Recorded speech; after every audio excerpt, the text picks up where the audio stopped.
Hello, welcome to Manifesting Wednesdays with Prosperous Living. Prosperous Living with Toyia on YouTube and Prosperous Living with underscore T on TikTok, where I like to use the Bible to remind us about manifestation. I like the scripture Mark 11:24. Which, maybe I may change this. Let me see.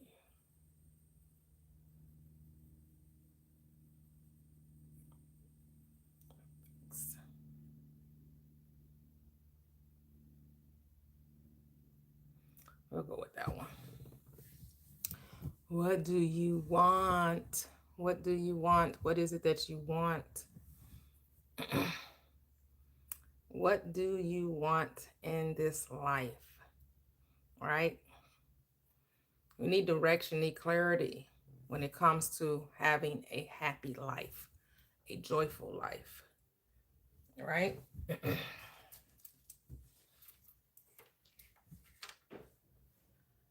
You can have a joyful life. You can have an amazing life. It's the reason why you came across this information so you can utilize it, so you can understand how this world operates.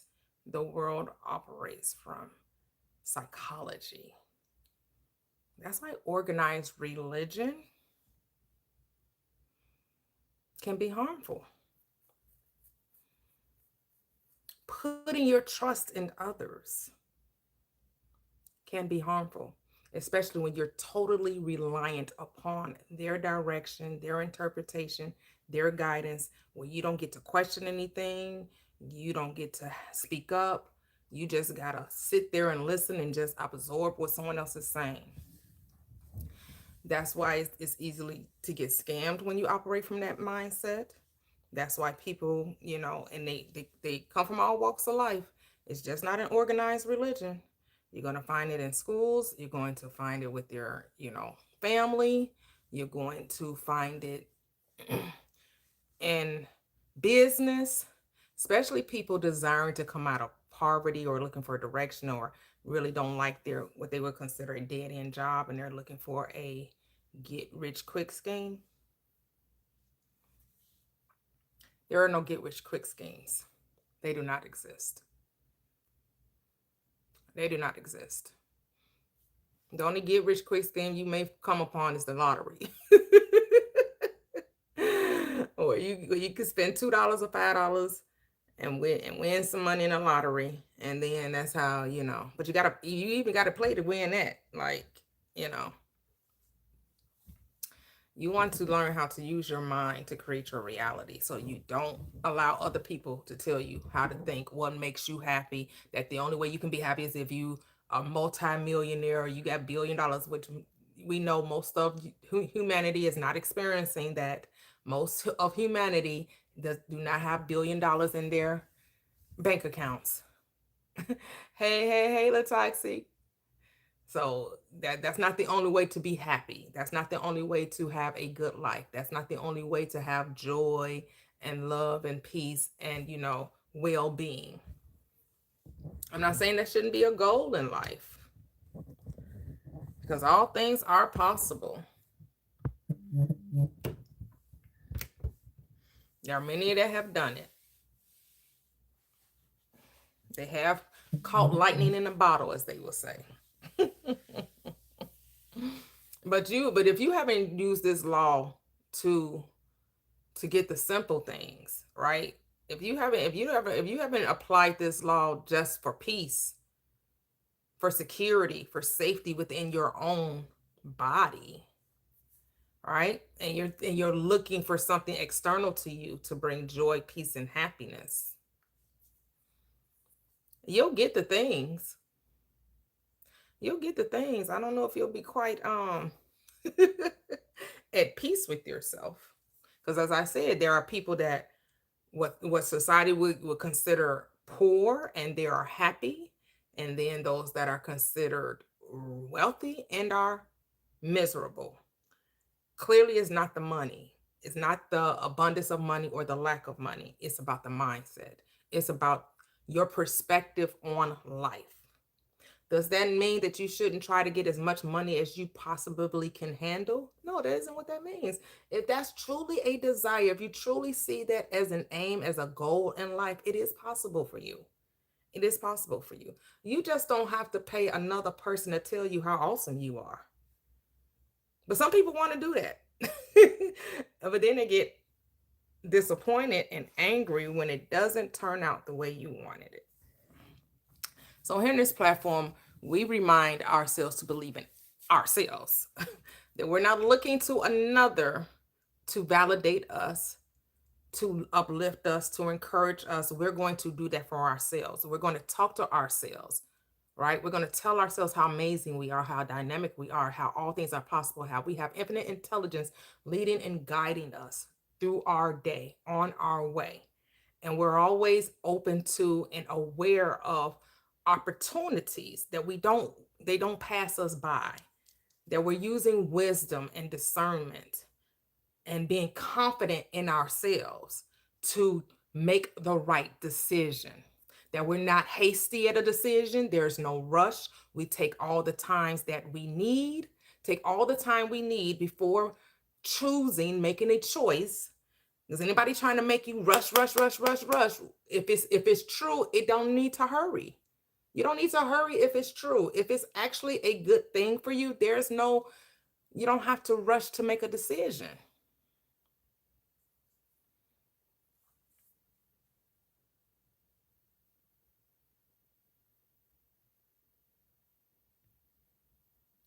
Interesting. Ethics over faith. Right. This is not a Christian channel. Don't worry about it. It's not a Christian channel. This is not religion. I know that the Bible is not a history book, it is a psychology book, which is why a lot of people are hypnotized by religion, are mesmerized by religion. They're scapegoated by religion because it is psychology. They got to beat you down to build you up. They got to beat you down to build you up. None of those people in that Bible ever existed in time and space. Exactly, it's fiction. No, none of those things ever happened in that book. The book is about the mind, how the mind operates on this third rock from the sun, how we realize our desires by learning to use our minds. That's what religion doesn't want you to do. Neither do your spiritual coaches, neither do your grifters or your scam artists. They don't want you to think either. They all want you to trust in yourself. They all want you to trust in yourself. I mean, no, they all want you to trust, don't want you to trust in yourself. They all want you to trust in them. They want you all to trust in them. Welcome, welcome, welcome. Hello, hello, everyone. Welcome, welcome, welcome. Hello. So I am TikTok, YouTube. On TikTok, we double tap the screen. Tapping is clapping. 10K the easy way. We open up the panel. You get to come up and we get to talk manifestation. And we're really going to understand what manifesting is, right? We're not here to believe in someone else's capability. We're here to believe in our own ability, right? We're here to master our own minds and learn that the power is within us. It does not help us to know that someone else knows how to realize their dreams or know how to choose the reality in which they want to experience. You want to know this for yourself, and it costs you nothing. Not a red cent, not a nickel, not a dime, to believe in yourself, to know that you can do it, to know that life can be good for you. It's just the good and just for the other person. Good is not just for the pastor, for the politician, for the businessman or the tycoon, that you can have great experiences too.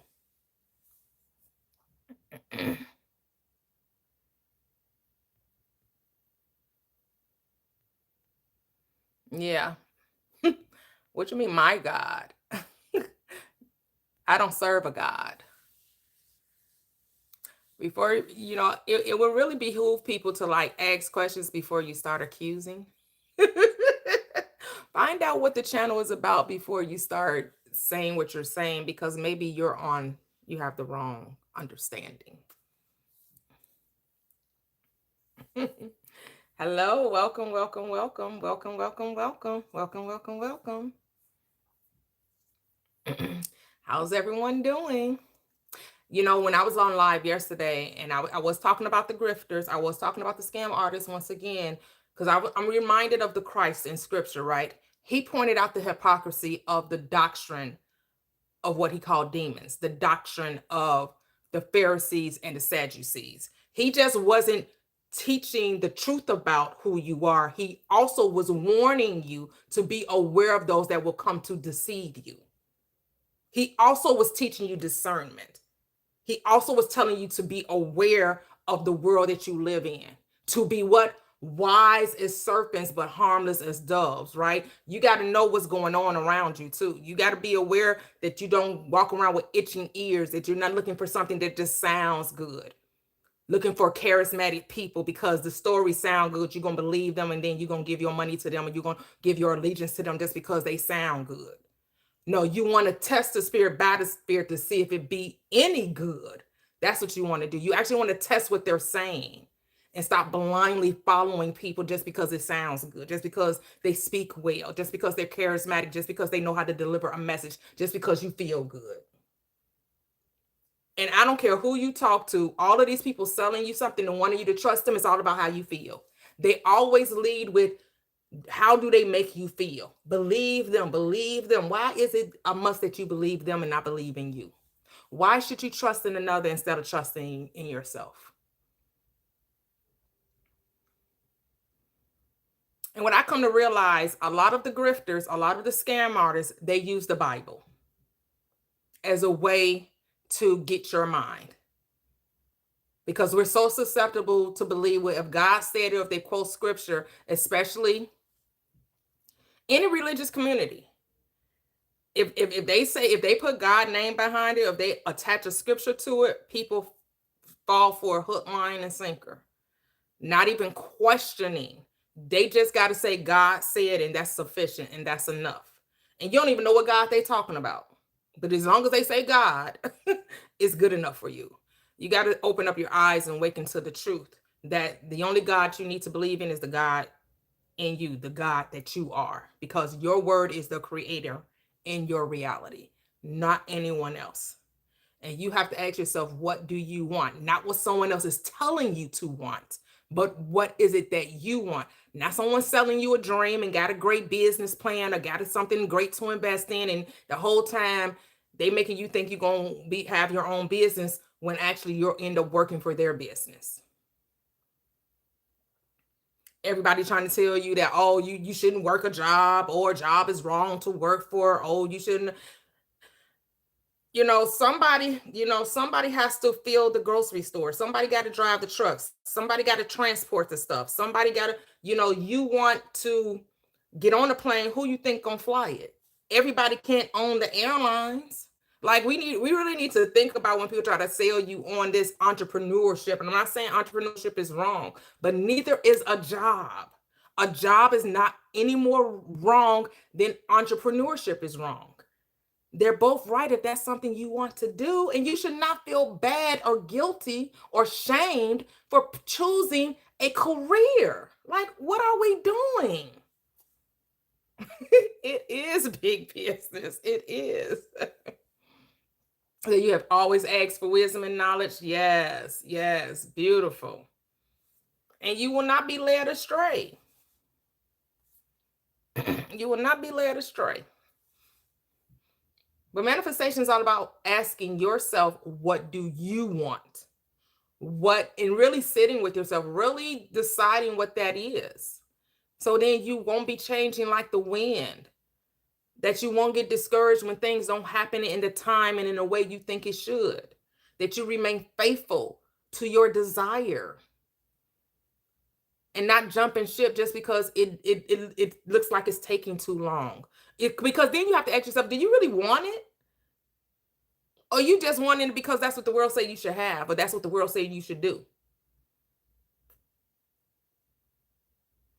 Because when you love something, you don't give up on it so easily. But if you're only doing it just because everybody else is doing it, Okay. That's why a lot of times you don't have no staying power. You're not able to be committed to it or persist in it.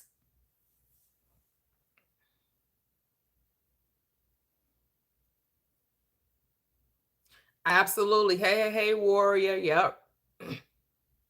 Say entrepreneurship is a lot more responsible. Right. Sometimes you don't want, especially if you're talking about having a S corp or a C corp, or you having, employees, you know, that's more than just going in doing whatever the boss tells you to do for your 8-hour shift. You find yourself working twice as many hours for some people. Some people, I'm not saying everyone, because it ain't one size fits all, but you got to worry about bookkeeping and accounting, and you got to worry about payroll and insurance and all these different types of things. Whereas if you got a career, some people make a whole lot of money and they're in upper management, and they have a real easy job. I know people personally that have moved up in their companies, and they feel like they getting paid to do nothing. They like it's the most easiest job that they have. They picked a career, they moved up the ranks, and they're like, man, it's the most easiest money I've ever made.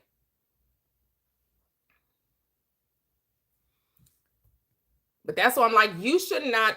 That's why I utilize the Bible, because it tells you should not be condemned in life, and people condemn you for the choices that you make in life. Like you're stupid for working a 9 to 5. How dumb! You're caught up in the matrix. You're in the matrix. Oh my goodness, what are we gonna? They want to condemn the world, but the very thing that they're telling you to accept is the very thing that they're caught in. They're caught in the web as well. We're all here experiencing the matrix. We're all here in the web, in the spider's web. We're all intertwined. We're all entangled. We're all in this together. We're all experiencing it. Exactly. It's what's within, not without. And I'm like, and the people that try to scare you and tell you all that, they don't have a plan. Right? Somebody was on my live the other day talking about how we in this and we in the patients, and you ask them, well, then okay, after that, then what? We need a name for it. Okay, and then after that, then what? Don't have a clue. Why they sitting up there trying to tell you this is wrong, you shouldn't be doing that, that's wrong. They have absolutely no plan. After they tell you to quit your job, after they tell you to get off the plantation, after they tell you to get out of the matrix, then what? Everybody gonna be looking around at each other. Um, um, um. Right. But the question is, what do you want? Now, if that's the way they want to go, to live off the grid, some people have found their peace doing that, right? No one's saying that is wrong, but why you need a committee to go live off the grid? If you want to go live off the grid, go live. Nobody's stopping you. I don't know why you need everybody else to go along with you. Why you need 100 people to go live off the grid with you? If you want to go live off the grid, then go live off the grid. Nobody's stopping you. But I don't know why I need to be convinced to go live off the grid just because that's something you've decided to do.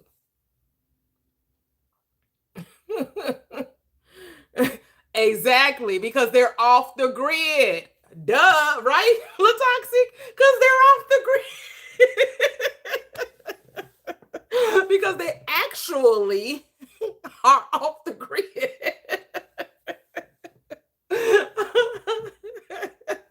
Because if they're using a cell phone telling you how they off the grid, how you got a cell phone?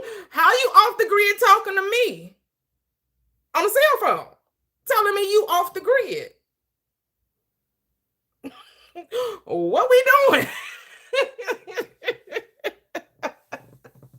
You're not off the grid if you're talking to me on the cell phone, making TikTok videos telling me how you're off the grid.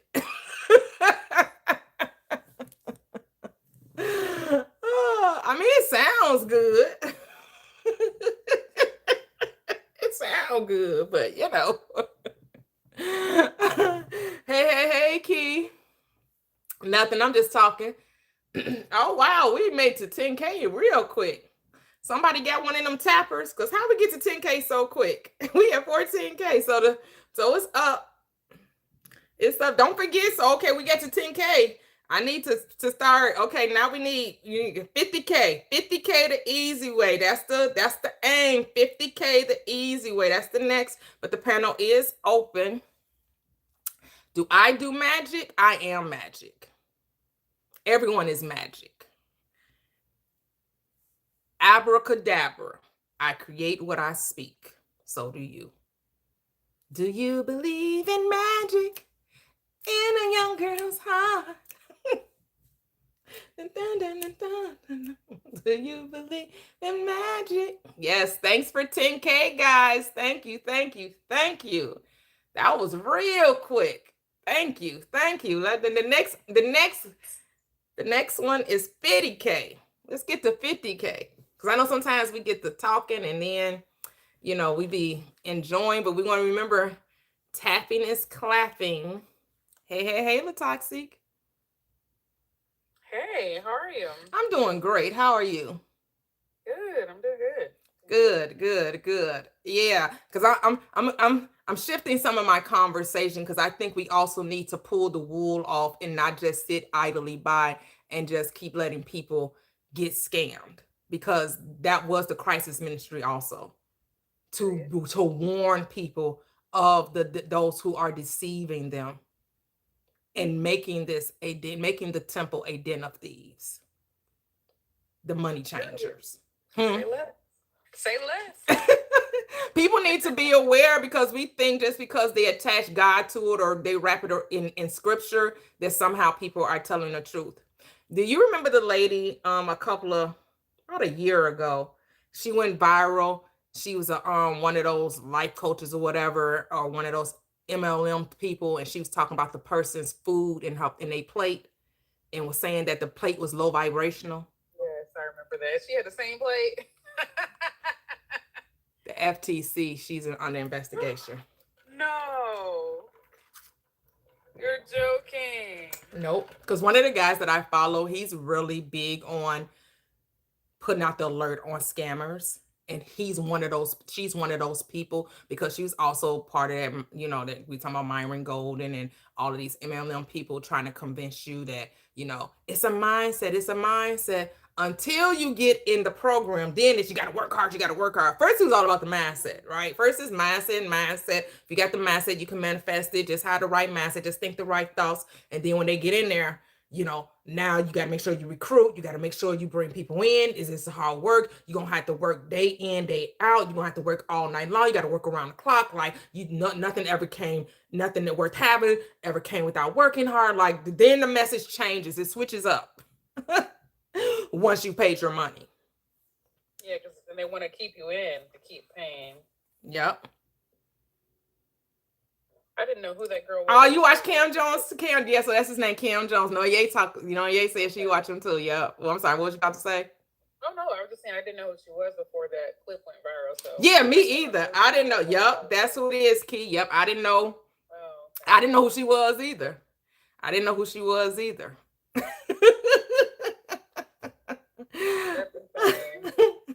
But I'm like, organized religion is the first original scam, right? That is the first original scam. Yeah, the only reason they're not getting beaten, the FTC isn't hitting them up, is because they're technically nonprofits. That's the only reason. They're nonprofits. Their taxes are supposed to be public, but that's neither here nor there. But that's supposed to be a real thing, but they're nonprofits, so they're not. They can pretty much spend their money however they want to. Yep, and that's why many people end up getting suckered by these grifters, is because it's wrapped in religious speak, right? It's wrapped in religious speak. Because like I said, I just don't listen to everyone that speaks good about law of assumption and law of attraction. I want to know why people have an issue with it. And when I watch those videos, yes, Michael.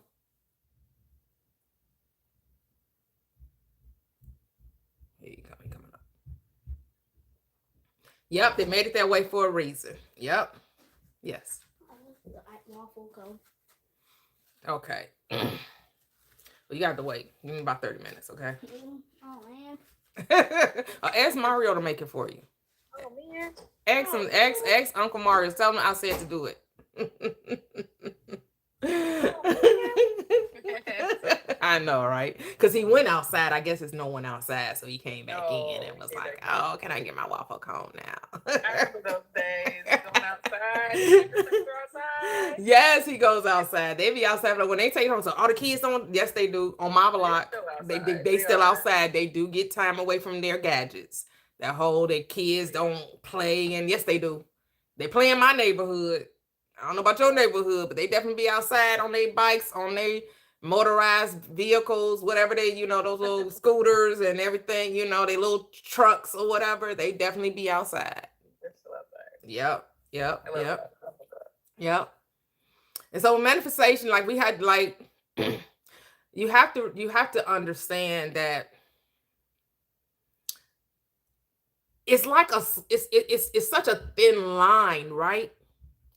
Because I get it when people say, "Oh, well, we're blaming victims for when their desires aren't realized." We're saying that it's something that they're doing wrong. That is something that is not. It's not the teaching that's in error.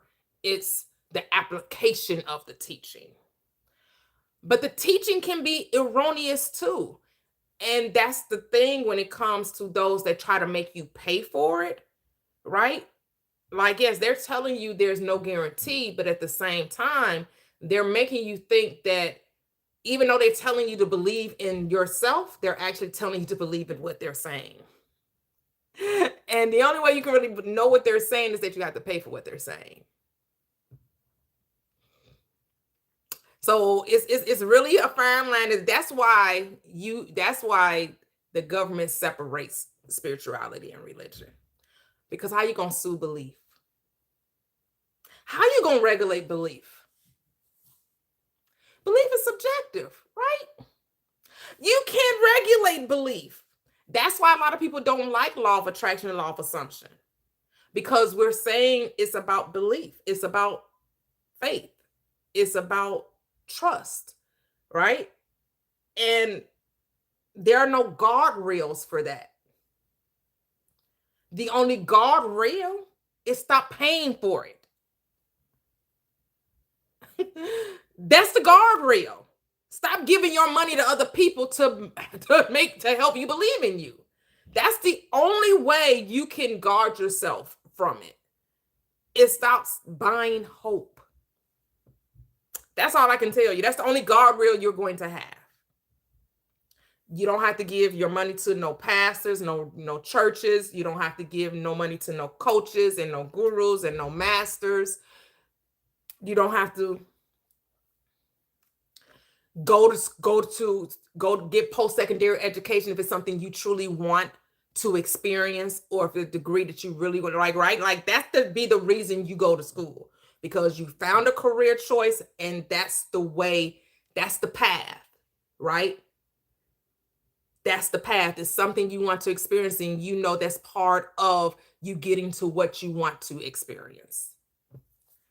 But we know that everybody that are successful in business do not have a degree in business. Speaking on that, Go ahead. I co-work with some friends of mine. We each have our own businesses or whatever.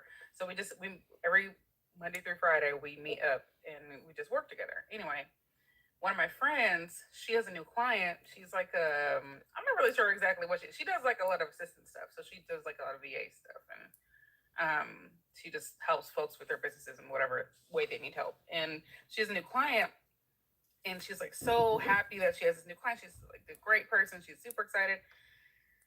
The other day, she found out that her client is actually 23 years old, and that her client she's been super, super successful in what she does. She does marketing. She decided she finished high school. She decided she didn't want to go to college, and so she got a job at a marketing firm and really loved it. She did really well, and then she ended up going out in business on her own. And now she has a business partner and everything like that. But this girl's only 23. She didn't have a degree, and she's very successful. So, like, I don't have the exact numbers because I didn't ask all that information. Right. She was just like, she's girl's 23, and so you don't have to go to college in order to be successful in life or to do No, whatever. I have a friend that has 2 degrees and is still financially struggling. Right. Yep. A lot of that happens. A lot of people pick things that are not going to be lucrative, which, if you're going to get a loan, I mean, if you're going to go to school for free, do whatever the hell you want. I know, right? If they pay, right? If they paying for you to be there, that's a whole nother story, right? Right. That's a whole different situation. I went to school on a music scholarship. Okay. Right. So if you're there on scholarship and you're on somebody else's dime, that's a whole different situation. Do what you want to do. But if you're gonna, if you know you're gonna take out loans or do whatever you're gonna do, definitely, get a return on your investment. Yep. I ended up graduating with a degree in English. Oh, okay. But, nice. Long story short, at the time. But now you're in technology, right? I'm in tech. But yeah, I got into tech, writing and editing. That's how. So I became a technical writer. Okay, got you. Okay. So there was that connection there, and it was shocking to me too, because I was just like, "Wow, I can't believe I'm actually like using my degree." All right. And I'm still using my degree. I'm in comms right now, but in tech still. But you can do liberal arts things and be and make money from it. You just have to figure out how to apply it to whatever's making money right now. And if tech is the thing. It could be the medical industry, it could be whatever industry. As long as you can apply it to whatever industry is lucrative and going well. Yeah. I wouldn't say tech is going well, but as long as you can apply it, you can pretty much study whatever you want if you can apply it. If you're not interested in trying to figure that out, definitely do something lucrative. Get some kind of degree that's going to make you some money. Yeah. But again, some people just want it for the experience, right? And that's okay too. It definitely, going to college definitely expands your consciousness, especially if you only know the block the neighborhood you have grew up in, right? College introduces you to other cultures and other belief systems, right? It does broaden your scope of your world. Absolutely. Yeah. I did a lot of traveling in college. A lot of people do traveling in college. You study abroad. You can learn new languages. Because I'm not here to knock anyone's path. I'm just saying, when you're choosing your life's path, whether it's your parents making you go, if your parents are making you go, then at least choose something that would be of interest to you, right? Because there are some parents you don't have a choice. You got to go to college, right? That was my family. That was my parents.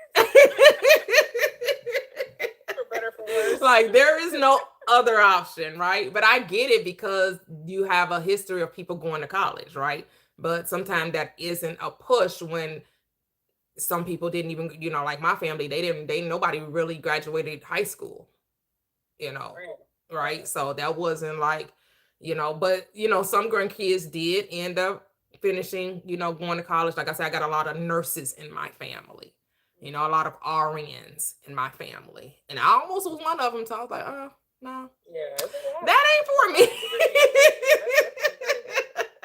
It is too. I think a lot of people, you can take time off, and you can always, college will be there. Like, if you're not settled on going, you don't have to go right out of high school. Look at Warrior. He said, I got expanded conscience of a bill. You should be working on to get that bill, that debt forgiven. Are you on the list to get that debt forgiven? Get on the list to get your student debt forgiven. Hopefully it does.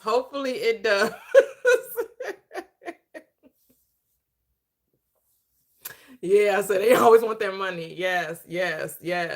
Are we at 30K? Let's go. 50K the easy way. I have some super tappers in here, y'all, for real. I know, right?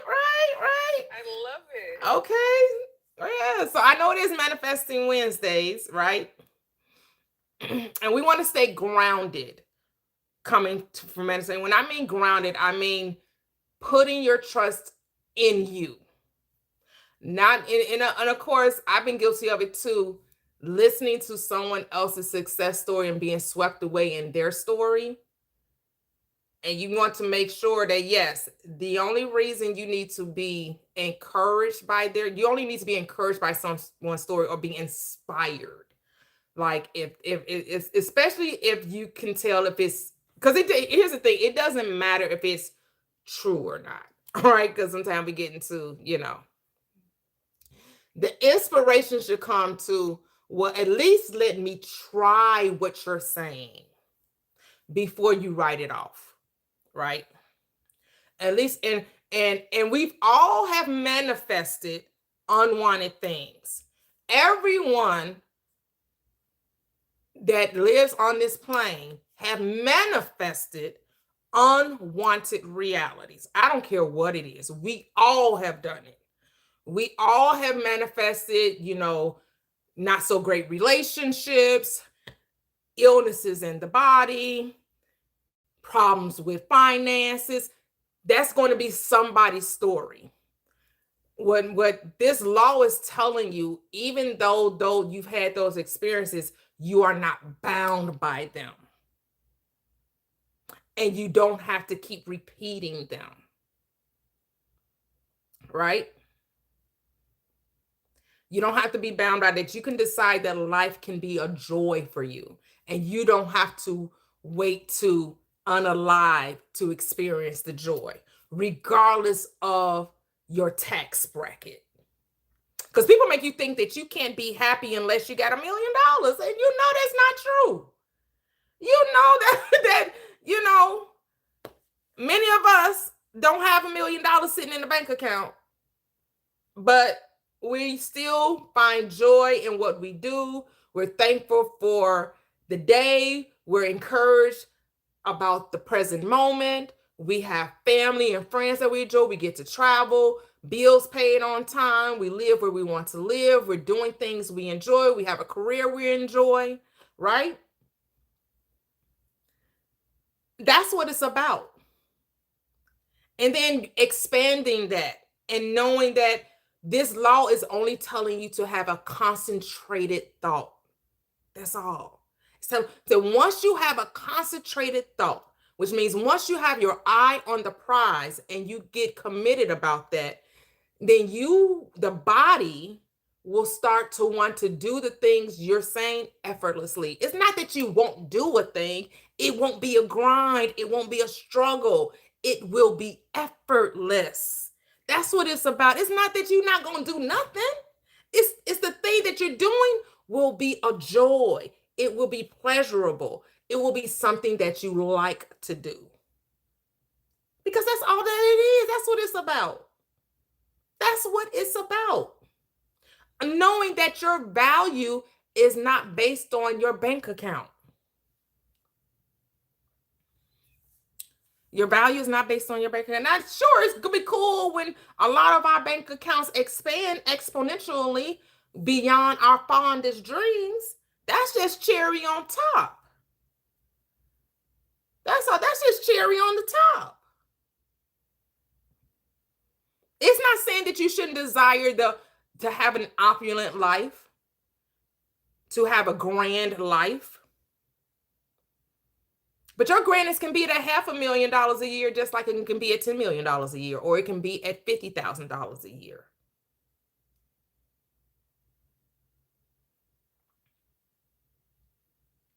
Because life isn't about chasing. Life is about being. And who do you say that I am? And then allowing yourself to prove it to yourself.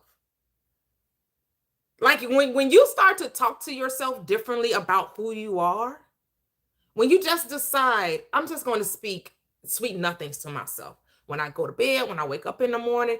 And when you start doing that, your body just gets lighter. Your body, you just start to feel good, and then great ideas come, great opportunities show up, great experiences, interactions. It's just a part of your day. gonna go back outside. Okay, you got your ice cream? Okay, all right. And that's what it's about. The joy of life, the joy of being. That you truly do seek ye first the kingdom, which is within you, and all of its righteousness, which is all the right thinking. Because right thinking produces right action, and right action produces right experiences. Hello. Is that evolved? Solved, son? Well, how you saying that? How you saying your name? Unsolved? What is that? How you say I'm trying to figure it out. I'm like, what's going It's manifestation in a word. Oh, okay. Manifestation. Okay, how are you? I am wonderful. Great. I love to hear that. Isn't it wonderful? How are you guys doing? Oh, amazing. I'm great. Thank you. You seem kind of content to a certain degree. I'll say that. So manifesting Wednesdays, right? What do I want? Right? I want to sell a tower. They'll pay me for the residual of about 50 years, and I can give it on to my son, pass it on as technologically advanced generational wealth. That's what I want, man. Amazing. I'm gonna pull for. But outside that, I guess I just want to, make it through traffic.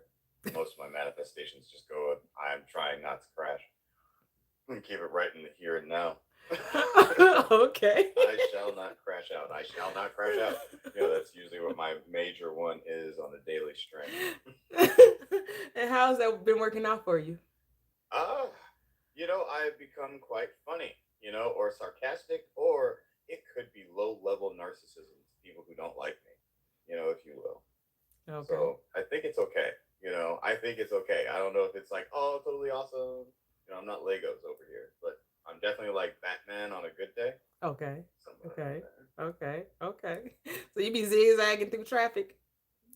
No, actually, okay. So my concept, right, is something that I brought up. Like, the rules of the road are very simple, right? What is 4 seconds of space, right? And what is 4 seconds? When you think about the number 4, you're holding on to a conscience, practicality that is real, that you can kind of manipulate or conjure or do whatever with, right?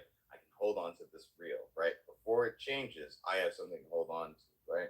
That's why the 5 comes therefore after. But in the 4, right, I think about that 4 seconds of space, right? That means I can manifest anything I want. I can let you in. I can not let you in. I can even open up the equation even more, or I always have a way out, right? So I manifest as soon as everyone else gets real close. Everyone likes to get all and follow each other's lights and act like they ain't looking at each other's taillights. So I back off and I realize, oh wow, there's so much more world that I can manifest or work and maneuver. So when I do zigzag, it's like literally somehow I've gripped a lock on the highway, and like I put a wedge in space value, and no one knows what to do with it. And then I come back in, and then they get really flustered because their emotions get, how you can't do that. And I'm like, no, I did it. It's legal, type of thing. I try to keep it simple. That's cool.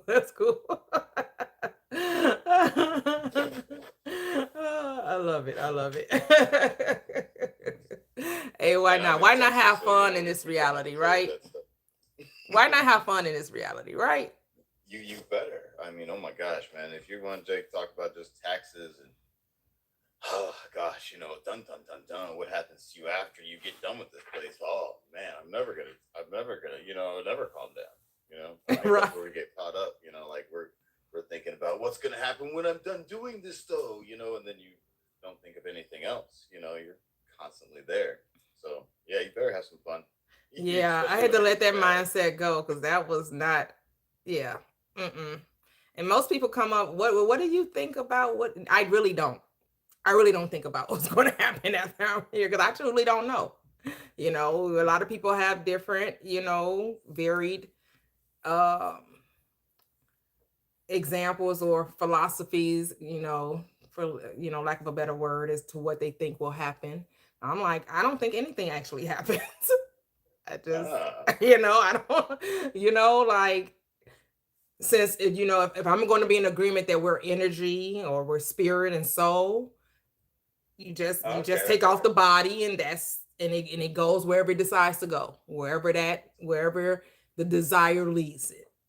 Well, it sounds like you are reaching for the flame, but not sure what side to go for. I don't even Um, think it really matters. ah, so this is interesting. How do you feel you are faring on your manifestations now? Oh, really good. I am the manifestation. All right, all right. You mind if I ask what your sign is, or just the month, not anything else? I don't need any of the other details. Oh, December. This. Oh man. All right, all right, all right. So I have two questions. It's funny I said four, right? So four would be going into your Capricorn, the practical substance of, right, the rising into after you get through your Sagittarius of figuring out the plan and shooting for the target, right? Are you a fast communicator, or do you like to go into the depths of a conversation? I sometimes think both. Uh, she's both. Oh, that's what the toxic said. She's both. I was All saying the right, so same Sag Cap, thing. Sag Cap, you could be a riser or a setting of the Sag into your Capricorn. Um, when do you feel like it's strongest, at night or during the day? Probably during the day. During the day. Huh. All right. Well, it leads me to the number one question. Do you remember if you were born at night or at during the day? I don't remember. So this is work, But I right? believe it was the morning because based on the birth certificate. All right, all right. So I always say the highest manifestational time is kind of like what we used to call the witching hour, right? Preferably, they say it's from 3 o'clock or 3 o'clock till 4:30. It's roughly about an hour and a half of time frame of whatever, but that's not exactly true for every individual person. Usually, the time of your birth, like the time frame, like the moon axis, is usually the same every time it goes back around when you're hitting your cycle, right, of your renewal or rebirth, right? The moon will be like a half or whatever. It'll be a half or a full or a crescent or almost the very opposite of the crescent, waxing or however. And that's when you can really pull towards what brought you here and what contained you here. Like all the way down to when the manifestation of your life came into being, right, was almost on the same poise of what your energy signature was, that frequency that we try to find. And Mm. that's one of the highest points in it, if you will, is when you find that point and then you can access it during the moon phases and kind of repeat the cycle. Women are very good at it. You guys are very awesome. I'm not going to deny that you can manifest it. I say almost every woman who I've met can manifest to no end, and it's mostly because you guys have a control understanding of your cycling in your life, right? You guys naturally cycle. Guys, we go through a thing and we still haven't figured it out, as we say it, and that's where that really comes in. So you guys are key on it with it, but once when you figure out that time frame, that space time Mm-hmm. of however, oof, it like amplifies to no end, or at least what I've learned Oh, from it. okay. Okay. Yeah. I mean, that's the way. So I guess the question to that is, why would I have to wait for a specific time to do something? Um, Equal exchange. Kind of like think of like even though we live off of the Jordanian calendar, right? There's 12 months in a year, and so on and so forth, right? You were born in a certain month, right? And then you also have a certain type of energy that uh, anticipates, right? So you're at the beginning and the end, right? You're right in that fluctuation of where people are really going, and then freaking out what comes after, Mhm. right? So you have a high probability of causing a lot of solutions or causing a lot of conflict during this process for others or for yourself. Mhm. And you can really kind of like lead people astray, or you can lead people to the next frontier of what can be. And people Mhm. will fall in line with that, right? They will be like, oh snap, they definitely know how this is going to play out. Like you're kind of like, Harris at this point. You know what I'm saying? Okay. Like she manifested what was going to happen. Even though she read the whole thing in the dossier, but she went word for word. And like I was watching watching these clips on YouTube of like she told you this was going to happen. She even talked about Iran. She even talked about what he was going to do here. And I was like, yeah, she did kind of manifest that all into the whole thing, and Mm. like you can do that. We see what you can Yeah, really see. it's interesting that they say it's really it's they want to say it's forecasting when it's actually it is prophesying, it's speaking it into existence as Yes. opposed to like I looked in a crystal ball and I saw the future. No, you did foretell the future. You spoke it into existence and then are Yep. surprised that it's happening. Yeah. Because why wouldn't people speak the thing they want to see instead of the thing they don't want unless they wanted to see it? Truth is uncomfortable. Right. Kind of like truth seekers, if you will, kind of like looking into the chasms of a crystal, right? Just in the ideas of the rock kingdom, something that has been here the entirety of time and has not moved, but yet shifted through space time continuum, right? And we dig it up and we find it. You can say it's gold, silver. Usually, it's the main things that we all ooh, look at this, right? Yeah, But yeah. in the same sense, right? Remember that our bones are hollow, right? Almost like a sponge-like surface, right? And then I go into a biblical sense of what Ezekiel saw when he saw Archangel Michael supposedly for the first time. The detail of his calf. It could have been his muscle, or it was a armor plate that was going over that part of the shin of his leg, what was made out of aquamarine. But he couldn't decipher if it was actually his body or if it was actually some kind of suit of armor. But you can find this scattered all over the land.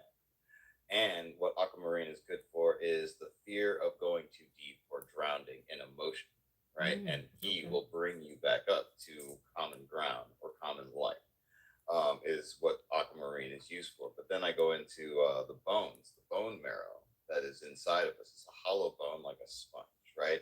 Now imagine if that was missing pieces, if we're merely just missing the pieces that complete us and they're scattered everywhere as they were creating something or doing something or manifesting something here.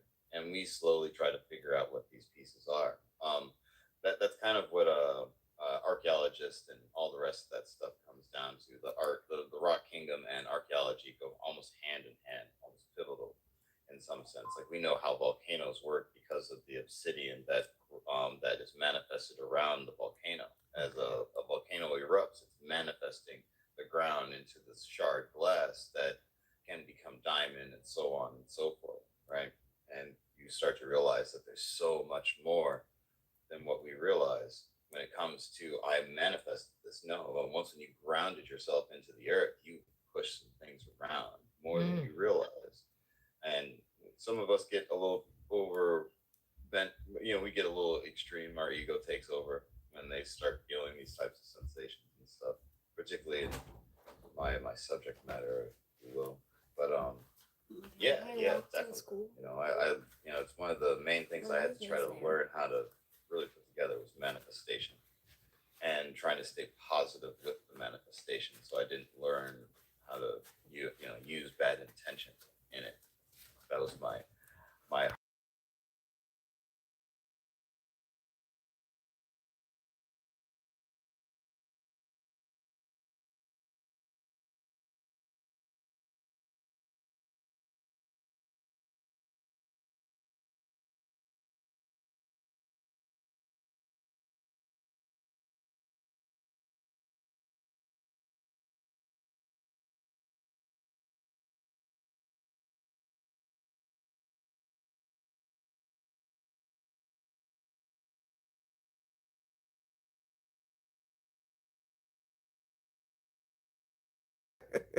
I was like, what was the question?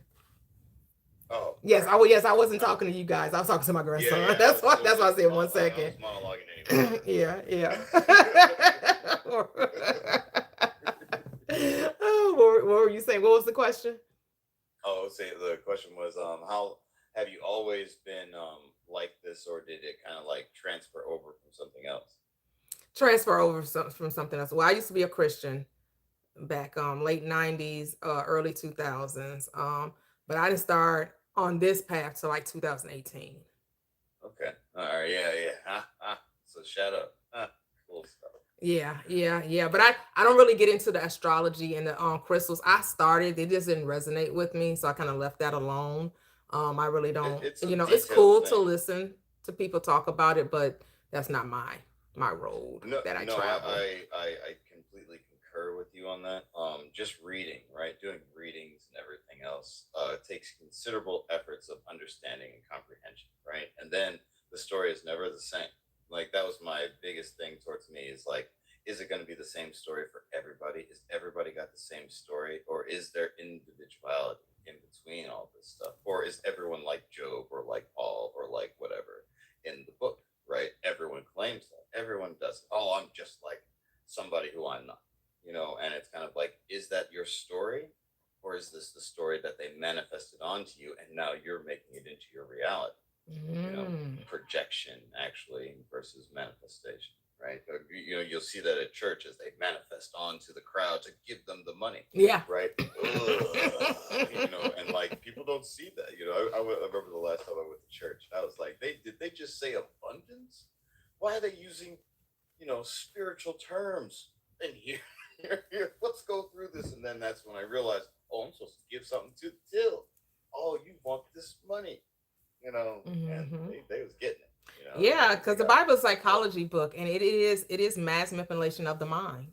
That's Oh what yes. organized religion is. But it's just not an organized religion, it's in every area of life. Every area of life, someone's trying to get your mind and tell you how to think and what to do with your thinking. That's what the Bible, I recognize, is telling you how to use your mind, because it is the creative power within you. It is what causes you to manifest. You don't have to try to do manifestation. You are the manifestation. You just need to learn how to master the mind so you manifest the things you want more and less of the things you don't want. Indeed. Yeah. Yeah, I can completely agree with you. The only thing I say about the crystals is that you already are all like the periodic table, right? Mm-hmm. So naturally, we are made of at least 25 to 30% of the materials that are on the periodic table. We are already infused with what is already here that people hunt down and try to, do all that stuff and gotta collect a whole bunch. I go into that 30 pieces of silver. You already have silver in you, you know, but we want to have a collective of it, if you will. Right, Um, right. yeah, that's why it's like Yeah, really I think important. we contain everything we need, but the world tries to tell you are always lacking something. I am monologuing. Yeah, they're always trying to tell, because they always want to sell you on you. The world is always trying to sell you on you. You're always lacking and missing something according to the world. And I believe we already contain everything. We don't lack one thing.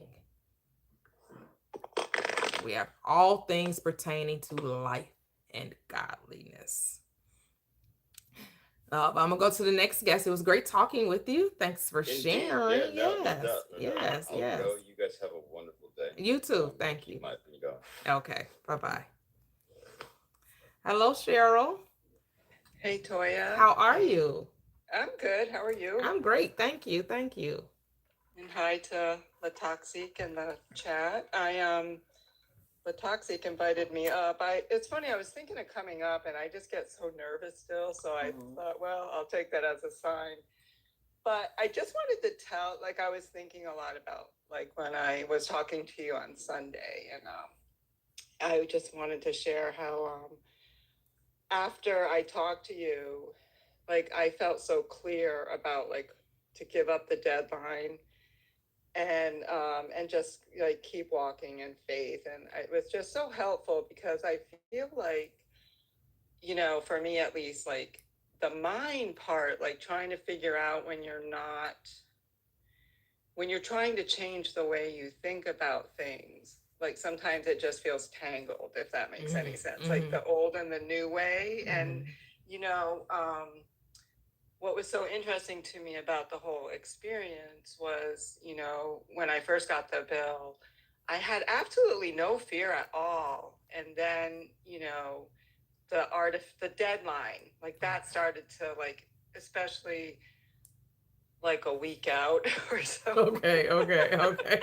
Because honestly, I've never been able to not have fear that long. Like when it first came, I did have like a day where I was a little bit like, stressed about it. But we were doing the book group then, and I was just like, I'm going to walk in my faith, and I really haven't had any fear.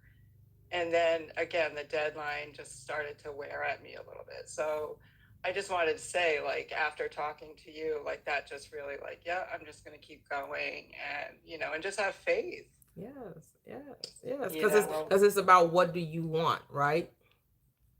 It's about what do you want, deciding that's what it is, and then letting it be. Right. And, the part that I think I get confused with is how to think right. Like, I know that might sound foolish No, it because doesn't. It doesn't. I feel like I overanalyze my thinking. Okay. You're not the first person to say that. A lot of people say that they're overthinkers. Yeah, I am. And then, like, and then I'm almost to the point, I don't know if other people do this too, where then I start thinking I'm doing it wrong. Like, once I, kind of catch myself in that overthinking loop, and then, I think I've thought the wrong thought, then I think, oh, like, it's so. And I think you have other people in your head because people make you think that you can get it wrong. And that's why I like listening to you a lot, because it's so, like you say, it's so simple, and right, because here's the thing: what you want is you don't want to be an overthinker, correct? You want to have a quick clarity. So then that's where you have to watch what you say, because you have what you say. So you're saying that you're an overthinker when it's not who you desire to be, which means you're actually not an overthinker. But because you're claiming it, you're creating it. So you could just decide, I have clarity of thought. And every time you think you're thinking too much, I have clarity of thought. Every time you think you're thinking too much, I actually have clarity. I'm really clear in what I want. I'm really clear about what I want. And I want this. So we have to we got to make having a conversation with self a normal thing. Right? To say the thing that you want. Because sometimes wanting to say it, even if it's inner, can seem like a challenge. Like it seems like it just doesn't want to come up.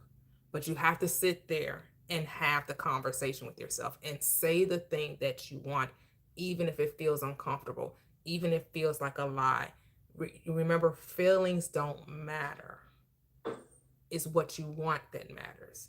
It's what you're choosing that matters. Right. And I feel like since I've been, listening to you and other people sharing their experiences and, talking about all this, and then especially with the Power of Awareness book group, like, I can honestly say, like, I think I texted you or DM'd you right before you went on vacation. Like, I definitely see a shift in myself. Like, yes. I do notice, like, my mind is a lot clearer. Like, yes. I see progress, and, and I notice, like, I don't overthink as much. I still. And then I guess, well, what's wrong with overthinking? It's because you're saying that you think the overthinking is making you double-minded. Yes, that's it. Because my overthinking can. So it's not that you're an overthinker; it's that you haven't made a choice. So it's more double-mindedness than it is overthinking. That would probably be true, because it's just my old patterns of thinking, like doubt. Right. Like I start to have too many thoughts, and then it just. You're talking yourself out of your decision. Yes. Well, right. You're like, because you come up with all these reasons as the possibilities of why it can't happen. Well, you know what? I'll be honest. What really is where I can get challenged, and you've helped me with this too, because you talk about like feelings. I have been someone who's had a lot of anxiety. Like, there was a time when I was on medication for anxiety and depression, but through my path and knowing that, happiness is a choice, like, I have like a really good practice. I think I get up in the morning when, and I make a decision to be happy. and I got off my medications. But sometimes when I'm looking for, sometimes I feel resistance, which feels like anxiety in my heart towards the good that I want. Like it's almost like there's some resistance that the good that I don't know, I just feel it in my body. I don't want to give it too much meaning, but it's just like, so then that's when I start to feel, I think over like the thoughts kind of go towards the double-minded, my old patterns, because I feel like really uncomfortable with it, if that makes any sense. Yeah. Yeah. Yeah. So And it's just, but and I it's have just been that it's doing. just the body is, you're telling to experience something new when it's been used to be experiencing the old, right? And Right. so how you know you're shifting is because the body is telling you it is. And we look at it as a wrong thing. Like we make being uncomfortable or experiencing pain as something that should not be happening. But we know that the pain, like for lack of a better word, what people call healing, right? Like you're shifting into another reality. And why shouldn't you feel that? Why Well, shouldn't the that's where. body, right? Like why Right. is that a bad thing? And that's like, you've helped me a lot with that, because like and I know I'm like kind of talking like about like maybe where it can be tough, but again, I really want to stress, like I have been able to stop that a lot, like not even pay attention to it, like I ignore it a lot more now. So where it's like it's nothing, I just say this is nothing, so it's like it's getting a lot better. Yeah. And you it's know okay to talk to yourself, say it's okay, we're going into a new state, you'll be okay. Settle down. well, Right? this Sometimes you is gotta talk to your body like it's a child, because maybe we're having a temper tantrum because it doesn't want to go. It likes familiarity, and you're taking it to a place that is unfamiliar. well, Right? You're going yeah. into a space that's unfamiliar because we are habitual beings, but habits can be broken, right? Right. And you have to be willing to go through it without making it be something wrong. Right. Just allow And yourself to have the experience.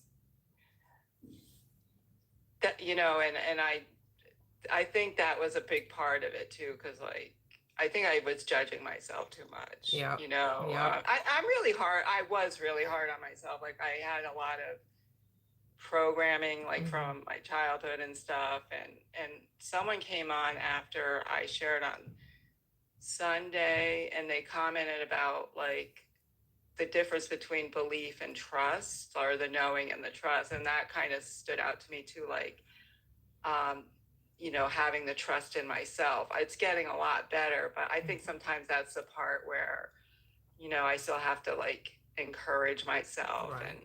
and like, instead of like, oh, you're not trusting again, kind of like you said, shift the conversation, like don't even use that. Like, and I have to say, like, it's just so funny because, I see it all like, because it's not, to me, like I have a relationship with my higher self, like I do meditation, and and I just like notice like things that are happening, like in timing, like I believe in divine timing, and I can't tell you like how many times like in the last couple months, like it'll be you, or I'll be listening to someone else, and you'll say exactly what I need to hear in that moment. And it's a really cool journey at this stage, like just to see myself changing, and just like noticing that there's finally been some things that I've really gotten on a deeper level so that I can implement them. It's good, and I do appreciate like the help that you gave me Sunday, and it helped a lot. So just wanted to let you know that. Oh, yeah. I'm glad it helped. Because here's the thing. This is the reconditioning or reprogramming of the mind that has to take place. There's nothing wrong with you. There's nothing wrong with you. But we've been conditioned to say that there's something wrong with us. The way I think isn't right. The way I breathe isn't right. The way I live isn't right. There's something, but there's nothing wrong. Well, that's like the love of self, because all that programming is my childhood. Like, I literally had my parents and my grandmother like basically instill that there was something wrong with me. Like just the way they talked to me, and they didn't say it that way. So perhaps some of it too was being, young and interpreting that way. But, Mm-hmm. when I was growing up, you got more about what you did wrong. Yeah. Parents weren't touchy feely, all loving, that was, like, I'll give you something to cry about, or, that kind of thing.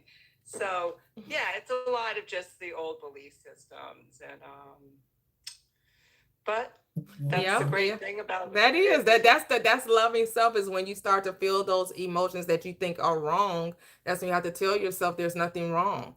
All is well. There is nothing wrong. There's nothing for me to change other than the way I think about myself. So I want to choose to love myself right in this moment and tell myself everything is well. Everything is okay. Be still and know. Commune with thy own self upon thy bed. And commune with thy own self is in those times of discomfort, give grace, give mercy. Like I said, instead of beating yourself down and telling yourself how wrong this is, tell yourself everything is okay. Comfort yourself. It's okay to nurture and love on you, right? And that's a practice though. Like you're gonna want to do that every time. So every time it's less and less that you have to do it. Less and less that you have to do it. This is a daily meditation. This is a daily prayer. This is a daily conversation.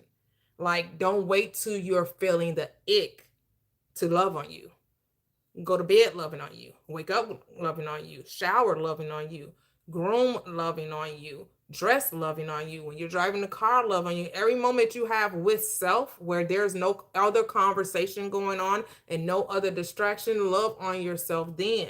Talk to yourself like you're your own best friend. How would you talk to your best friend when you want to inspire them, uplift them, and encourage them? That's what you do for Right. yourself. Right. And I am doing that more. So, and that's why, again, like you say, like you just say so much of the same stuff over and over. And I think that's why like this platform is so helpful, because I think at this stage, it's just that constant reminder. And for me, at least, because, I am more and more, I notice like I'm much more aware of how I'm thinking and feeling, like, almost like in leaps and bounds, like someday all day, I'm like paying attention.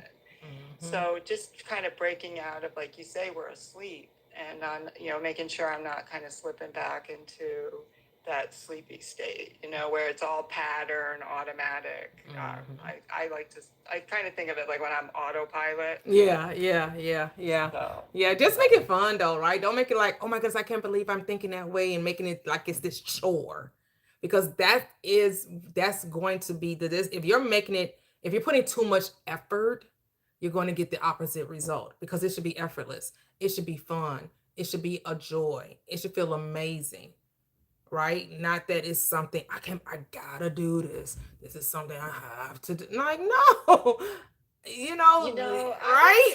It should be something like, make it like a child. This is where the Bible talks about come as a child, right? Come with that innocence, come with that openness, come with that, delightfulness. Delight yourself in you.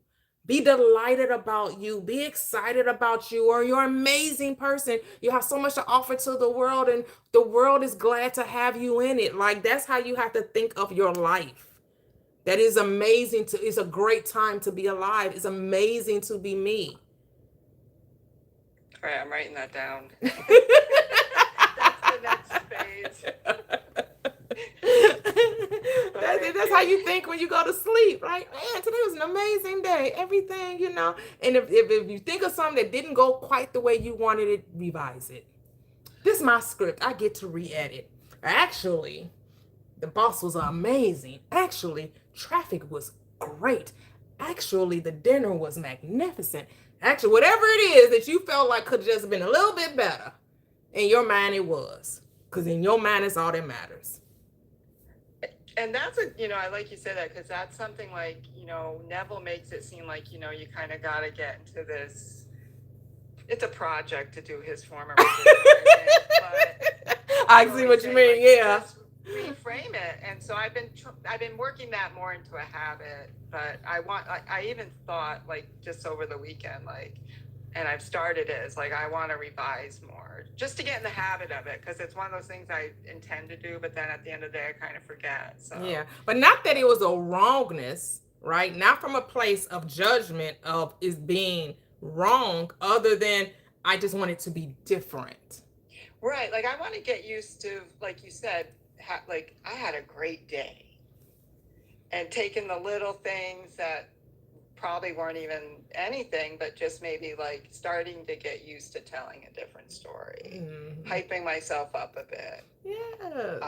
Just to train my mind to start thinking that way. Yeah, because the more you do it, the more you do it, right? Like you got so used to Right. thinking negative and beating yourself up and getting to right. So now, the more you start to love on yourself, be easy with yourself, give yourself grace, talk more loving to yourself, right? You'll just see that you'll start talking more loving to yourself. The more you do it, the more you'll do it.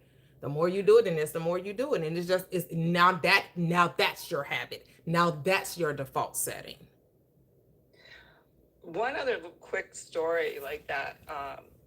A week to not this past weekend, but the weekend before, like, I had a parting with a friend. Like, I did something that made her upset, and she ended the friendship with me. And that was something that, one, I like just forgave myself, but I revised that. Like, that's why I just said, nope, that never happened.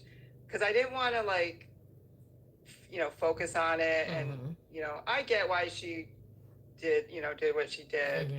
And I didn't do it intentionally. So I forgave myself. But like that whole thing, like, I thought about your sister-in-law, your cousin, or, that story, or no, your husband's ex-wife, like that conversation.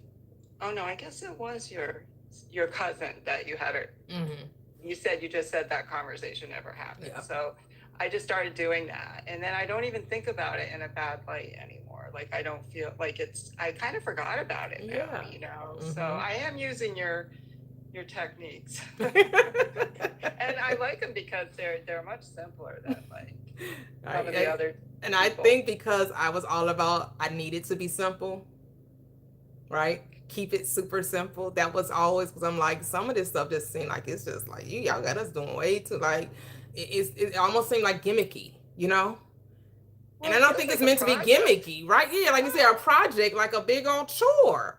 And I'm like, it should not. When I'm tired, I don't want to lay in bed and get in a state akin to sleep and start revising my day. It's like, so anyway, that's the other people, but I just wanted to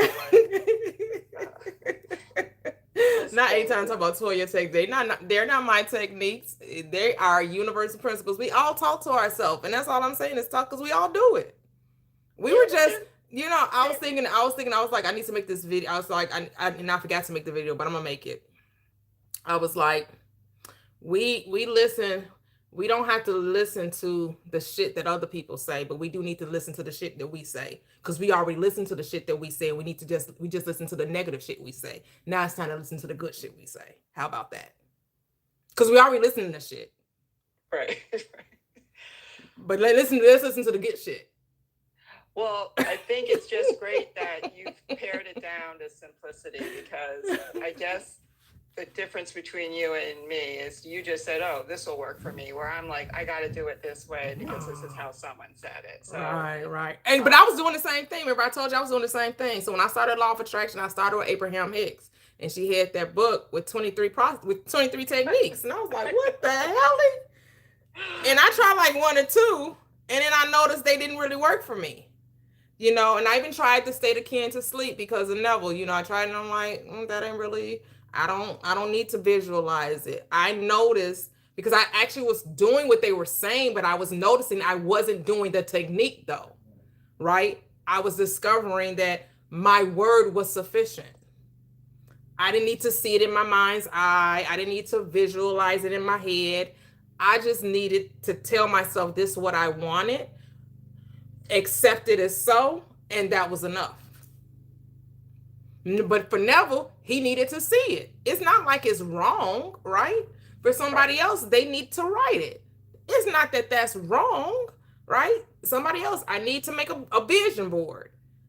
I need crystals, whatever they, I just discovered that I got to know myself, which is the whole point of all this. And I discovered, oh, I've been doing it this way all along. My husband said the same thing. He realized what he was doing. My daughter said the same thing. I realized what I was doing, right? Everybody realizes what convinces them, right? The toxic, she says, I put it on the whiteboard. You say, I talk to myself. A lot of people talk to themselves. I notice a lot of people talk to themselves. They say, well, I just had a conversation with myself. I just had a conversation with myself. I just had a conversation with myself. But none of this is wrong because it's what works. It's not what's right. It's what works. And I just appreciate the simplicity because, if it's because you're right, like we all manifest anyways without doing all this stuff. So and that's what I realized because I've been manifesting because I believe, we are always manifesting. Me too. I didn't have to. That's what I say. I am the manifestation. Yeah. So, well, thank you so much. Oh, you're welcome. Thank you. Enjoyed your conversation as always. Like I said, every conversation is helping everyone because it's like people are thinking what you're thinking, and you're like I said, you have the courage to come up and talk about it, and it's definitely helping all of us. Well, it's been helpful because I like to listen, but I think sometimes, and again, I just get so nervous. But I've had these questions, so it's good to be up. So thank you, the toxic. It's a tap you on the shoulder, huh? Yeah. Okay, so now we have Anna. Welcome, Anna. How are you? Hey guys, Latoxi invited me up, so thank you, Latoxi. Oh, okay, I appreciate that because I get nervous sometimes too if I talk too much or if I go on and on and on. So, but I'm working on that. But, don't worry about it. You're good. Yeah, I just wanted to say I'm working a lot, or not working. How can I put it? I've seen a lot of change since coming to your lives and stuff like that. I could give you a little story about me revising a whole situation. That I'm starting to revise things on a daily basis, just really quick. I had got a HVAC furnace system, a brand new one installed, and it's been shit. Well, not shit, but it's been a lot. It's like been a 3-week saga going on about it.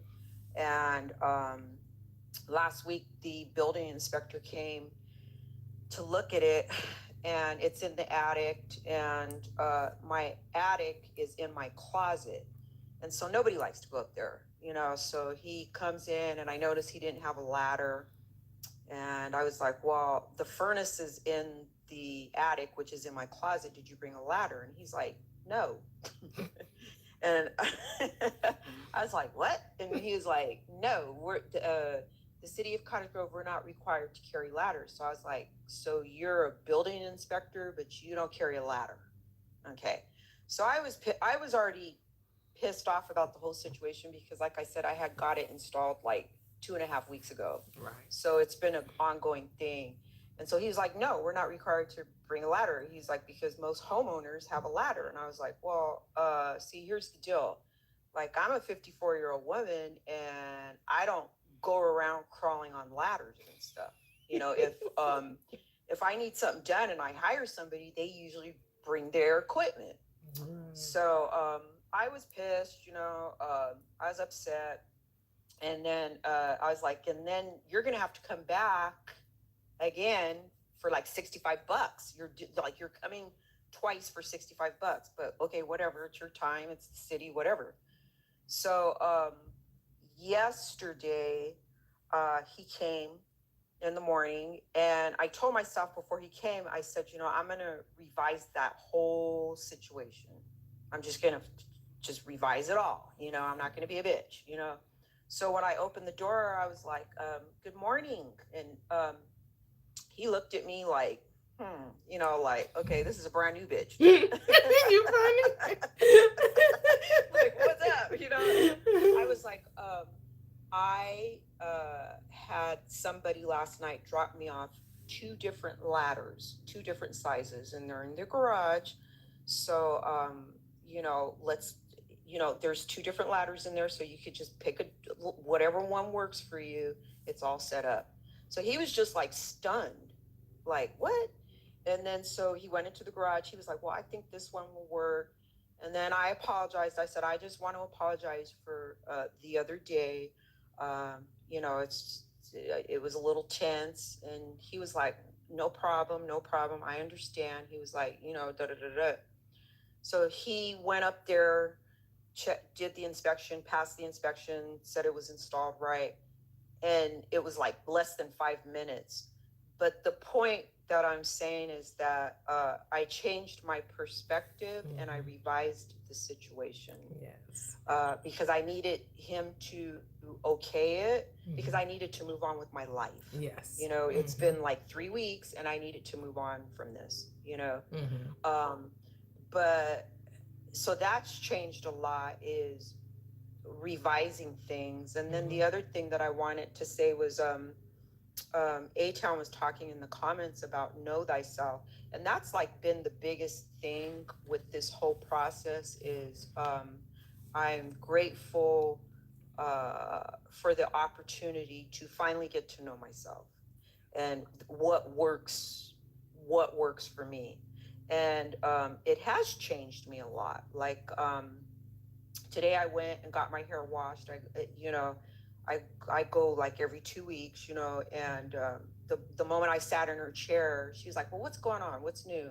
And I was like, I'm just grateful to be here. I'm happy that you're able to take care of my hair. I'm just thankful for everything, And she was just like, and she hugged me and she's like, well, I'm thankful you're here too.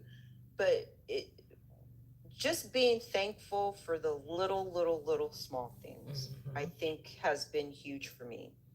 And that's it, Beautiful. I'm just, I'm happy just for the small little things. Yes. It doesn't have to be like, I'm looking to hit the lotto. Right. You know what I mean? I'm looking for that lotto ticket. I'm looking for that 1.5 million. No, just the simple little things about having the opportunity to just sit down and talk to myself and get to know myself is huge. Yes, such a beautiful thing, right? And it is beautiful when you're noticing the shift in your own self, right? And I'm like you guys, I'm just noticing how, just being so much more aware of how I am talking about myself, and that I am loving on me more and making that a ritual, habitual language of how I talk about me to myself. Right. And like what Cheryl was talking about, I hate going into the past, but like it is true. Like you were programmed, or we were programmed to only. I guess I was programmed to maybe anticipate everybody's needs or wants through maybe their facial expressions. So, like if I'm dealing with somebody, I'm right away anticipating what I need to do or how I need to correct myself, instead of anticipating my needs and what I want and my thinking process, and caring more about how I feel, what I'm putting out, and I think that that's a big thing. Um, I think that's huge. Yep. And I found another documentary.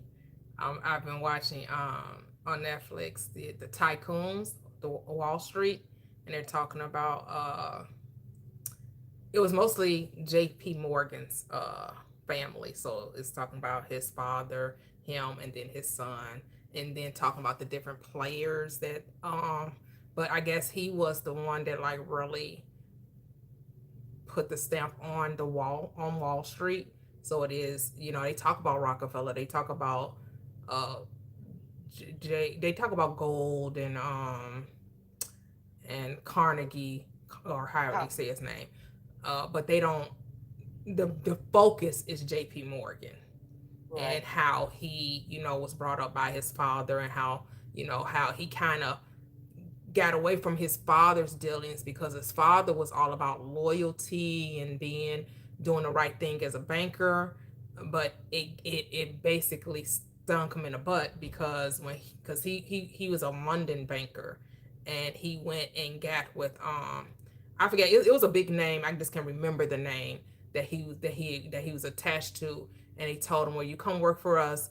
The owner said, after 10 years I'm going to retire, and then I'm going to let you lead the company. Well, when he retired, he fired him. Mm. And that's when so when JP Morgan started coming up in the ranks and started, getting, doing his thing, his father would come and try to scold him. It was like, well, that's not how we do business. We don't do business like that, or whatever. And he was like, well, I'm no longer doing business like you do business, because when you did business that way, you got taken advantage of. And so he became a big power player, and did things his way, and that's how he became like one of the richest, according to their history. He was the richest person, at least in the United States. But of course, they're gonna say the world, but because He according to the got United States is only, it's their world, and ain't nobody else's world. Like, they don't share the world with anybody else. It's like they're gonna say, we're the richest, we're the richest. It could be people much richer, but they only gonna tell it from their perspective. They're the richest in the world. I'm like, okay. But I just like the mind. I'm just like, just want to hear how they talk and what they're, of course, they can't tell us everything, because it's not like he left a book behind to say what his mindset was as far as how he got his dealings or whatever. We do know he went to business school, and he did learn his banking and financial wizardry from his dad and from the school that he went to. So, but I'm like, I think he I go think ahead. he went to the king, and he's the one that backed the Civil War. I think he had something to do with backing the Civil War. He asked for money or something like that. Yeah, Um, yeah. mhm. I mean, they were part of a lot of the different. Okay, Yeah. so it wasn't that he backed it, actually. Well, yeah, So yeah. actually, what happened was he actually scammed the government, which is what his father was scolding him about. But this is Yes. before his father ended up losing his position at his company, because what he did, he got into business with this other guy, and they got these weapons, the pew pews, or, well, I'm gonna say rifles. They got the rifles, and they made a small difference about it. And what they did is that they bought the weapons from the government, and I think they tweaked it a little bit and then sold it back to them. But they sold it back to them at a very, very high price. And then the government recognized they had been bamboozled, and so, okay, so they put it in the paper and all of that type of thing, or what have you. And so everybody was displeased with the way he did that business dealing, and so it kind of left a black mark on his reputation. And it wasn't until later in life he did another business deal, and he was able to, make good. But at that time, he didn't have a good relationship with the government, even though it made them a lot of money. His father didn't like the way he made the money, because he kind of Right. like bamboozled the government. Yeah. Well, a lot of those tycoons, they did kind of, well, all of them. Rockefeller, he was the first one that really did PR. Basically to change I mean, they used the the psychology. They story. were used the Yeah. newspaper. If anytime they wanted to, like, whoever they were, their competition was, or whoever their competition was, they would use the newspaper to spread propaganda or lies. They call it propaganda, but it's really just spreading lies, not telling the truth. Basically telling the story that they want the public to believe, as well as the businesses at the time. And because when he had a competition, they were trying to purchase. He wanted to get into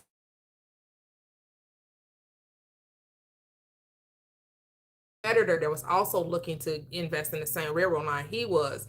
And the competitor was going to London to do it, because he couldn't get any investors in America, because investors wouldn't knew it was a a railroad line that had basically went bankrupt, and he was trying to buy it and extend it, but he needed investors to get it going again, and he couldn't get any American investors, so he was trying to go to London, where that was the Morgans, that was their territory.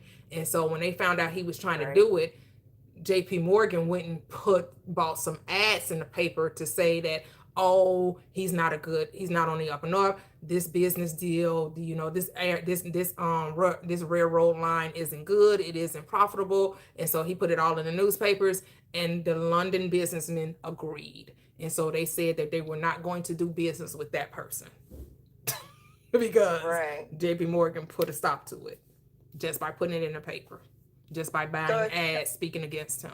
I'm like, damn, that's all y'all got to do. But we see that's how it happens in today's society, right? If they don't want, if the government or a person don't want something to happen, what do? By advertising to speak against it. Y'all put stories out there to blemish the person's reputation, to keep you from getting the thing that you want. So if we bring it down to an individual level, it would kind of be like maybe rewriting the story about us. Kinda like, reinventing a storyline or telling a different story about us, or me. Yeah. I mean, he was very confident, right? He was very confident. And whatever thing is, those people who played in that arena, they actually had to have a certain mindset, right? Like he had to, they said that he was a very confident person, very shrewd businessman. He, especially if you have that type of idea. And of course, they already had some type of money, right? But he wasn't the only, at that time, he's not rich, right? He don't own the railroads yet. He's up and coming. So he's not unlike a lot of other people during that same time. A lot of bankers were all trying to expand their businesses, right? He just was the one that ended up, again, we don't know the mindset of these people other than that he was confident and he took risk. And they said, when you take a great risk, you have a great reward. He believed in himself. That's what I get from it. Yeah. It all comes down to belief. Because the person that's telling the story, the narrator, he's like, he was known to be confident, and he didn't care what the world thought about his business deals. He didn't care that his father thought that he was doing some stuff that was slick or that was sly. He didn't care. He didn't care what the world thought. He did what he wanted to do and how he wanted to do it. And that's what we have to know, right? He was not looking for people to like him in business. He didn't care if you liked him. Right. It was just, I'm gonna do what I'm gonna do, and I'm gonna narrate this story how I want to narrate it, and I'm gonna tell you what to think about me in the situation. Yep. Basically, is what I get from them. Stories about these titans, because of course, that's what they call the titans. That's what it's called, titans. Yep, that's the name of it. Because of course they can't be meek and mild, and they that wouldn't be their persona. Their persona would have to be one of well, right, they're disciplined, which is what meek means in the Bible. It actually means disciplined. So disciplined, yes, they're disciplined, structured, and they have a way of doing things, and they're not looking for other people to agree with them. And that's how it has to be in life. I'm not saying that you got to be trying to be slick with other people. I mean, we think that that's the only way you can excel, but we know that's not the only way people excel. People don't only excel. But I think the issue with his dad is that he was putting his trust in somebody else's word, right? Whereas JP Morgan was like, oh, it's not about me. His son was like, it's not about me putting my trust in someone else's word. It's about me putting my trust in my word. See, that's what I get out of it. The reason why his dad didn't get what he wanted, because he believed in the other person. Instead of deciding what it would be, he trusted in what someone else said it would be. And that's kind of what it... Oh, we can't hear you, Anna. Oh, sorry. Okay, there you go. It's kind of like what it all boils down to is your belief in yourself. Yep. The law of life is the law of belief, and it's not belief in another, it's a belief in you. That's it. Belief in yourself, your own ability, your own mind, your own ideas. Yeah. Yeah, I think that's the Trusting basic. yourself. And a lot of people don't trust themselves.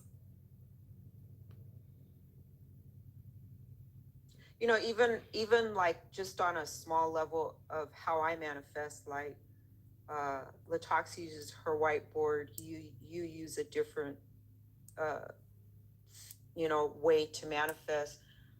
For me, because I'm a very kind of a structured person, uh, I like my life to be structured.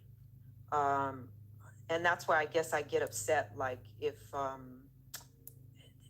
like with that whole HVAC thing, because it's like 3 weeks. I mean, okay, like I did my end of the deal. I wrote you a check for the product and for you to install the product.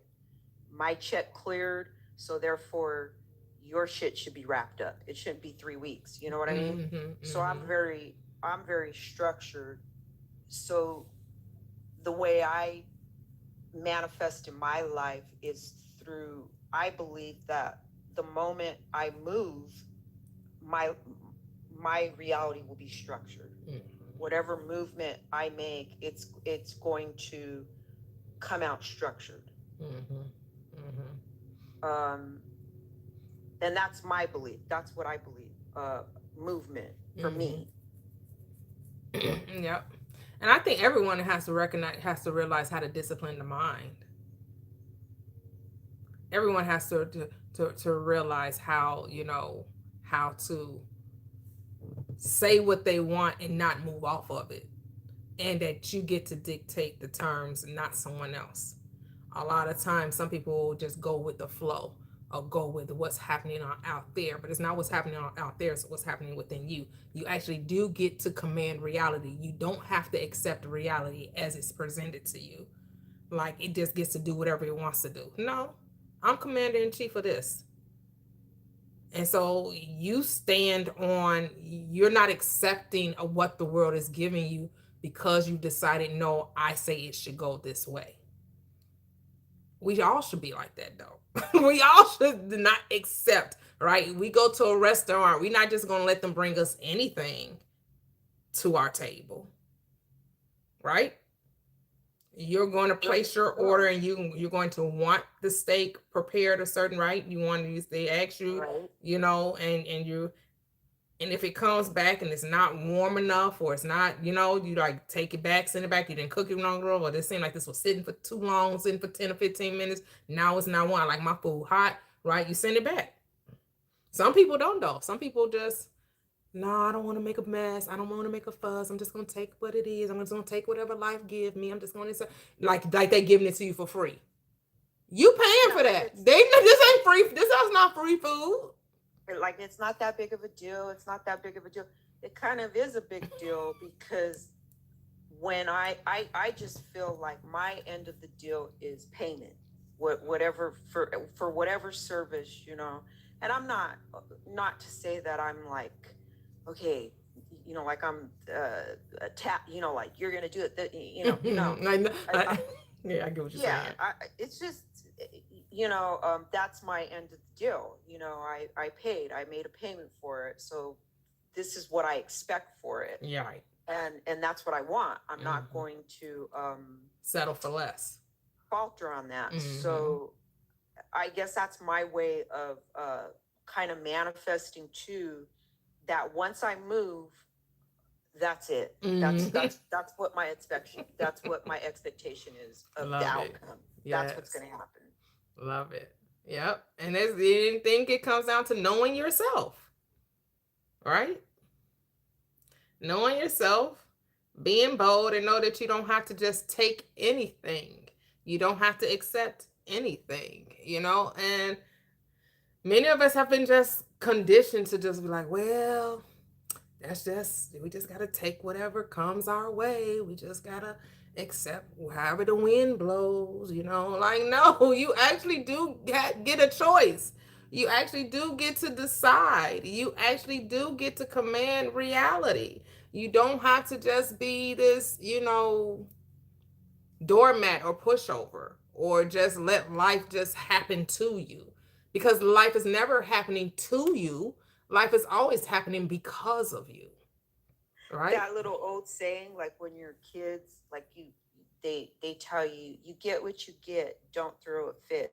That's I like, never heard that's, that. yeah, that's what I was told as a little Not kid. you get what you get, don't throw that Right. whole grateful, right? You better be grateful. Yeah, you get what you get, don't throw a fit. So if it's crumbs, if it's like if you're splitting a pie and all you get is the crust, you get what you get and don't throw a fit. You Ooh, know? isn't Yeah, that a and way so to that, settle for life and don't have no expectations of greatness?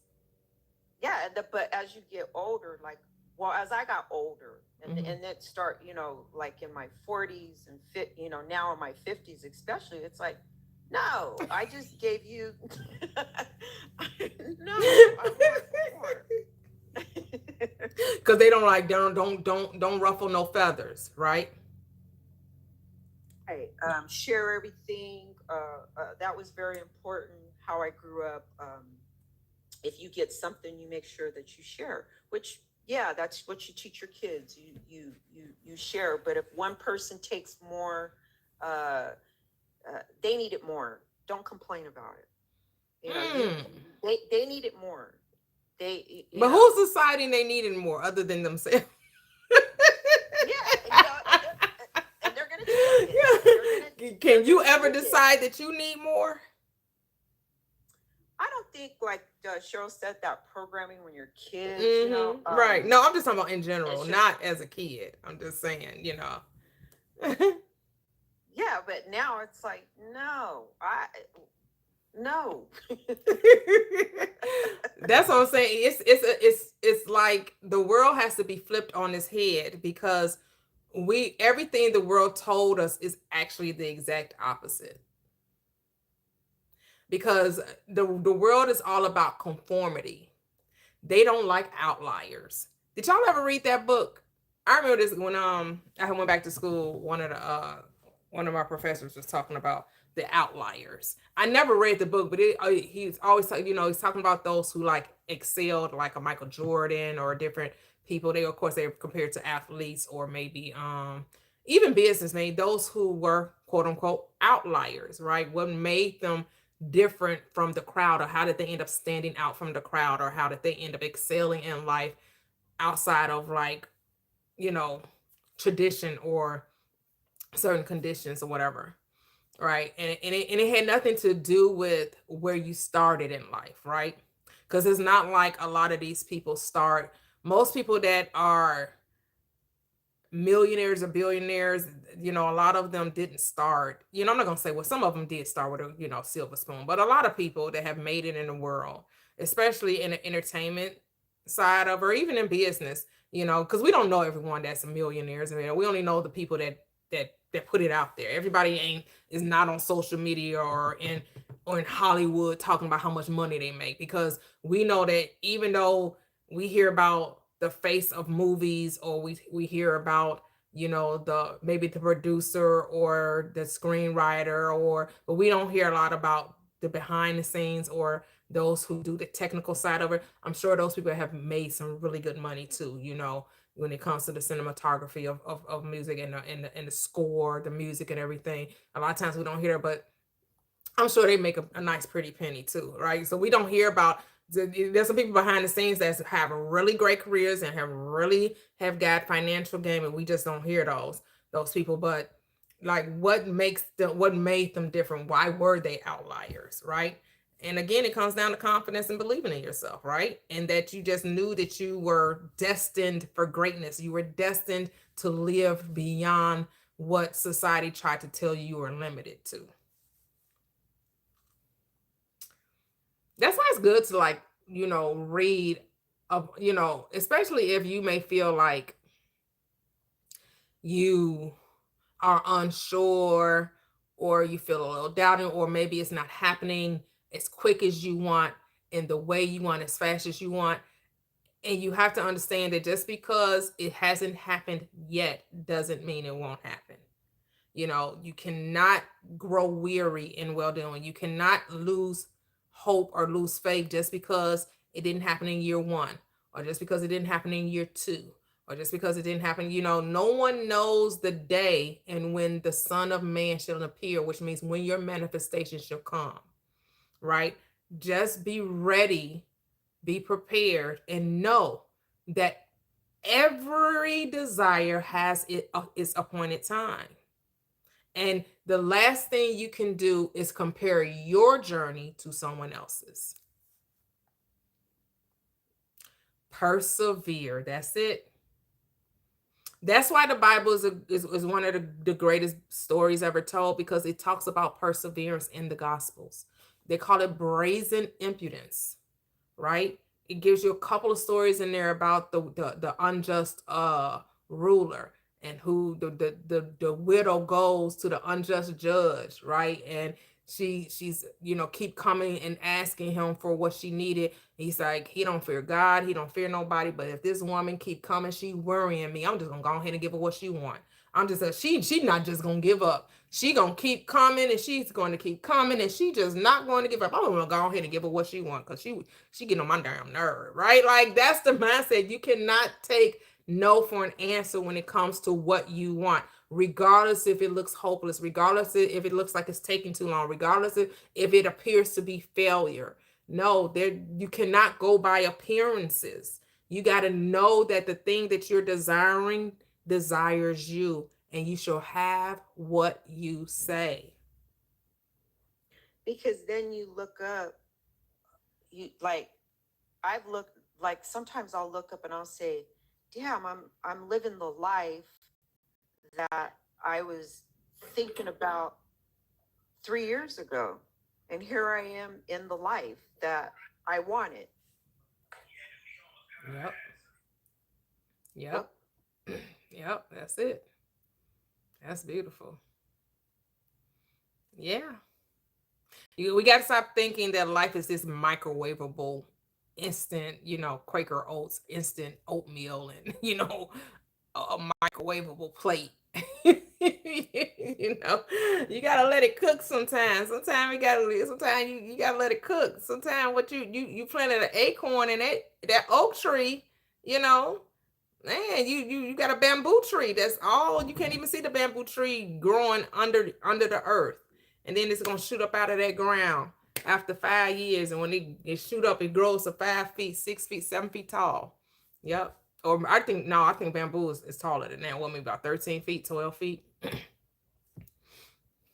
And so we have this tried and true. Is that what it is? Tried and true. Yes. Hello, welcome. You can unmute. Are you there? Yeah, sorry, I didn't mean to. Oh, you didn't mean to come up? No, I didn't. No problem.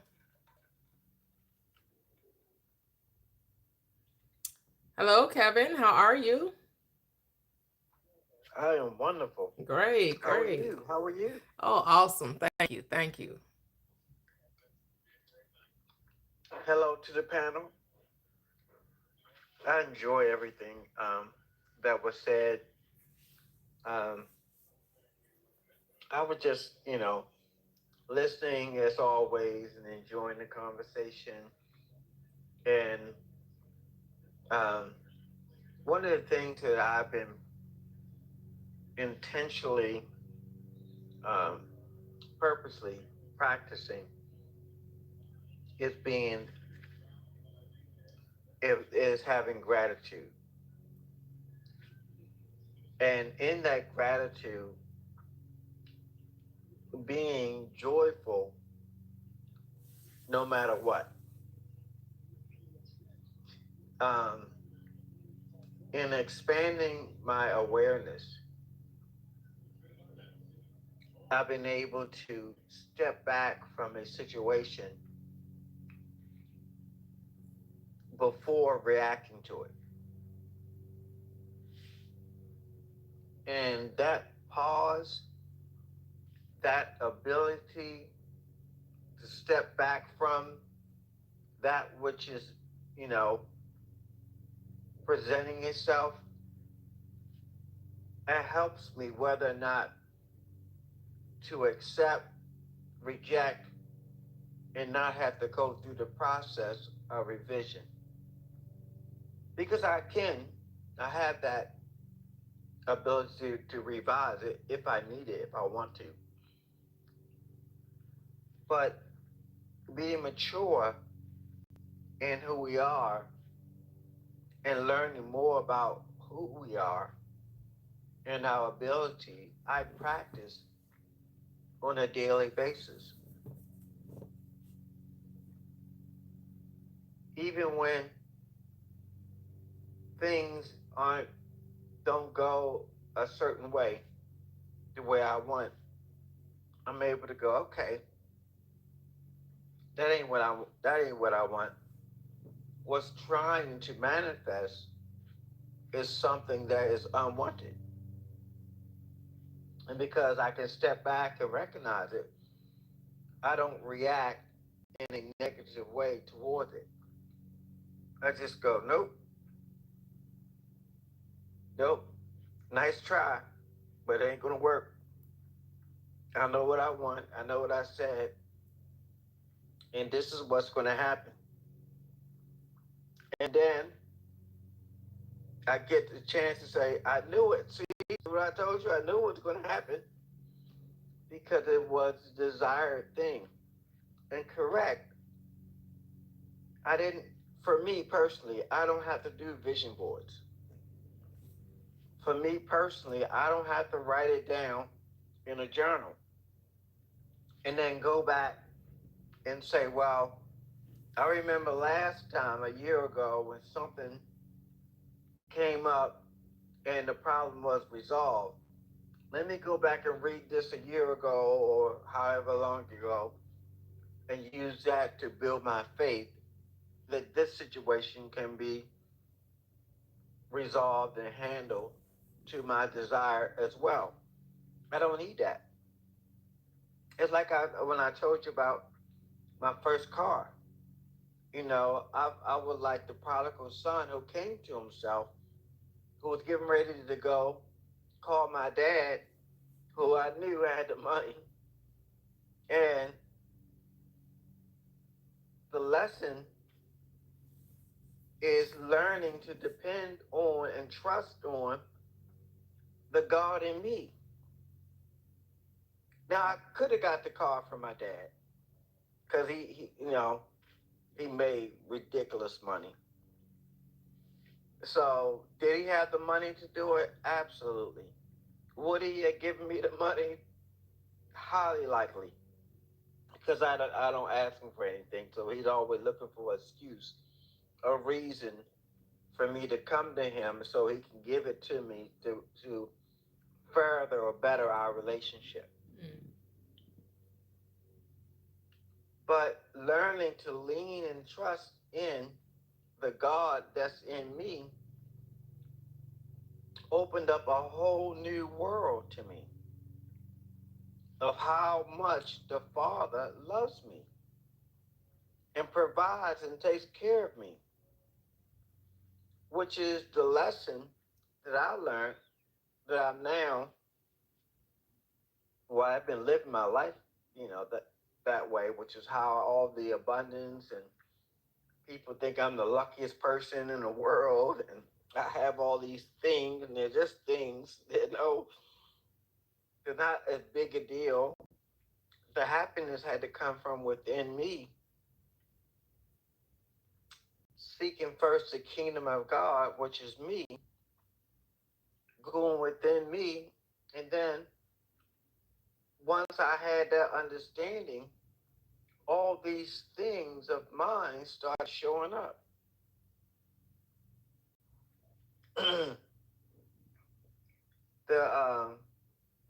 I really believe the Michael Jordans, the Magic Johnson, and all the other successful people that we point to, that we look at and say, man, they achieved this, they achieved that. They're just examples of what we can do. Right. And not for us to say, man, I wish I had what they had, or I wish I could do what they did, or man, if I could just play basketball, or I could just play football, if I could just whatever. No, they're an example. Like Christ. I didn't have to walk around and say, man, I wish I lived 2,000 years ago so I could, be one of the disciples and really study up on the Christ. Right. No.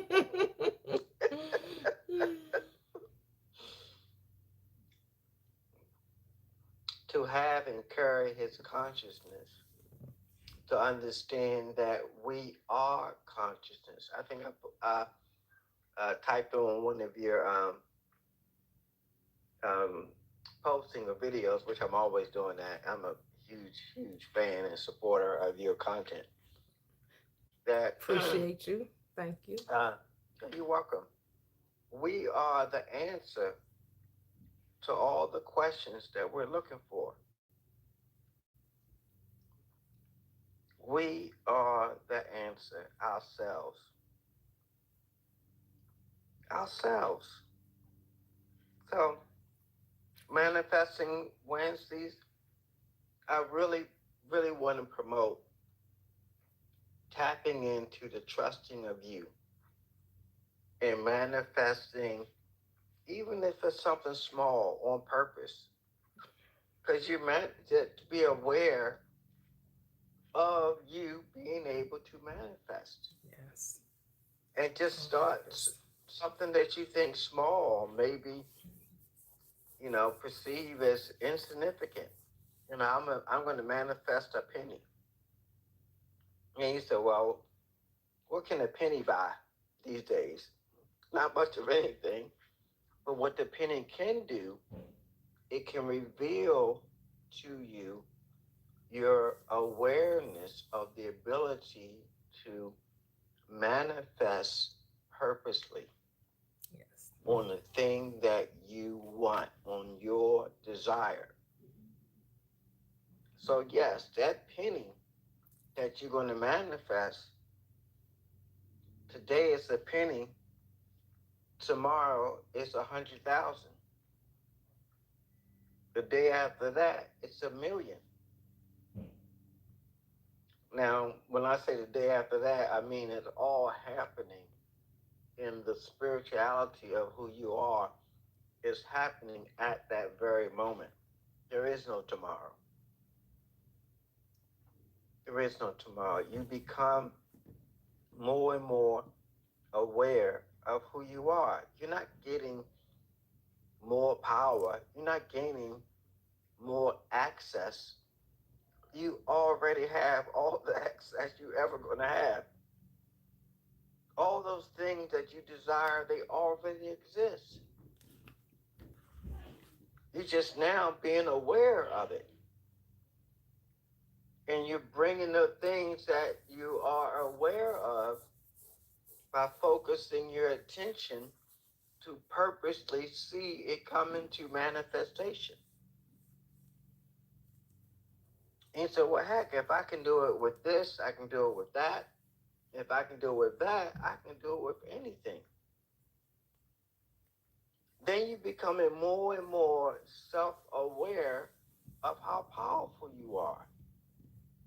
Then there's no mystery as far as how did you get to where you are today. You understand it instinctively that it was you all the time. It was nobody else but you. You become aware of your thoughts created your things. Your thoughts created your things. How many things? All of your things. Those things are a sum total of your thoughts. When we say thoughts of things, we're more specifically saying your thoughts create your things, whatever those things happen to be, the wanted as well as the unwanted. And when I read Genesis 1, Genesis 1 and 1, and it talks about in the beginning, God separated where God said, "Let there be light." Before He said, "Let there be light," there had to be an awareness of no light. You had to be aware that there was darkness. When Adam and Eve hid themselves in lack, who told you were in lack? Because you were not created in lack. That's where the duality came from. You're not in lack. You don't lack anything. The original you is the Garden of Eden. You have everything. Everything. There's not even a tree saying of good and evil. It's only good.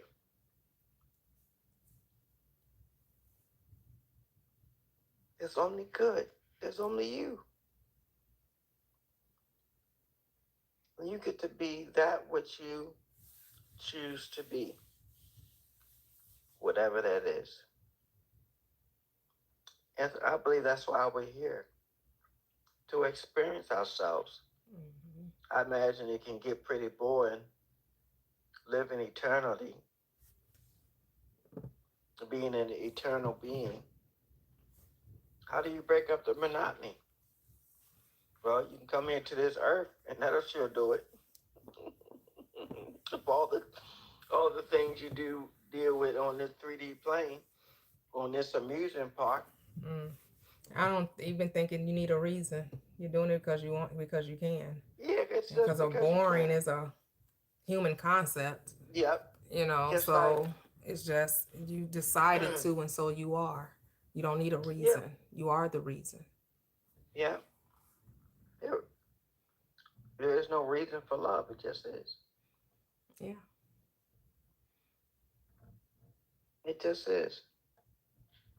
Yeah. That's the only reason you need, because you're choosing to. Right. You don't need to justify it. That's why a lot of people end up backing off their desires, because they're trying to just get justification.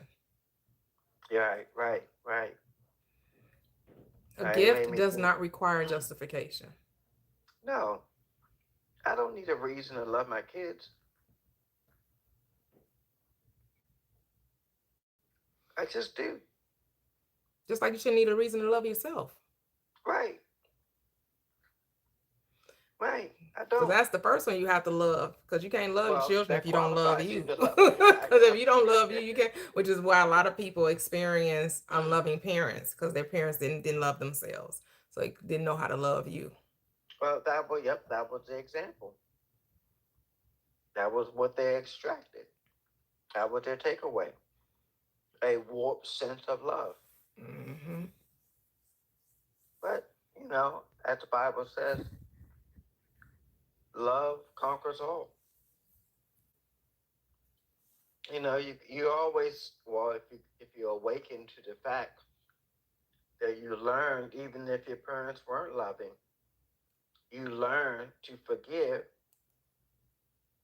and to love. Yep. To forgive. And you're not forgiving them, you're forgiving you. You're forgiving yourself. Take them out of the equation. There's a whole lot of, I had to do a whole lot of internal self-evaluation on that.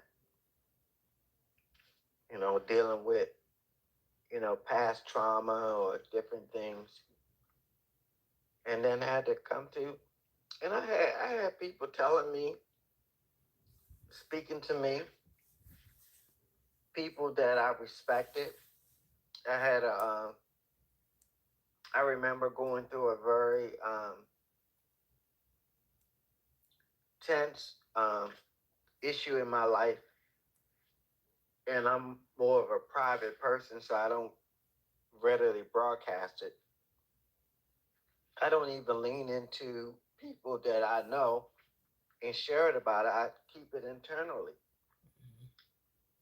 And I had the company that I was working for, one of the franchise owners of the company, who was a multi-millionaire, um, and ran a huge, huge business organization, called me seemingly out the blue just to talk to me about what I was going through and give me advice, in which kind of rarely grabbed my attention because I'd be like, how does he know anything about me? I'm just one of many, and I found out later that he saw me in a very particular and special way.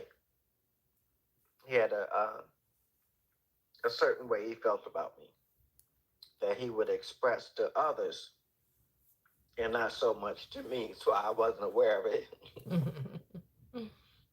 But I feel like I come through life feeling like I always had or received preferential treatment because the way I am about other people. That I mean, I had family members used to call me friend of the friendless because I can befriend almost anybody because I love people. And I would always treat people the way I treated myself. So, anyway, Absolutely. manifesting Wednesday. Manifesting Wednesday. Yes. Yes. And I had to learn not to be so hard on myself. Yeah. As we all do. We all have to remember to take it easy with ourselves, right? And it really, I know someone was asking the other day, like, how do you, you know, love on yourself? How do you build your confidence within yourself? And it's all about how you talk to yourself. Because remember, your word is God. Your word is the creator in you. It's what you say about you is true of you.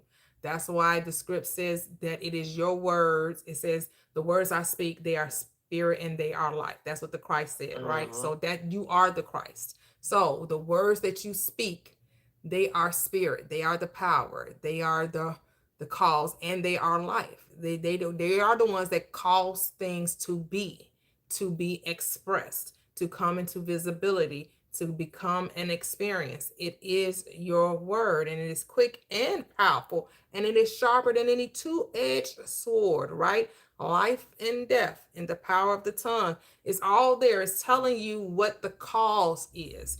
The cause is your word. So that's why it is imperative that you speak life unto yourself, because you can't speak death with your word. Speak life so that you and your seed may live, says the script. I set before you life and death. Yeah, you brought up a really good point. Wait a minute, hold on, Kevin. What'd you say, Anna?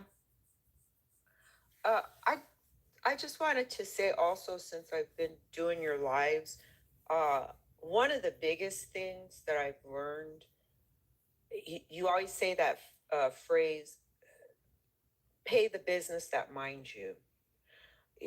So what I've learned is to bring my attention and my focus back down to myself and stop looking outwards. Because I think, well, I don't think, I know, for decades, I spent a lot of my time comparing my life and my path to everybody else, even including, let's say, somebody at the grocery store.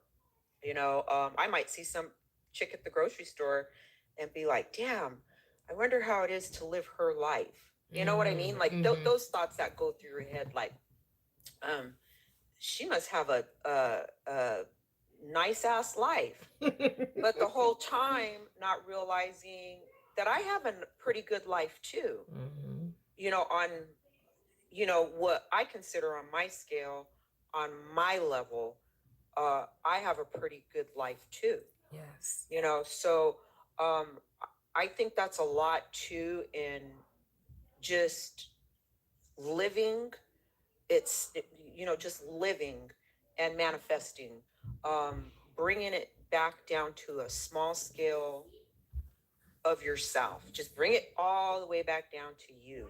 Yes. Because not everybody's going to be, I do admire the mindsets of all these great people. Like I watched another Netflix documentary yesterday about the Portland Trailblazers. Oh, okay. But at that time, it was in the early, I think, 90s or something like that, 80s, when they were calling them the Portland Jailblazers, because the guys that were on the team, I mean, they were considered not that great, getting caught for weed, getting caught for this, getting caught for that, just doing just stuff, you know what I mean?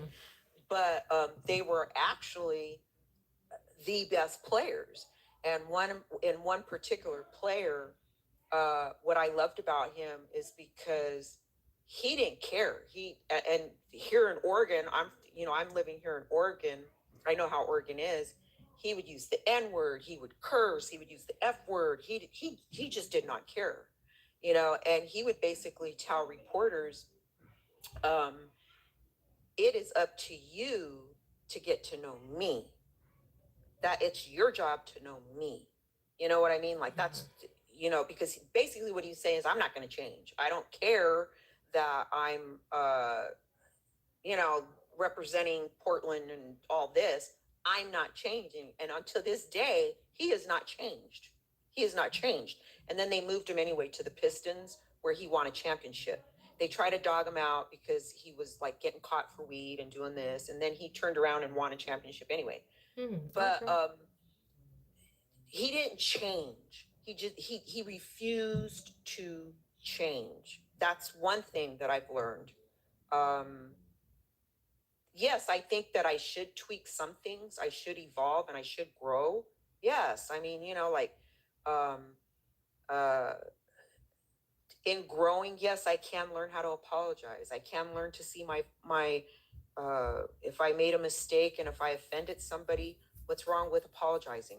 You know what I mean? Like there's nothing wrong with apologizing or anything, but I guess what I'm getting at is like, that's what I've learned through this process, is bringing it back to yourself, on a small level, and not compare my life to people that I think that they have something, that's all, and so even when I'm in the grocery store, if I'm grocery shopping and stuff, I'm more aware of what I'm doing, and I'm not looky-loo all over the place, because I used to be that type of person, like, well, I just like to people watch. Why am I people watching? Why am I not watching me? Why am I not being in that moment with myself? That's all I'm trying to say. Sorry. Oh, no problem. No problem. You good. It's Kinda what it rambled. right. Sorry. It all comes down to whatever you believe. At the end of the day, it's about what you think. It's your reality. It's your script. It's your perspective. And if you accept that that's what's true, then that's what's going to be true for you. That at the end of the day, you can live. You got to live with you. You the only one sleep with you. You the only one thinking your thoughts, and you're the only one experiencing them. So that's what it all comes down to. Go ahead, Kevin. What were you going to say? Um, And then we'll go to the new guest we have my up here. barber, um, he's around the same age as my son. My son will be 25 end of this month, and he's one of the ones that I mentor. And everything that virtually everything that I go over with, my barber, he turns around and goes over it with his dad. So it's almost like me talking to the dad through him. Mm. So I was at the barber yesterday, and he said he wanted to share with me what happened with his dad. He had lost his job, and he had been out of work for a couple of months, and he was concerned because he was backed up on his bills. Mm. And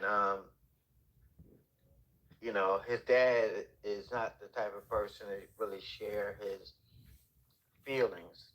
More or less internalize it.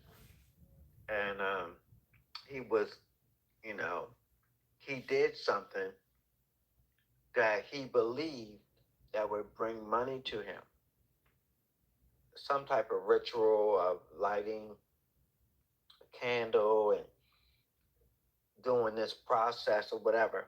Mm. It wasn't the process that made the thing that he wanted, which was money, manifest.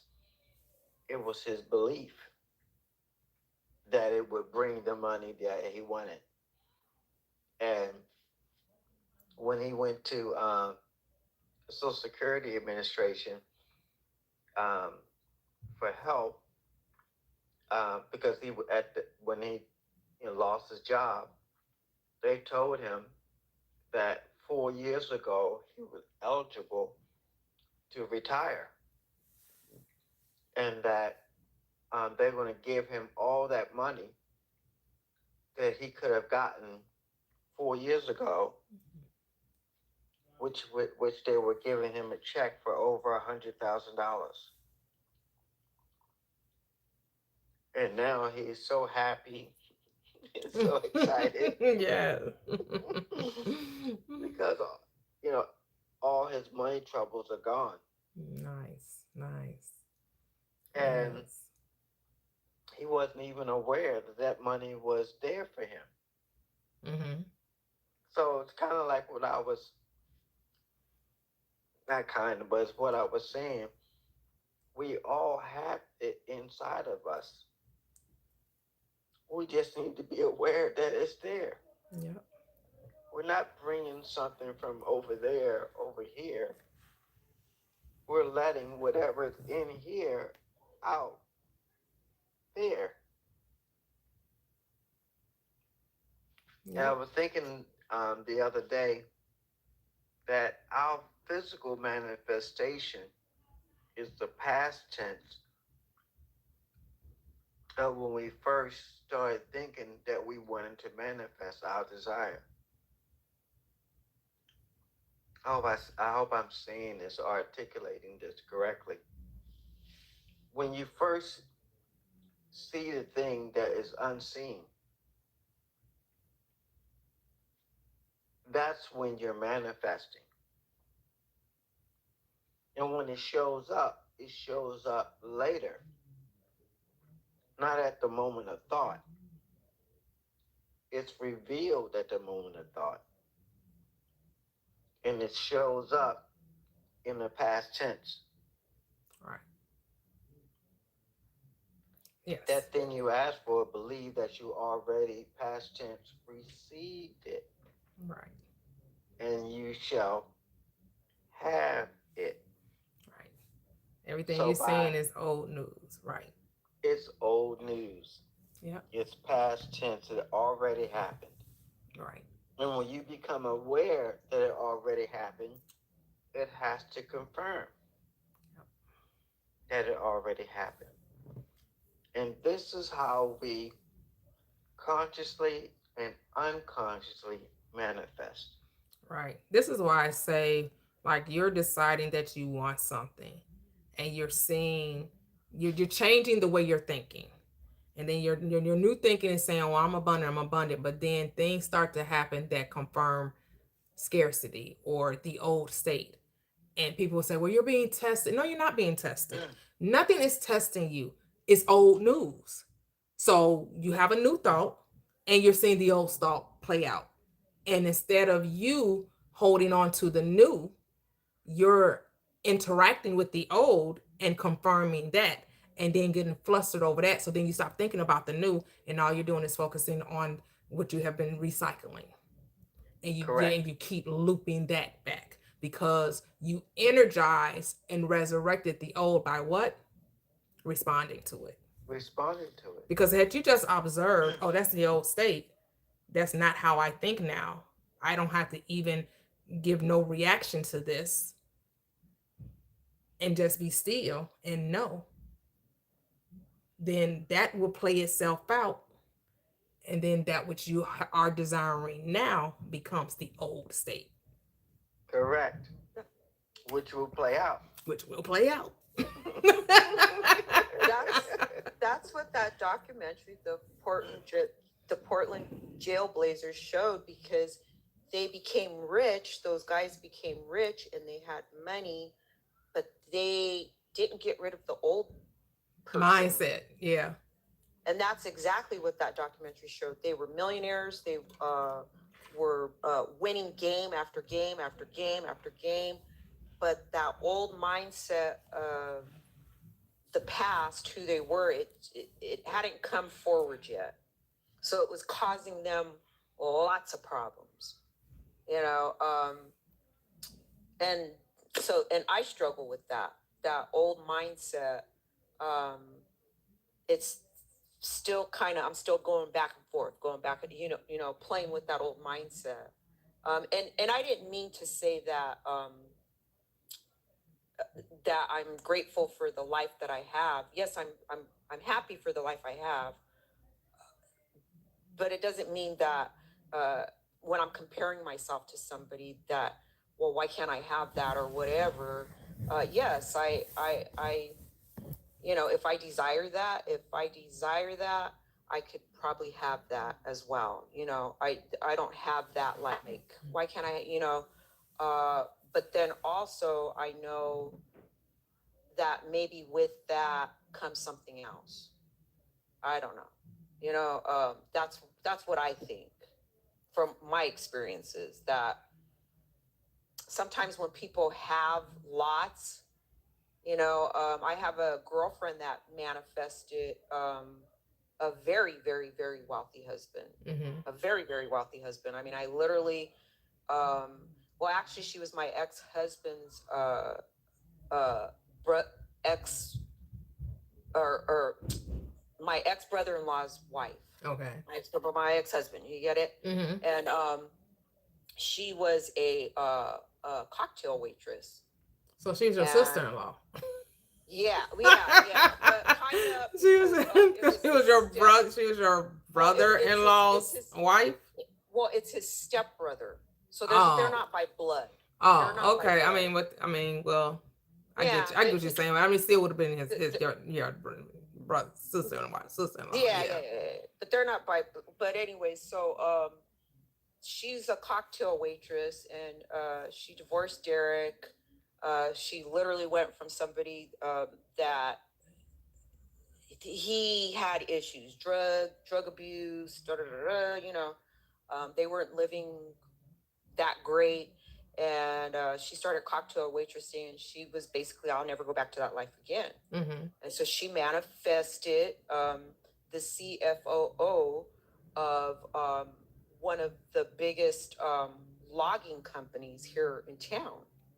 And of course, he's a little bit older. Yeah, he's like about, I think Curtis is like maybe 18, 20 years older. Mm-hmm. And literally within 3 months, her life changed. I mean, like, changed. Mm-hmm. Like from living in a trailer to a $1.5 million house. Nice. With a swimming pool, toys. I mean, big toys like a Barbie doll Mercedes, a Barbie doll Jeep, and then one of those Mercedes that I forget what they're called, those X5s or something, where the wheels, you push a button and the wheels can expand for like all terrain or city or snow. If you're looking for, it even looks for a parking spot. It has like satellite.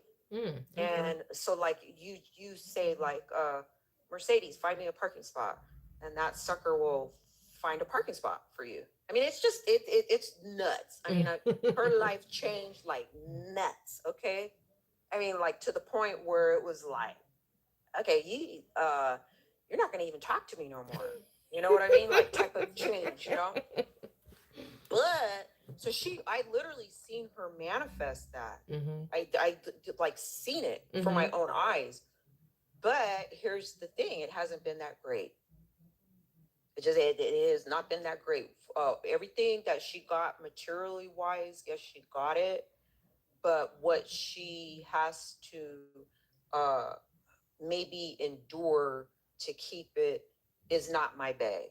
It's just not. It's not. That's not for me. That type of. It's just not for me. You know. And I'm not mad at her. Right, I'm not mad right. at the situation. So do you think because you can't have it all that you can't have a rich husband and an amazing marriage? That's where my thinking, and I knew you were going to say that. That's why I brought it up. I knew it. That's why I brought it up. I knew it. And that's why I'm so gun shy. That's why I don't want to date. That's why I don't want to.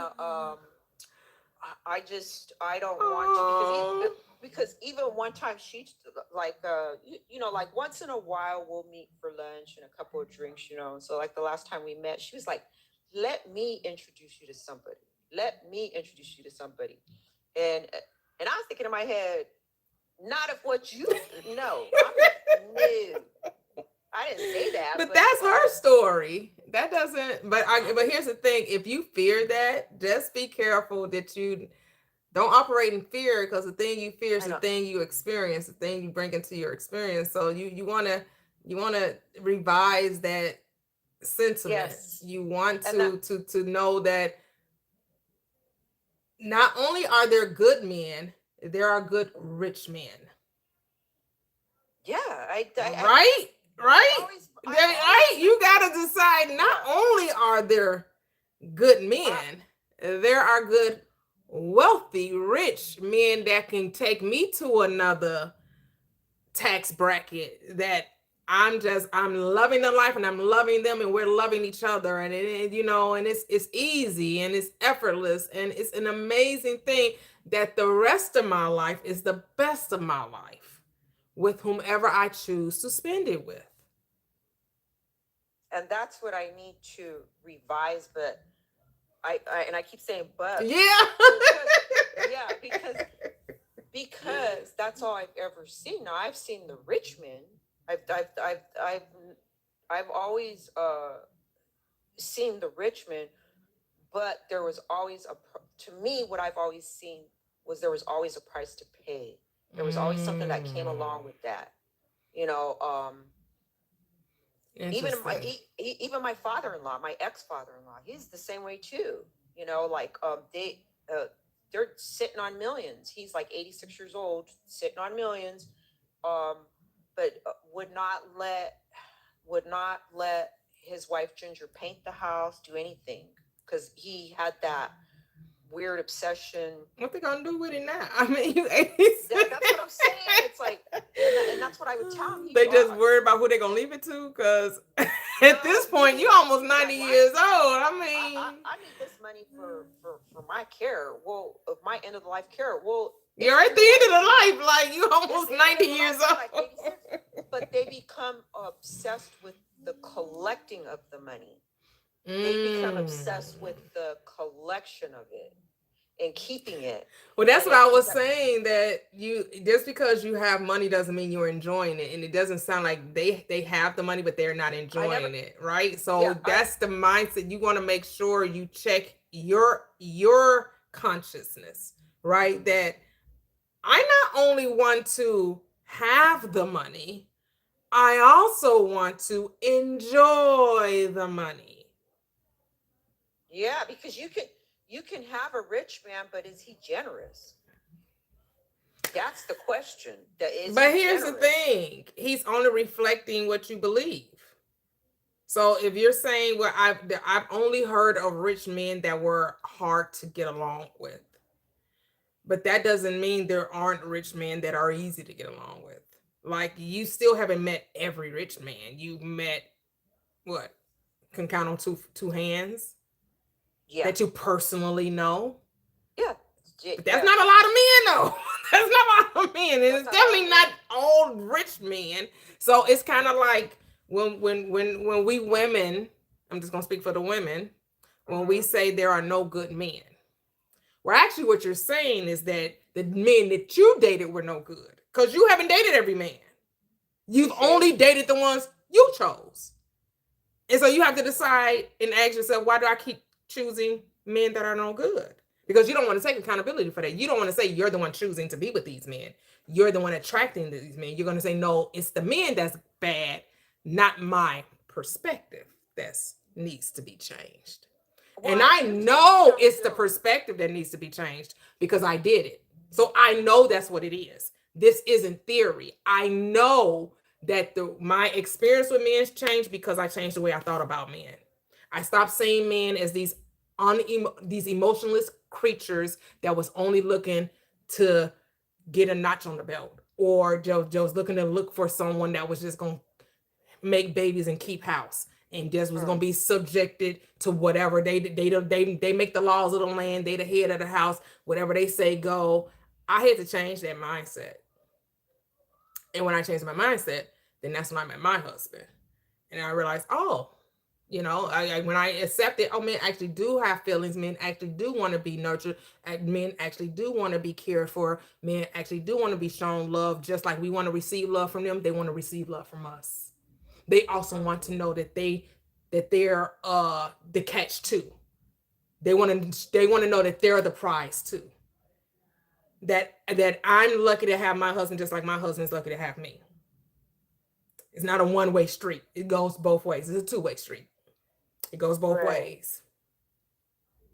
See, my way of taking accountability is like, just don't date. Are you funny? I'm just not going. I'm warding off all men. You just gonna ward off all men. But yes, you're right. Yes, you're right, Toyia. That's why I brought it up, because I knew you were going to tell me that. It's my perception of what goes with money. What goes with money, and I have to change my perception about. Yeah, because the world be tricking us. More money, more problems. No, more money, more options. What? Miss me with the problems. The only problems you have is the problems you create. So stop creating problems, and there won't be none. Start saying more money, more options. More money to play with, more money to share, more money to circulate, more money to enjoy. Give it a different meaning. Because that's the world trying to trick you, trying to make you think you don't want to have more money because you don't think you're going to be happy. That's some BS. Because if you're happy with money, without money, you can be happy with money.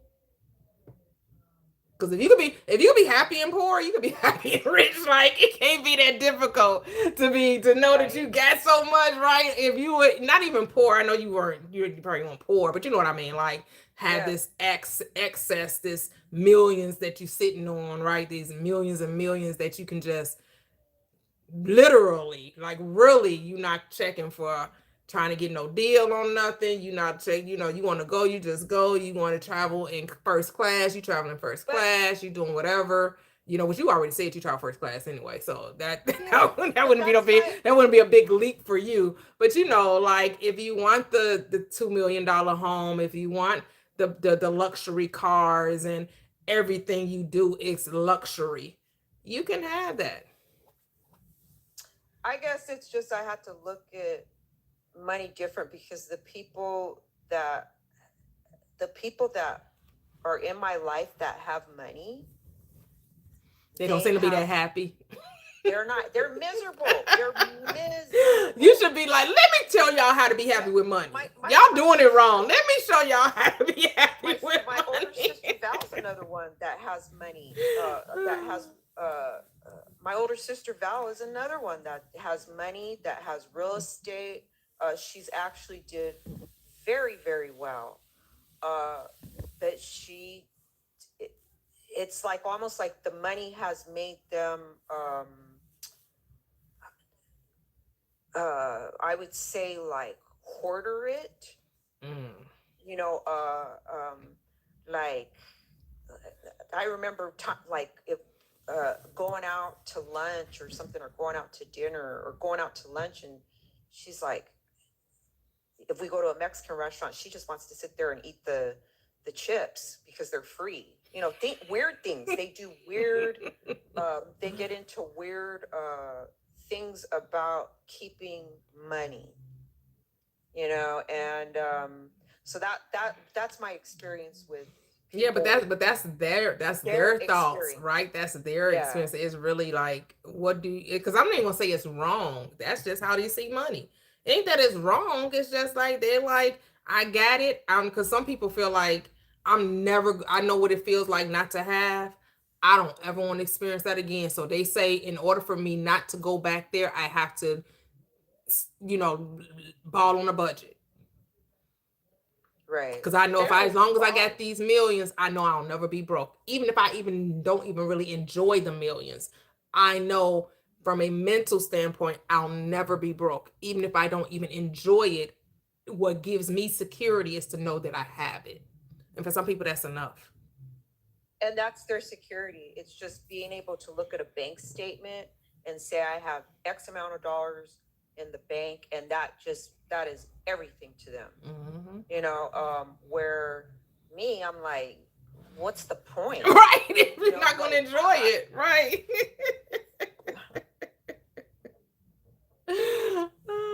Oh my goodness.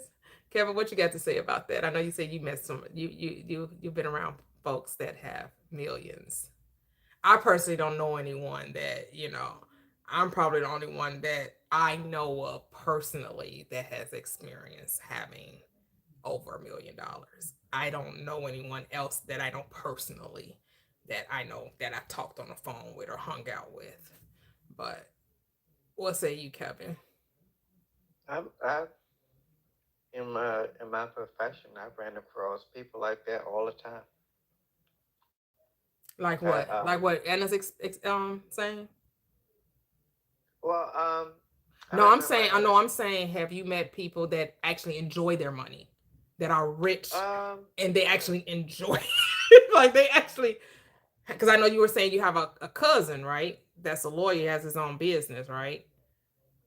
well, he's a partner in a law Partner, firm. right? A partner, right? Right, his name is Kevin. Yeah. So does he Um, enjoy his money? yeah, Okay. yeah. I mean, he's very generous with it. Every time we're around us, he tells our money is no good around him. Okay. He don't let us spend any money at all. See, that's separate. Yeah, that's separate. Rich. I need to. That's separate. Rich. You want to be around where like, keep your money in your pocket. I got you. But I mean, I don't. I mean, I do that with my friends too. Right, I'm not. right, right. I mean, I do. Yeah. I don't have his money per se. Right, right, right. I mean, I'm sure we all have, experience where we were like, no, I got the tab. No, I got it. Don't worry about it. Don't, ain't no big Yeah, deal. I Yeah, do that all yeah, the time. yeah, yeah. And it's no big deal. And I'm around people who do that also. They're like, if we're together, if I'm with them, and I mean, I paid for a lady who was behind me who had a cart full of groceries just because I was in the mood to do it.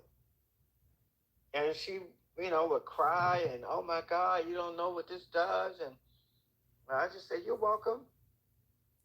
And I mean, it was no big deal because I had the money. It was no thought to me. It was not even consideration. She was in need. I felt the urge to help, and I did. And she wasn't behind me begging, or could you please, give me, $5 or something like that. I don't know. But yeah, I've met celebrities. And when I talk to people who are celebrities, they're just like everybody else. They're not really You know, the Right. ones No, that I I'm met, they're saying not full the of anyone themselves. that um are meagers or miserly with their money. Have you come across Um, that? That's what I'm saying. Like people yeah. that like what Anna's saying, like they have it, they have plenty of it, but they're kind of they hold it close to the vest. They're not willing to like really spend it and enjoy it. Like she said, her I only sister met I has met is one very guy. well off and would rather instead of and really enjoying the Mexican restaurant, only want to go there for the free chips. Like that makes no sense. Yeah, But hey, I that's met each one his guy who own. was a client, who was a customer of mine, and I don't know why he felt the need to show me his bank account because I didn't care.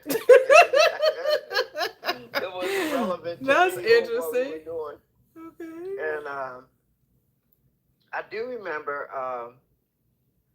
this one guy, and my impression of him was completely off. I showed up at the house for an appointment, and this young guy came to the door with a beater on and some shorts, and I thought I was at the wrong house. I said, "Is Miss such and such here?" And he's, "Oh yeah, you mind waiting a minute? She's asleep. Let me go wake her up." And I'm like, "Oh, here we go." Right, one of these like thinking it's gonna be a waste of my time. So when I came in the house was a mess. I'm like, wow, I need to hurry up and get out of here because what I was thinking, ain't no money in the house to be made. I'm a salesman. I'm thinking I'm there for a reason, for business. The TV wasn't even hung on the wall. It was leaned up against the side of the wall. There was fast food, trash, McDonald's, and stuff scattered on the floor. And I was like, wow. And when she came out, she said, "Oh, I need my bathroom done." I was like, okay. So she said, "Well, let me show you the bathroom." And I'm thinking, maybe she wanted a tub converted to a shower and fixtures and whatever else, and seat and all this stuff. And she said, "Yeah, I need all of this redone." And I'm thinking, they don't have any money, thinking to myself. And and the guy says, "Well, what she said is really my boyfriend's house. So he's the one that has to make the decision." So I turned my attention to him and started talking to him and showing him samples. And he said, "Well, I don't know what to pick. Let her pick whatever she wants." I'm sitting here showing these people all these samples of materials and things like that, and they don't have any money. I can see they don't have any money. I said, "Well, let me get them to fill out a credit application. And then when the lender turns them down, I'm off the hook. I can like, well, I tried, or well, it didn't work out. Good luck, you know." Well, when I'm filling out the application for him, um, I'm asking the questions I'll ask everybody while I'm filling out the application. I said, "Well, where do you work?" He said, "Well, I don't have a job." And I'm like, "Oh, here we go." In my mind, I'm saying, "Here we go." I'm like, I knew it. This guy's probably a bum. Living, mooching off of her. And I said, "Well, okay." And I said, "Well, do you have any?" I got his social security number and date of birth and everything. He was really young. He was only about 22 years old. I said, "Do you have any credit established?" He said, "Well, no, not really." I'm like, "Oh gosh, this is such a waste of time." So I said, "Do you own your home or are you renting?" He said, "Oh, I own it." I said, okay, how much do you think the house is worth? And he says, about, you know, 400,000. That's okay. I'll go down there. I said, who's the lender? Who's the house financed through? He's like, I don't understand. I said, who do you make your mortgage payments to? He said, I don't make mortgage payments. I said, no, every month when you send in a monthly payment to somebody, whoever that is, who's the person that you send your monthly mortgage payments to? He said, I don't send it to anybody. I saw you behind on your mortgage, right? He's like, no. He said, I don't owe anything on the house. I was like, wait a minute. You bought the house? You paid cash for the house? He was like, yeah. And I'm like, are you serious? I mean, who does that? Right? Who's able to do that? Right? I mean, I had a mortgage, right?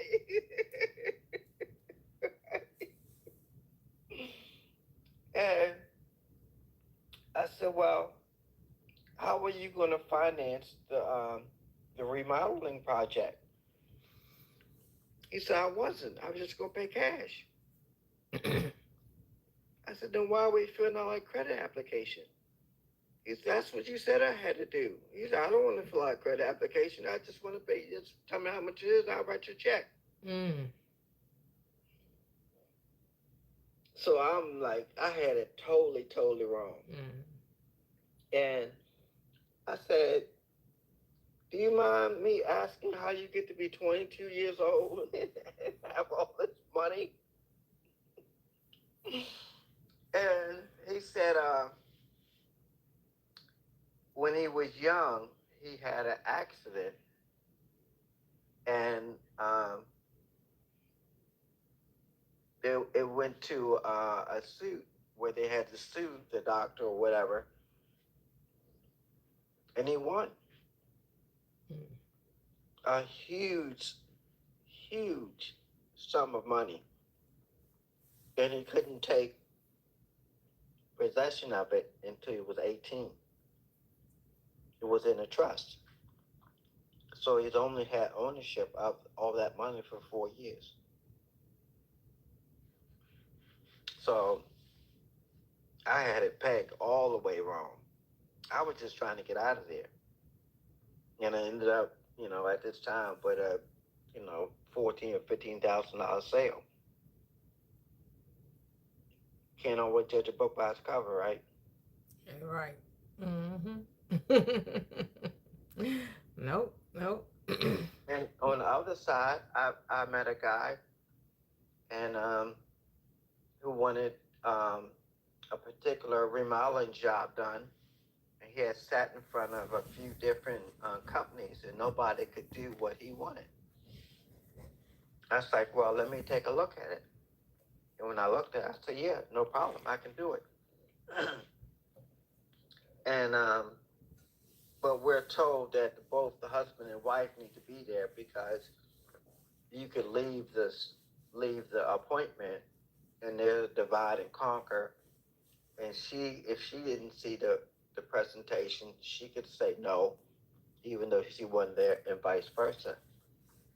And he was the type of guy that you don't tell him what to do; he tells you what to do, when to do it, and how to do it, basically. And I was like, but don't you need your wife to sign off on it? He said, well, she's going to sign off whatever I say. He said, I tried to get her to come to the appointment, but she didn't want to sit through no presentation. So I got stuck holding the bag. This guy had about, I don't know, just off the top of my head, maybe about 15 cars on the property. It looked like a dealership. I mean, there were Ferraris, Porsche, Mercedes, BMWs, uh, Jaguars, all on his property. And I made a comment about how many nice cars he has. He said, "Oh," he said, "most of my cars are in storage because I don't have the room on my property to carry all my cars." I said, "You got more than I said, yeah, I probably have about 50 cars." They're like, you can only drive one at a time, right? He was like, yeah. He just had the infinity for cars. And really upscale neighborhood in the DMV area. And I asked him what he did for a living. And he was in real estate. So they had millions. Right. So it's not uncommon to run into people that have a lot of money. Not Right. No, necessarily. it wasn't about meeting people that have a lot of money. It's about their perspective about their money. That's what it's about. Not, Well, I know there are people with money, but because the point I wanted to make was how Anna was saying how she has to transform her mind because all the people that she knows that have money, they're in her, from her perspective, it's her perspective that they're not enjoying their money. And so I did want to ask Latoxic that too, because I know she said she went to school with a lot of people that had. Are you there, Latoxic? Yes, so sorry, y'all. Yeah, that's okay. That's okay. It was a whole lot. And I know you were talking about, you went to school and even now in your business world and then even men that you dated, because Anna was talking about, the people that she know that who, like, she has a friend that married into wealth, and she tries to set her up, but she, from the outside looking in, she's like, yeah, she may have a plush life or luxurious life, but the marriage isn't something that she will want to enter into, because from her perspective, or even date, because from her perspective, the men just aren't that nice or aren't really generous. Yeah. So I want to hear your take, just so she can see that, can hear another perspective, like, actually wealthy men can be very generous and very nice and kind. Go ahead. I've had varying experiences. My ex that I was with for 4 years, he was wealthy. He was just he just didn't see himself as wealthy. So he did not he was more, conservative with his money. But that was more to do, I think, with him. There was some family stuff going on, some complications about, where the money was coming from and all that. So he was more conservative. My ex-husband was also wealthy, but he was fine spending money. He actually didn't have any problems spending money. I wouldn't call him generous. He was one of those people who was a really good gift giver. Okay. So like, whatever I wanted as a gift or whatever it was, like I got, like, it was a sewing machine I wanted. He put, stuff in my car, just different stuff like that. So he was, if ever I needed something, like he didn't hesitate. I wouldn't have called him generous, but yeah. But as far as the other people I know personally who are wealthy, like, I know people who are peripherally, people I know of and people who I don't really know too well. But as far as people I know personally, I think a lot of, there's a specific family who is a close family friend of my family. And we do holidays together, like all that type of thing. They're wealthy. They come from a wealthy background. So I think their father or something like that was I don't know if he was in oil or something like that. But anyway, there's 3 siblings from that marriage who they're about my parents. They're a little bit younger than my parents' age. So I grew up like babysitting their kids and things like that. They all approach wealth differently. So there's a son and 2 sisters, a son and 2 daughters. And the son, he, became, an architect and, became a politician, all this other stuff. The 2 daughters, I'm not sure that they really ever had like a career. They might have, I just might not know about it. But I think for the son, he really invested a lot in his kids. So a lot of their money, I think, went into their kids and sending them to private school and sending them to, whatever else, paying for, camps and stuff like that. They live in a really nice home and they drive really nice cars.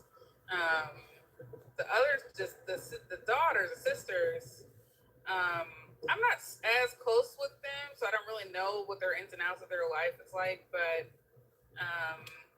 from what I know from being around them, they're a little money conscious. They're not as like free flowing. They're a little money conscious. As I thought, as I would think, But going back to my more recent ex, like all of his friends were wealthy. So he was wealthy. He didn't really see himself that way, but he had friends who did see themselves that way. And some of them worked their way into it. Mm-hmm. Some of them had it through family money. So it just depends on how they did it. But the ones that were really ultra wealthy worked on Wall Street. And there's only one guy of the four of them that I would have considered to be, two guys out of the four that I would have considered to be generous. The other two were like weird about it. But, overall, I've had experience. I hate that. I don't want to affirm what Anna was saying. I will say that I've had the most generous men that I have been with had not had a lot of money. I'll say that. But that's what I'm saying. Like you're co-signing Anna. Okay. I hate to say that because I feel like generosity is, to me, generosity is like, you don't even think, like I've had, one of my exes gave me like a really, really expensive 22 karat gold necklace. Like he was just wearing it. I was like, I really like your necklace. And he just gave it to me. You know what I mean? Like he didn't have a lot of money. You know what I mean? But like, I feel like generosity is more of a cultural thing. Then, I feel like it's more of a cultural thing. And some I feel like this is my bias is that I feel like some people culturally are more generous than others. Yes. Interesting. And I had to, let me add to this. I had to literally divorce my husband to get some money out of him. Wow. And he has money. That's the thing. And his daddy has money.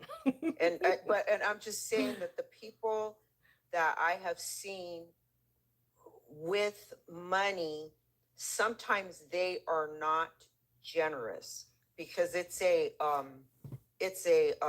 mental thing of, I have to keep this wealth. It's almost like a competition.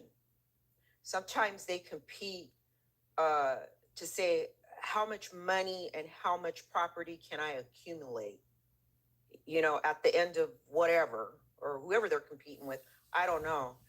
And they don't spend. They're just not generous with it. I watched my father-in-law, my ex-father-in-law, I literally had to force him to go buy his wife a brand new vehicle. And she was like driving like an old Seabreeze. Like they don't even like, it's like what a Seabreeze is, like a Chrysler Seabreeze, like back in the day, Seabreeze. So what I did was I took him to the Mercedes dealership, and I picked a vehicle for her. And when he had to write that check, it was like, it took him everything to to have to write that damn check for her. And it's like, no, you're going to buy her a nice car. She's going to have a nice car for all the shit that she's put up with you. It's going to be a nice car. You know what I mean? But he wrote that check like like it almost killed him, but he has it. But he wrote a check. Bam. So she is absolutely right. It's sometimes like the people that they are the most generous. That's what I found. But what about your friend that you were entertaining? Was he wealthy? Yes. Oh, hold on, hold on. Was he generous? He was generous, but there was a trade-off for that. What you mean? Your time? He wanted to spend time with you, and the person he's spending time with, he was being generous to. I want you to think about that. A Town. Let me hear what A Town. And I need you to think about that, because that they don't go together. Because you said that he enjoyed your time. He just wanted you to keep him company, and he was generous towards you. A Town. No. I'm gonna go to the next guest. Just want you to think about it, because I mean, what you thought he just should have just gave you money and you don't entertain him? I mean, I don't. I don't understand. Like, because you said that's all he wanted was your company. So just think about that. Yeah, you sound like he's a generous person to me that just wanted to spend time with you. At his beck and call, there's a difference. Like I could do like 2 dates a week, but not like even 3 days a week, but not at your beck and call, and not when you say to jump. So did you ever say that and he wasn't like? Yeah, did you spoke that and he was like, "Nah, I need more." Yeah, that's why I had to cut it off. Oh, okay. Okay. No, that's not. Okay, but you already think that men with money aren't nice anyway. So hold on. You already think that. A Town, go ahead. Tell us what's the difference between wealth and riches. Well, I'm just hearing the context. And can you hear me? Mm-hmm, yeah. How are you? Okay. Well, by the way, how are you? Yeah, excellent. What's up? Yeah, salute to you. Salute to the live, to the panel. Everybody was good. But no, I was just listening to to the distinction. I've been around. I grew up in Connecticut, where I was born and raised. Then I came down to Atlanta, and Atlanta was very fluent. You can find neighborhoods you wouldn't even know that people are very fluent. But you can also see that there's people that have, but there's people also that, you can tell a distinction when you get up to that level of people who's not even thinking about the monetary value of certain things. And then, then in Charlotte, there was a different type of affluent where people are like you and Hannah were talking about, very generous. We're at country clubs. They're not giving an F on what's going on. They're, and so I was just kind of really wanting to get the context in what you guys were talking about, because I believe there is a distinction between wealthy and rich. And, okay. So from what you're hearing, it sounds like they were rich, which is why they were so overly concerned about how they were spending their money versus wealth. Correct. Wealth is they're not as concerned about it because that's who they are. They know that the money is there, and so that doesn't play into what they're going to do and how much they're going to spend, because that isn't equated into their way of thinking. Correct. Okay.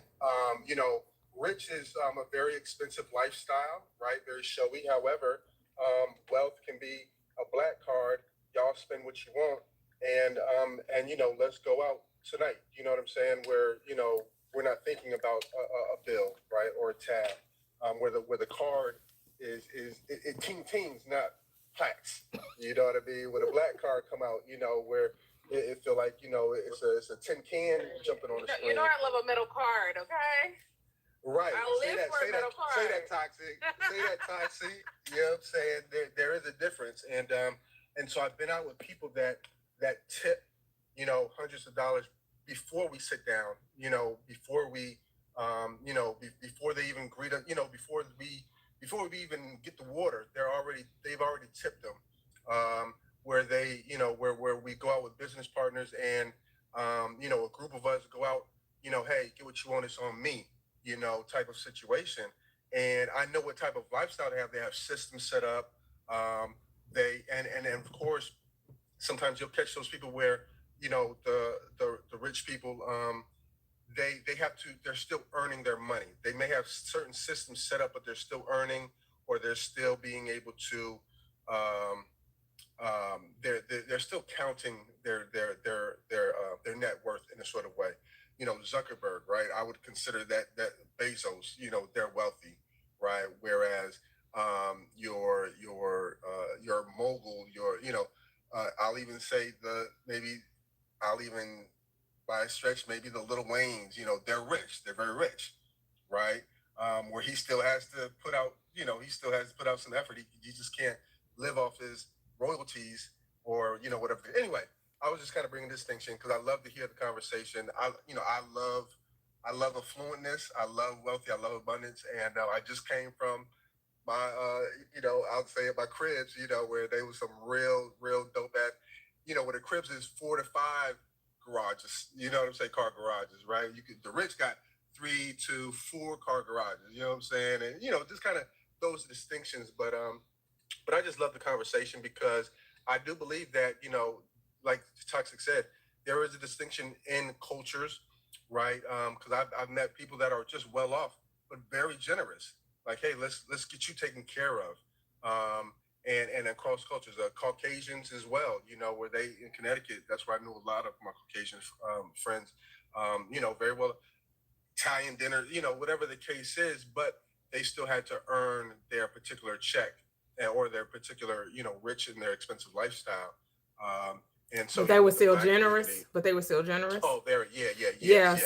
I mean, see, so what we were saying is that like that. Anna was saying is that the men that she met that from her perspective were rich or wealthy, whatever terminology, I don't know which one she's using, that they were not generous, that it was a transactional, and they were miserly when it came to their spending.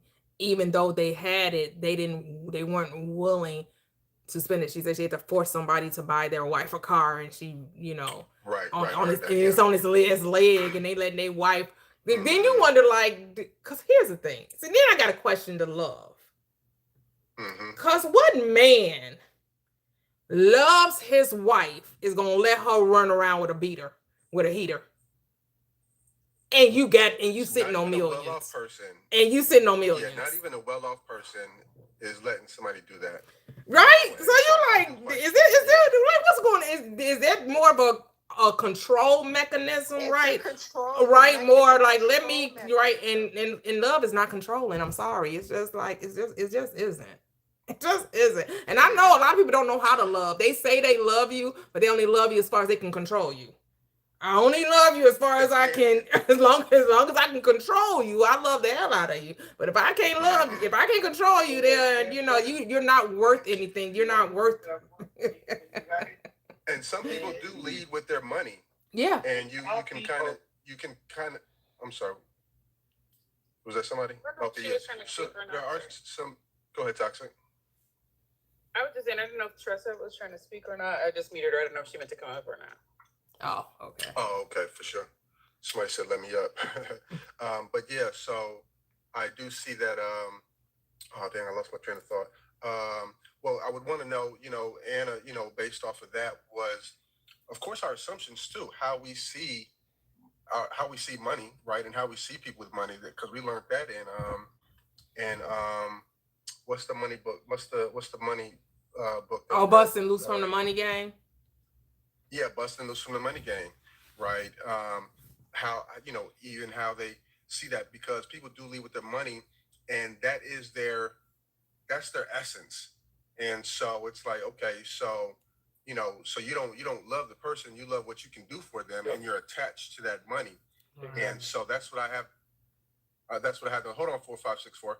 And so so that's how I have noticed that, where that would be more of a, I wouldn't say, almost like I guess nowadays it's almost like simpish, where people lead, where they're putting their, leading with their money type situation.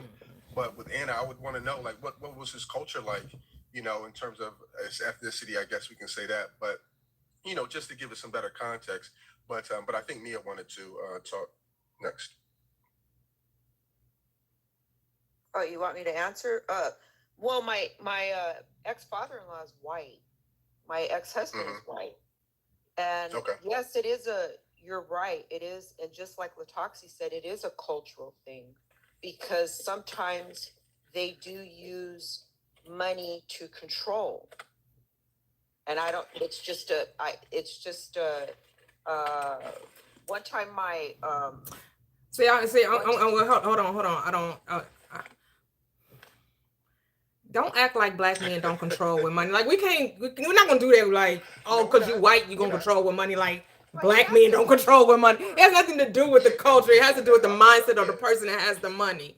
Like what? Like what we talking about? Because we have heard that black men that had, especially that what we would call narcissistic, we would call arrogant, that they also lean into that. I got the money, you gonna do what I say.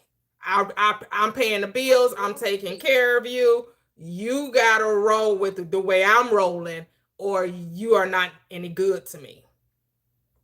Right, but yes, you're right. You're exactly right. But that's a mindset.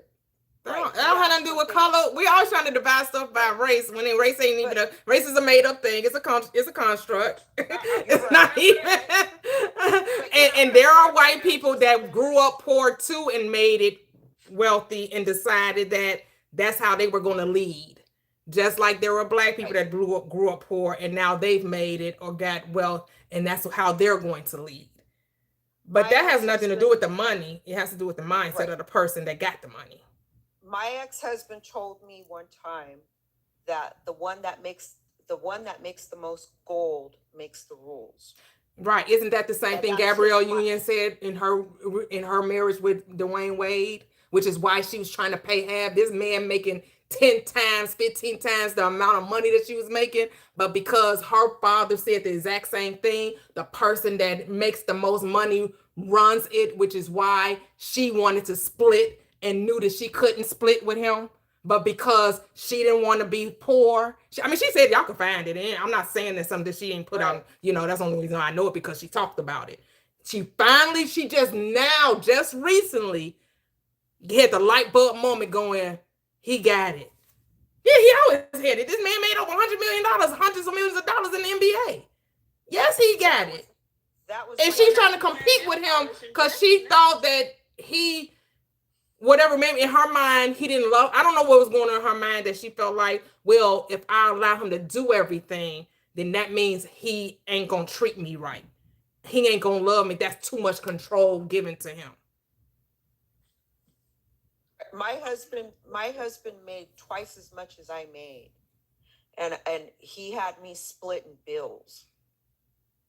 But his thing, she decided that. Dwayne Wade didn't decide. She decided that because she, again, like you just said, it was whoever made the most money, whoever paid the bills got to make the law in the house.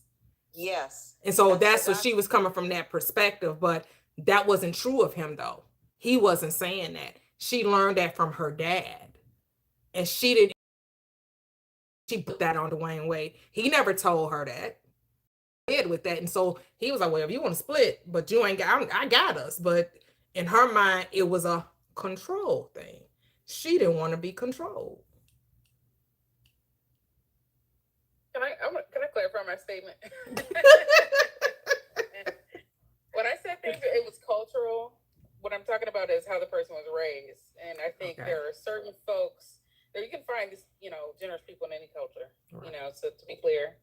I've dated men of all races, and it's not as clear cut across the board, as that it really has a lot to do with how the person was raised. So if the person was raised to be generous and they feel like a woman not supposed to do this, woman not supposed to do that, I'm supposed to take care of it, whatever, then that's how they are, And so these days, that's the kind of men I date. But in the past, I had dated different kinds of men who didn't have that mindset. So, that was just my experience in learning that. But, it's not as cut. It's not cut across the board. There are certain cultures who are more like that than other cultures. But I don't think that it's as clear cut as like cutting across the culture, right? I think you can find that type of person in the culture. I think we generalize just based on our own limited purview, right? We generalize from our own lived experience. but we have not dated most people. We haven't met most people. We don't know most people, but that's a limited perspective because then you limit yourself and saying, well, if most people are like this, what is the odds of me meeting someone who's actually a nice guy with and generous with his money and rich all at the same time? You make it like you're gonna find it's like a needle in a haystack, and it's gonna be something difficult for you to find when that simply isn't true. But it's only because that's your worldview, and since it's your worldview, that's what you'll experience. But go ahead, Mia. Hey, Mia. Hey, okay, let me remember what I was gonna say. Okay, well, first, I believe in the law of attraction. So if you already think that about men, that's why you're getting that, right? So if you think that rich men are that way, the rich men you attract will be that way. The men that have money that I've ever dated were generous. I've gone to Cowboys games and the white men and everybody, I'm buying everybody, you know, it's like I've never experienced that. You know, but I prefer men who are generous regardless of what they make. I can't stand a cheap man who, if a man open his wallet and he digging it like this, Ghetto. Latasha said ghetto. I'm sorry, I was trying to say ditto, but yeah, ghetto is definitely ghetto. Oh, you said ditto? I thought you said ghetto. I'm gonna tell you this. My daddy looks in his wallet like that, and my daddy is cheap as hell. But my daddy grew up dirt poor. And now he sold our family house, and you know he lives with my sister, and he feels so rich because you know the money's in. He's like, I feel rich, and he'd be worried about something. Like, Daddy, it's okay. You got money. You don't have no bills no more. You know. But I think that how people think about money and treat money has to do with their upbringing. Like Latoxic said, it's cultural sometimes, and it has to do with your upbringing and how you think about money. You know, we talk about this all the time. People think that wealthiness and having money, you think all the rich people are bad and they're evil and and you know, so how you think about money is usually how you treat money, you know. And you know, and also in relationships, some people see relationships as transactional, and it's getting worse, and I hate that because I don't like that. And anytime relationships become transactional, it's a miserable thing. Everybody's chipping away. Oh, you had an attitude twice today. You ain't getting no sex tonight. Oh, you ain't cooked today. You only cooked 3 out of 5 days this work week. You ain't getting no, you know, dinner this weekend. You know what I mean? It's like when people start making everything in relationships transactional, it takes away the romance. It takes away a lot of the things.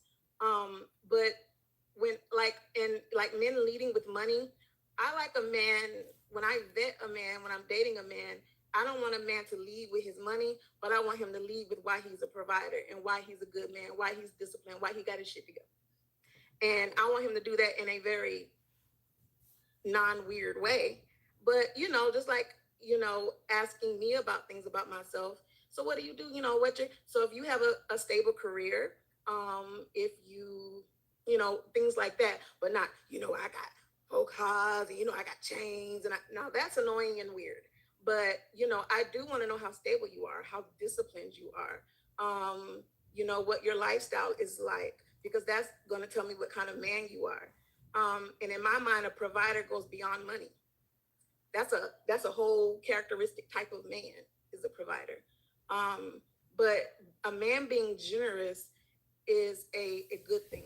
A cheap man, whether he's rich, wealthy, or just well off, being generous is a good thing. Nobody want nobody cheap.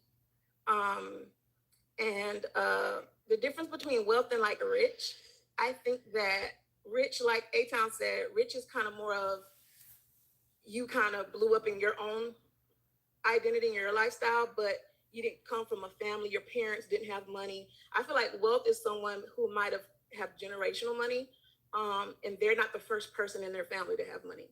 So you're a little bit more comfortable with the money and you have more things to back up on. Versus someone rich, they might be the first person to make a lot of money. So they might hold it a little different. They may not have a lot to back up.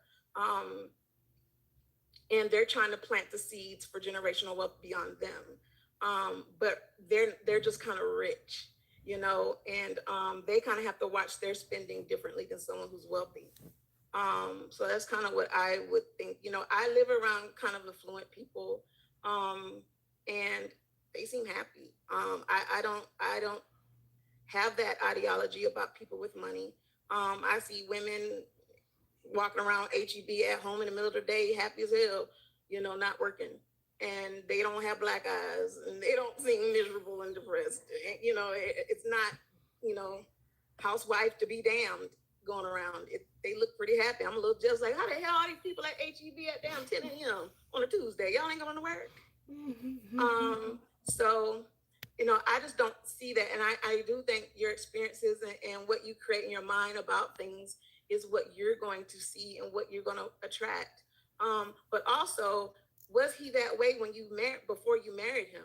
You know, when you're dating someone, those are the things I'm looking for. Like, how are you with money? How do you treat me? Because you would make it a marriage doing me like that. Right. Right. So, you know, we have to be accountable for our choices. You know, I married, my first husband was broke as hell.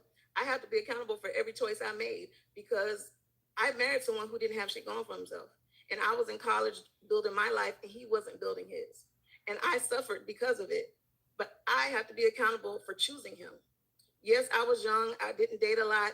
I didn't really know. But I went off. He's a nice, kind guy. He was respectful. He treated me well. But as far as being provider, no. I got to eat that. Now I'll choose better. I wish I would talk to somebody in their late 30s and 40s who ain't got their shit together. You know what I mean? So you live and you learn. I had to be accountable for that. And, you know, the choices that I make and just make better choices. But a lot of the choices that I made had to do with my self-concept. You know, I didn't think as highly of myself that I deserved better to push a little harder. You know what? I think I could do a little better than this. You know, he nice, but he ain't got this together. You know, so, you know, I have to kind of be responsible for that. But I mean, You're that's just kind of absolutely right. you know, and also, and even in dating now, you know, I have to flood out all the negative stuff about men and dating and this and that because I don't want to attract that shit. And I don't want to have a negative outlook about men and dating because I think marriage is a wonderful thing. I think men are wonderful and necessary to this world. You know, I have a father that was great. I have a brother who's a great father and husband. And I have too many great men in my life to have a negative outlook about men. Right. You know, I will never do that. You know, when I hear women dogging men, I'll be like, you ain't never been treated well, have you? Sucks for you. Because I can imagine how you have this whole negative outlook about men. Like, let's say you had a few bad boyfriends, but do you have a daddy? Do you got an uncle? Do you got a brother? How you don't like no man? You know? So I try to kind of do away with that and make sure I stay focused on attracting kind of what I want and just being the type of woman that the man I want would want. So focusing kind of on me and just being a good woman and being better and being confident and being loving and just being all the good things and just, yeah, trying to attract what I want because it can be hard out there because sometimes you be meeting men and you be like, God, dang, is this what's left? Are these the leftovers? You know, because I'm a leftover too, but I'm spaghetti. I get better. You gotta clean them thoughts up. And some of these men is fettuccine Alfredo. But you gotta clean those thoughts up. Because how we saying we attract what we want, but then complaining about what's out there, they don't go together. Exactly. It don't go together. You gotta pick a side. Pick a side. Pick a side. Is it either are they good men or is this all that's left? They're amazing. Then you gotta pick a side. You straddling the fence. You playing monkey in the middle. They're great. Leftovers are great. It's a bunch of spaghetti. It's a bunch of spaghetti out there. Yeah. Say this quickly. A bunch of rich, handsome, fine spaghetti. Period. Yep. And so we have 564. What's up, y'all? Hey, what's going on? I just want to give a male perspective from listening for quite a while. Mm-hmm. And Okay. I want you all to understand one thing. This is why certain men have problems, because a lot of the words that are coming out is like Mia said, it sounds transactional to a man. You see what I'm saying? Everything is about, you know, it has to be both ways, like she was saying. And a lot of times because I am single, I don't have any problems with anything, giving anybody anything that they want. That's not an issue. But when the problem I've been having is every time I meet somebody, it's always approached to me like I'm a transaction, not a man. Does that make sense? Like it's like, what can you do for me? And it's always about what can I do for you? What can I do for you? Like I just met somebody a couple weeks ago, and 1,000,000% true story. And literally like 3 days after I met her, she's like, "Yeah, I can't pay my rent. Can you give me like 1,500?" And I'm like, "I just met you. You know what I mean? It's not even about. It's not even about whether I have it or not. It's about how disrespectful is that to me that you think I'm an ATM. You see what I'm saying? I didn't get to where I am at life to be treated like that. Right. I'm not a transaction. You see what I'm saying? I bring everything to the table. I am the table.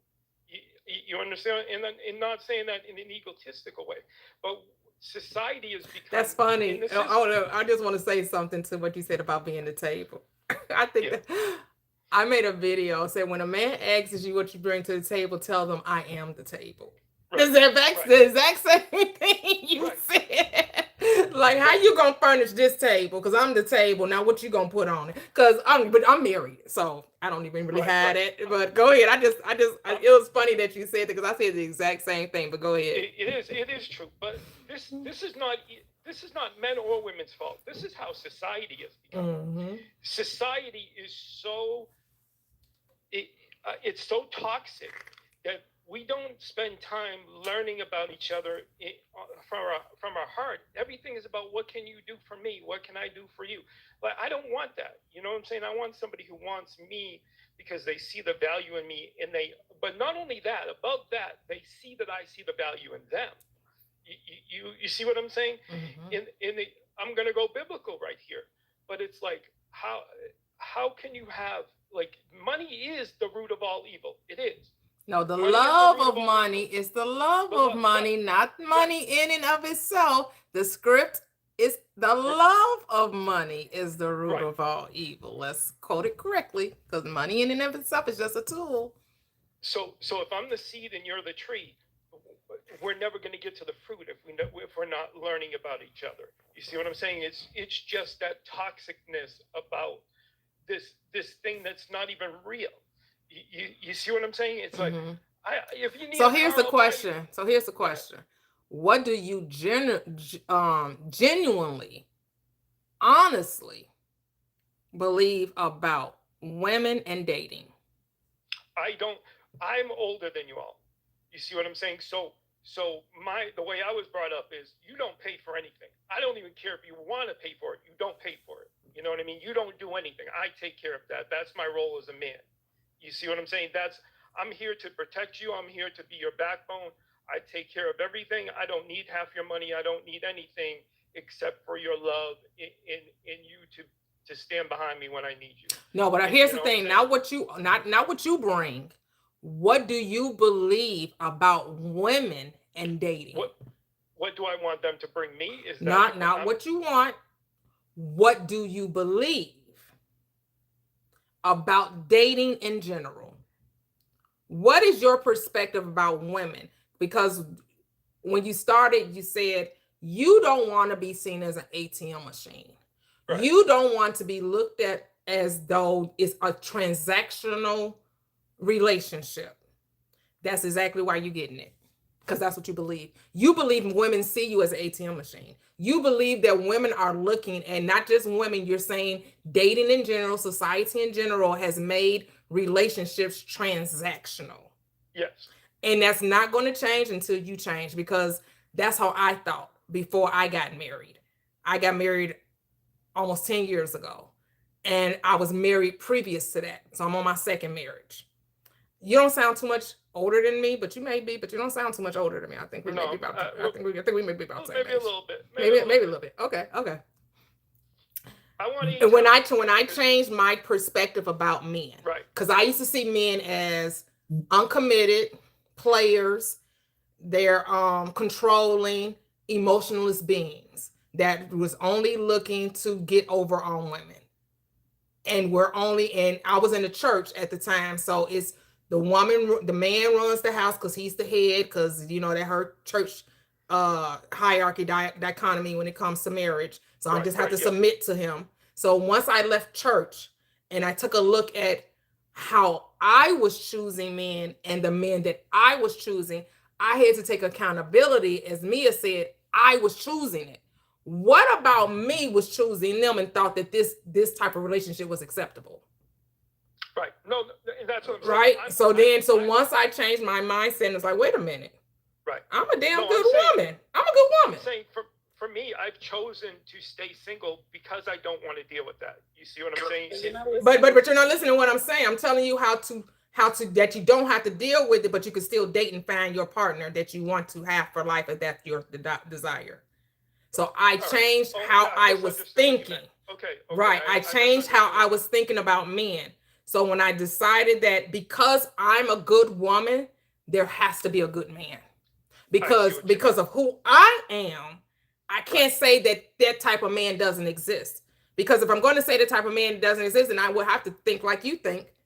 Be single then. Right. And if he doesn't exist, that means you ain't gonna never get him. Right. Exactly. So because I led from who I am. It was about who I say I am. And since I'm a good woman, I'm going to be able to detect a good man. Right. Right. So since you're a good man, you're going to attract a good woman because you're going to attract who you are.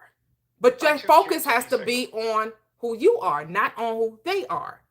Because if you keep focusing on, they just think I'm an ATM machine. They just think relationships are transactional. The dating pool is just so effed up. Oh, society just messed us up.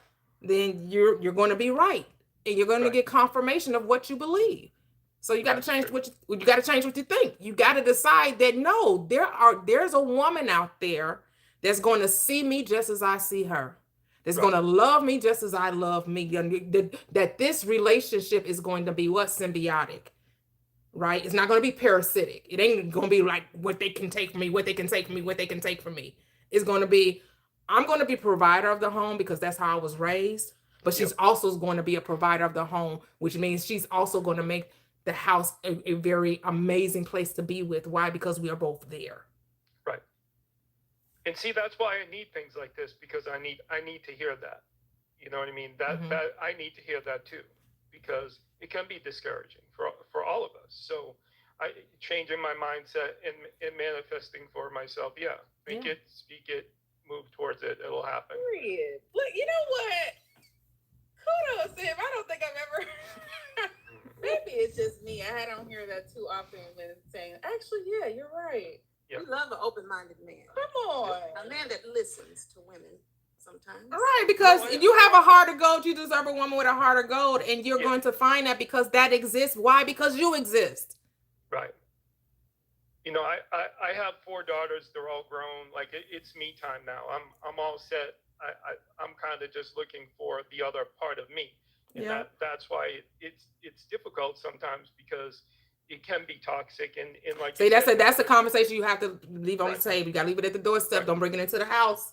See, when I decided that a good man existed, I never spoke against men again, ever. Right. You're never gonna hear me talk dirty about them, and you're just not gonna hear it. It's not a part of my conversation. These people have been rocking with me for almost 2 years. They don't hear me talk bad about men. I don't talk bad about men. I don't have a negative thing to say about a man, ever. Right. Men are amazing. They are amazing. They are just like women are amazing. You have to really change your conversation and say, the good woman is there because I'm a good man and I deserve a good woman. And that just needs to be the end of it. Because I'm a good man, I deserve a good woman.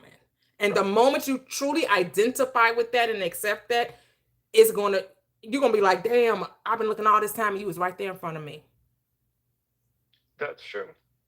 I appreciate that. I really do. And like I said, on some level, I needed to hear that. So I do appreciate it. I appreciate you all. I hope I don't come across the wrong way. Oh, no, you didn't. No, you didn't. No. We be having real candid conversations in here. Real candid with a capital C. And I just want to say, as a working woman, I will quit. Hold on for a second. Definitely. Yeah, hold on for a second. Cheryl, if you don't mind, I'm gonna drop you and bring Key up.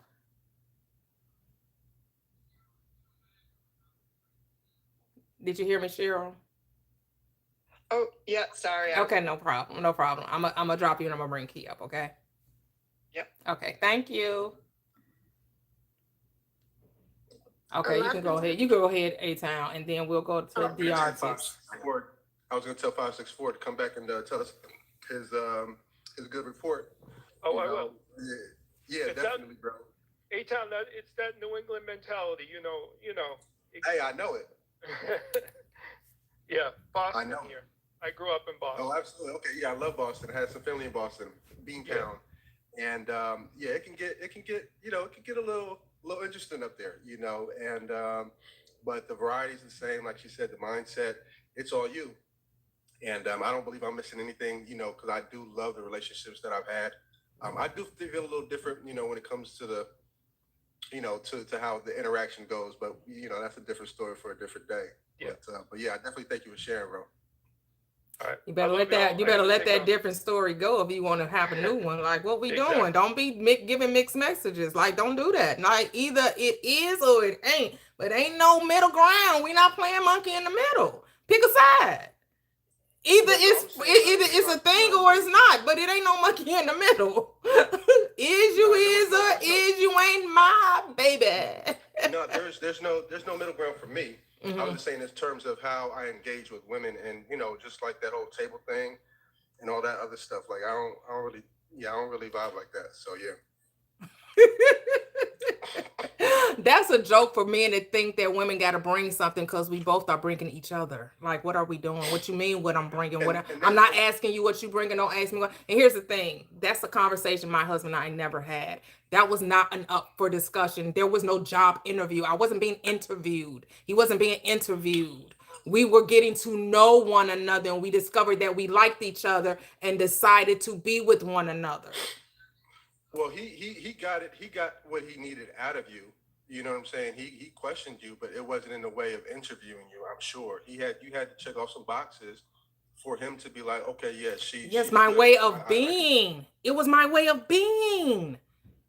That answered all the questions. You could think that maybe, and we could probably go ask him tonight. You know what I'm saying? Like, did you feel that there were certain things? Cisco to the carpet, Cisco. I know, right? Yeah, I know, right? You're not coming up here.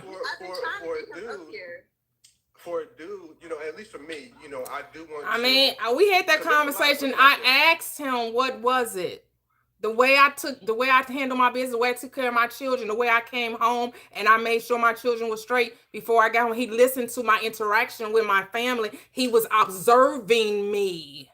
Yeah, but that wasn't a question that needed to be had. That was observation. He was aware of what he wanted. That was it. Because he could have left me alone. I wouldn't have known what the reason was. Because because he, if I didn't, you're right. If I didn't check off the boxes, right. But that's for both. Yeah. But here's the thing. You act like he chose me. We chose each other. This wasn't like he chose me and I'm glad he chose me. Like this goes both ways. Like the ball just wasn't in his court. It was in both courts. Why you assume that though? Huh? I don't know why you assume that. Because you're telling me, because you're giving me his because you're trying to tell you, I'm having this conversation with you and you're trying to speak for him. That's why. Because I'm talking to you about my relationship and you're trying to tell me what my husband was thinking. Instead of listening to what I'm saying, you're telling me what my husband might have been thinking. Well, but you basically said it. There were certain things that you did through his awareness that he was like, oh, that's good. I like that. I could deal with that. You know what I'm saying? No, you said you need to ask him. You need to talk to him as if what I'm saying isn't sufficient. Well, no, but later on what you said is there were certain things that you brought to the that you But that was only because what I was saying wasn't good enough for you. Because you wanted to talk to him to get validation of what I was saying. Like what I was saying wasn't good enough. Oh, I know I need to hear it from him. Or I need to talk to him. No. It wasn't that. It was to clarify basically like what you just said. Like you said I'm saying exactly. You needed clarity from him because what I'm saying isn't good enough. No, you basically brought the clarity. Okay. Yeah, you brought the clarity. Okay. I was just kind of emphasizing that there are certain things that he felt the vibe was like, okay, cool. And he's mature enough. He'd been through whatever he'd been through. So there's going to be a certain definite interaction and engagement, intangibly and tangibly, that he's going to feel the vibe like, okay, yeah, this is that rock. And what about me? And then what about me? Same for you. You have to do. But you're not saying you're saying him. You see what I'm saying? You're not saying that this was a collect, this was a together thing. You keep saying that no. I need you to understand that you're not putting the onus on both of us. You're only putting the onus on him as if he's the only one that was, huh? I'm just saying it from a man's perspective, like because you asked me, you were telling me to own something, which that wasn't the conversation that wasn't the concept of my conversation where I was saying the interaction is different. I'm saying that just like you said, there are certain things that a man's going to look for, right? That will define intangibly that. I never said that. I never said that. You're saying that. I never said that because this is my reality. Remember, we create our reality. You keep trying to make it come from the outside.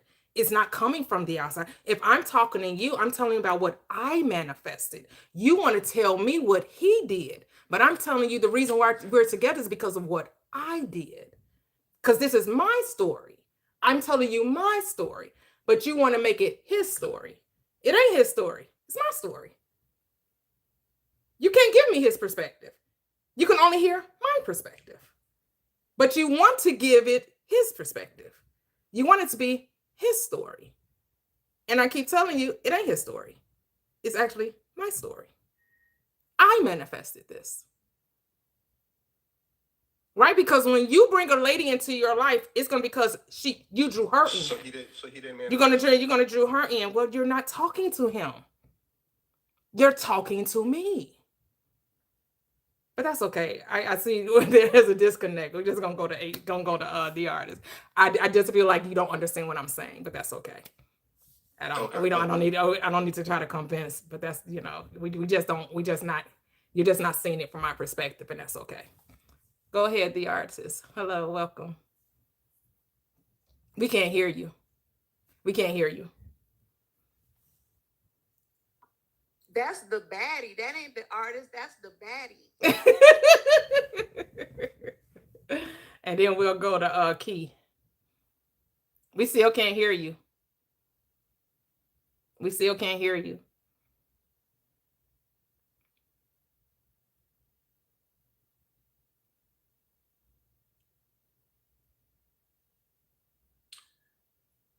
Go down and come back up. Yeah, they come back. She got earbuds and sometimes Right. earbuds. Right. Well, while she doing that, go ahead, Key. Hello, Key. Welcome. Hey, y'all. I have my earbuds on too, so I hope you guys can hear me. Yes. Okay, good. But yeah, y'all talking about my favorite subject, men and money. I'm like, ooh, okay. And I know for me, I always had a preconceived notion for years that my relationships had to be equal, 50-50. Like, and I didn't want a man thinking I was looking at him as an ATM machine, like that last guy was just saying. So whatever they brought me, I had to run out and go get them something. I remember like being, I want to say 23, I was married to my son's father and we celebrated our first Christmas and we had this Christmas tree up and we had, filled it with gifts for each other. And then I noticed that I had more gifts under the tree. Like he had brought me more stuff. And I remember running out on Christmas Eve, trying to match him because I just didn't want, him to have less gifts. And I realized now that I just didn't feel worthy. Like I didn't feel like a man would even want to spoil me. Like I guess I just didn't know it was a thing, right? Even though I watched movies and TV shows and I saw men whining and dining women and buying gifts, for some reason it just never, it was just weird. I just never think it applied to me. I don't know. And then after my divorce, I literally attracted men who were like super cheap and stingy, and everything had to be like 50-50, right? So that stuck with me for a year. I'm just not getting out of it. Even recently, like I would say within the last 2 years, I met two men back to back who led with provision. Like they led with the fact that they wanted to provide. And I thought it was weird. And I'm like, why is he trying to pay to take me on a trip, to I forgot where he wanted to go, like Italy or somewhere. And I'm like, he doesn't know me. He's weird. And then another guy who I really liked, he we on our I want to say the first or second date, my car wouldn't start. And I'm like, oh my God. But the restaurant we were meeting at wasn't too far away. So I said, okay, I'm just gonna take an Uber. So I texted him and I said, I'm running late, my car won't start, I'm taking an Uber.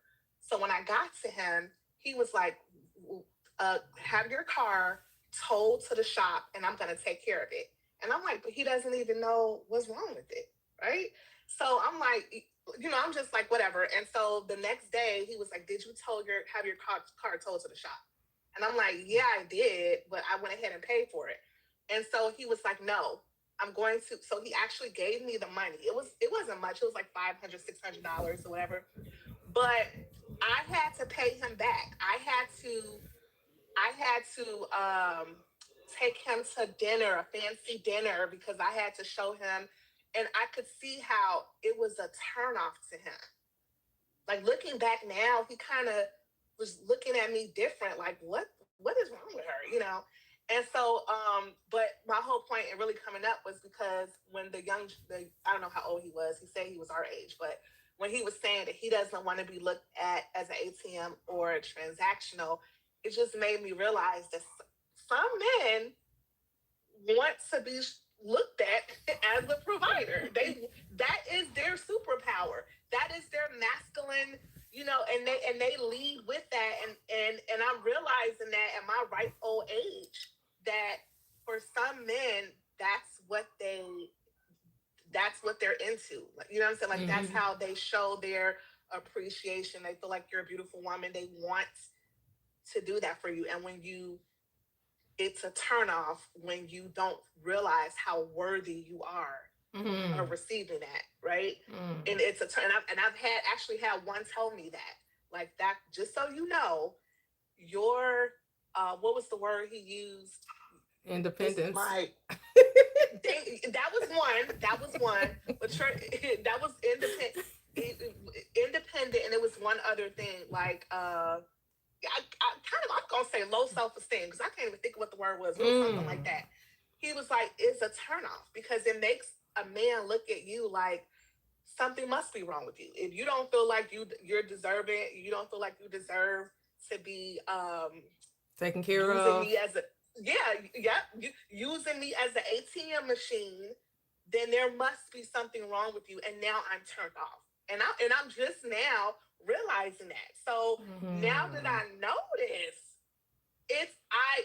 in a million years, could never ask a man for money, right? It sounds like you should have been going to Shira 7. No Dusty. Right. All these years, right? And I can listen to her now and I'm like, yes, girl, yes. But at first I'm like, I would never do that. I would never do that. Like, that's disgusting. Like, how could I ever do that? But then it's like, I don't know. I tried it once and it worked like a miracle. It was something like, hey, because at first I'm like, how do you even ask a guy for money? Like, how do you even do it? So I said, hey, I got something in my cart on Amazon. It was like some blinds for my house. They were like, it was like the $300, right? And they were, I forgot what you call those shades. I forgot, but anyways.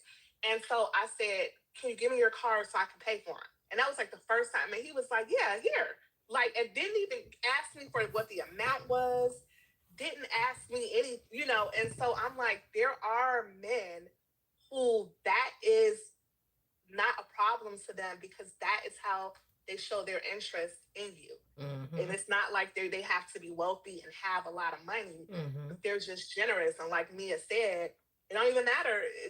She don't care about how much. She just wants somebody that's generous, you know? Mm-hmm. So, Mm-hmm. so I'm just like, I just had to give the other side of it, because it does, you have people saying it as if women, are gold diggers but some men, that's what they want to do, because that's how they prove that they like you. Right. And I think his issue was that the lady was leading with that. It was like they had only went on a few days, and she was like, "Oh, I need my rent paid. You got $1,500." He's like, "We not even exclusive. Like, I don't even know you yet, and you already trying to get rent paid." He was love that. Huh? I love that. They don't care. Yeah. So But maybe he wasn't that into her. He wasn't. They just not if they question it, they just not that into you. Right, they town. You just not that into you. Relationship conversations are so specific that every lid has its pot. Everybody's not going to want the same thing, and so it's like if the guy was looking for someone who he can give to, but he just didn't like how she did it, that wasn't the one for him. There's going to be plenty of people. Like, everyone has to find the pots of their lid, and there's no collective, communal way of doing things. Some people are more aggressive. Some people are more, submissive. Some people are more, everyone has a different thing. So it's not all one size fits all. I just don't want. I think I came off wrong, and I think that gentleman might have took what I was saying wrong. I'm very content with what I have. I own my own home. I own my own vehicle. I have my own income. So I'm not looking, per se, for anybody to do whatever, because I already take care of that. But what I am looking for is somebody to just be a little generous to me once in a while. And I don't want to be controlled by money. Right. That's what my experiences have been. So that's the work you have to do, to stop thinking that the money is there. The generous men are going to use it as a mechanism of control. That's the work that has to be done in the mind. Thank you. Yep. Thank you. But before you go on to the next person, can you just please give me, say it how you, give me an affirmation about that, so I can work on that, of not looking at money as a control mechanism. Because that's what I think. I go, that's what my experience has always been. Like, whoever makes the most gold controls the situation, makes the rule. So what do you want? What do I want? I want to meet somebody that has and that is generous, but does not control me with it. Okay, leave the last part out. Leave the last part out and make the first part an affirmation. What do you want? I want somebody that has and that is generous and that is kind. There you go. There's your affirmation. Oh, I love you. Put that. Thank you. Love you. Love you too. There you go. There you go. Hey, the artist. Hey, I see. Okay, we can hear you. You're live, and then y'all can hear me now? Yes. Oh my God. It took a little minute. Lord Jesus. I was listening to y'all talk or whatever, and I love when y'all talk about like connections and relationships and stuff like that. One of the things that came to mind was you were saying how, like, a good man exists. And I was like, all right, a good woman exists, and the crazy thing about it is, after my past relationship, I was like, yo, I think I'm done. I think I done it all. I've experienced it all. I don't think this is for me, relationships or whatnot. But I really took that to heart, because I'm like, that's real. Maybe my mindset is a little bit more like, it just can't happen. You know what I'm saying? Especially some of us in my community, at least. You know, we feel like, you know, the what they say is PISS in the water. Mm. Yeah, you know, we I say heard my that. cousin say that. I'm like, then why you swimming in piss? Cause what? What we Yeah. doing? I mean, What we I stopped doing? swimming. Like, what we doing? Then we need to I, change that language. Cause what? Who's swimming in piss? Like what? well, I stopped swimming. Like I got to a point where, to be honest with you, I was like, all right, I'm cool. I'm 35, 30, I'll be 36 in a couple of weeks. I'm like, all right, whatever. It's just not gonna happen. It is what it is, you know. But like listening to y'all talk or whatever, it helped me to like understand like, it's I don't think I'm done yet. I think I just need to change my perspective. I need to change my mind in regards to what it is that I want to attract. Cause it's crazy. Like the inbox has been inboxing. All right, all right. But You popular. No, I'm not. She said, no, I'm not. I'm not popular. I'm TikTok. Look, I'm TikTok friendly at this point. Okay, I'm TikTok friendly. I get all type of stuff. You know, but I think initially the first. Oh, she might have got it. My bad. Mm-hmm. The first thing I want to do is say, nah, I'm cool. You know, when in all actuality, there are some pretty spectacular people out there, you know, and I think, and maybe you can give me a little bit of insight on this, but I think what I need to do is be okay with or without, because I'm okay without, but I haven't gotten to a point where I'm like, I'm okay with it too, you know. I think that's where my hiccup is, because in my heart of hearts, I'm like, I can be good with myself, by myself, doing me. Mm-hmm. Like, I'm good. But there are some pretty amazing people out there. I'm not gonna lie to you. I've run into some amazing souls. Yeah. I'm just, for whatever reason, I'm just not there. I want to be there, but I'm not there. So A-Town wants to know what you mean by piss in the water. Well, I don't think it's piss in the water. I just right. He said he's never heard of that term. So when people say that, yeah. So when people say that, I think initially, like, they really mean like it's just nothing good out there. You know, it's no good fish in the sea. You know, type of thing. But for me, it's just like, I don't believe it's piss in the water. I just think that I haven't set any intentions or any goals or I haven't visualized it the way I want it. Mm-hmm. But I'm getting older.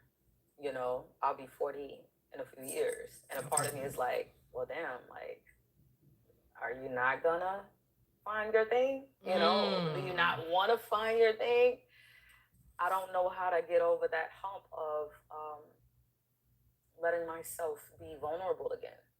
Okay. But I'm cool where I'm at. I ain't gonna lie to you. I'm straight where I'm at. Like, I'm good. Okay, so I can only give you, so from my perspective, when I was doing my mindset reset, but I didn't know anything about law of attraction, law of assumption. My spiritual awakening had not yet occurred, but I was willing to take responsibility for the choosing of the mate that I had been doing. And I recognized that I was the common denominator. And I had to recognize I was dealing in insecurity, low self-esteem, because that's the only way I'm choosing somebody that ain't really trying to be all that committed, somebody that's going to cheat on me, somebody that's going to be dishonest with me, someone that's not going to step up to the plate and really be one with me. Why? Because I wasn't being true to myself. I didn't think I was worthy of it, as Key was saying earlier. You know, not really thinking that, could a man truly just be all into me and only be into me and not need 2 or 3 other women to satisfy them? It has to be, you know, a caravan of us. Like, so I had to change my thinking. So, Auntie, real talk though, like I feel like I got over that part. I think. Okay, so then what do you want? I don't know. That's it. I knew what I Maybe. wanted. When I had the mindset, when I had the man, first I had to own up to my choosing and why I was choosing it. I had to be honest about that. And then I had the aha moment of, well, damn, I'm a good woman. Of course I deserve a good man. And once that switch flipped, I wasn't settling for less. There was no, and I'm in my 40s with 3 children. So you It never entered my mind that the possibility of not finding the man would be an impossible feat. The moment I decided I deserved it, I knew I could have it. See, I think I deserve it. I think I'm just not putting no effort. And that scares me because if I'm not putting effort now, am I going to put effort then? But you're double-minded because you're saying you don't know, but then you're saying you don't. Your conversation is I don't know. Yeah. So figure it out, then decide. Okay. Okay.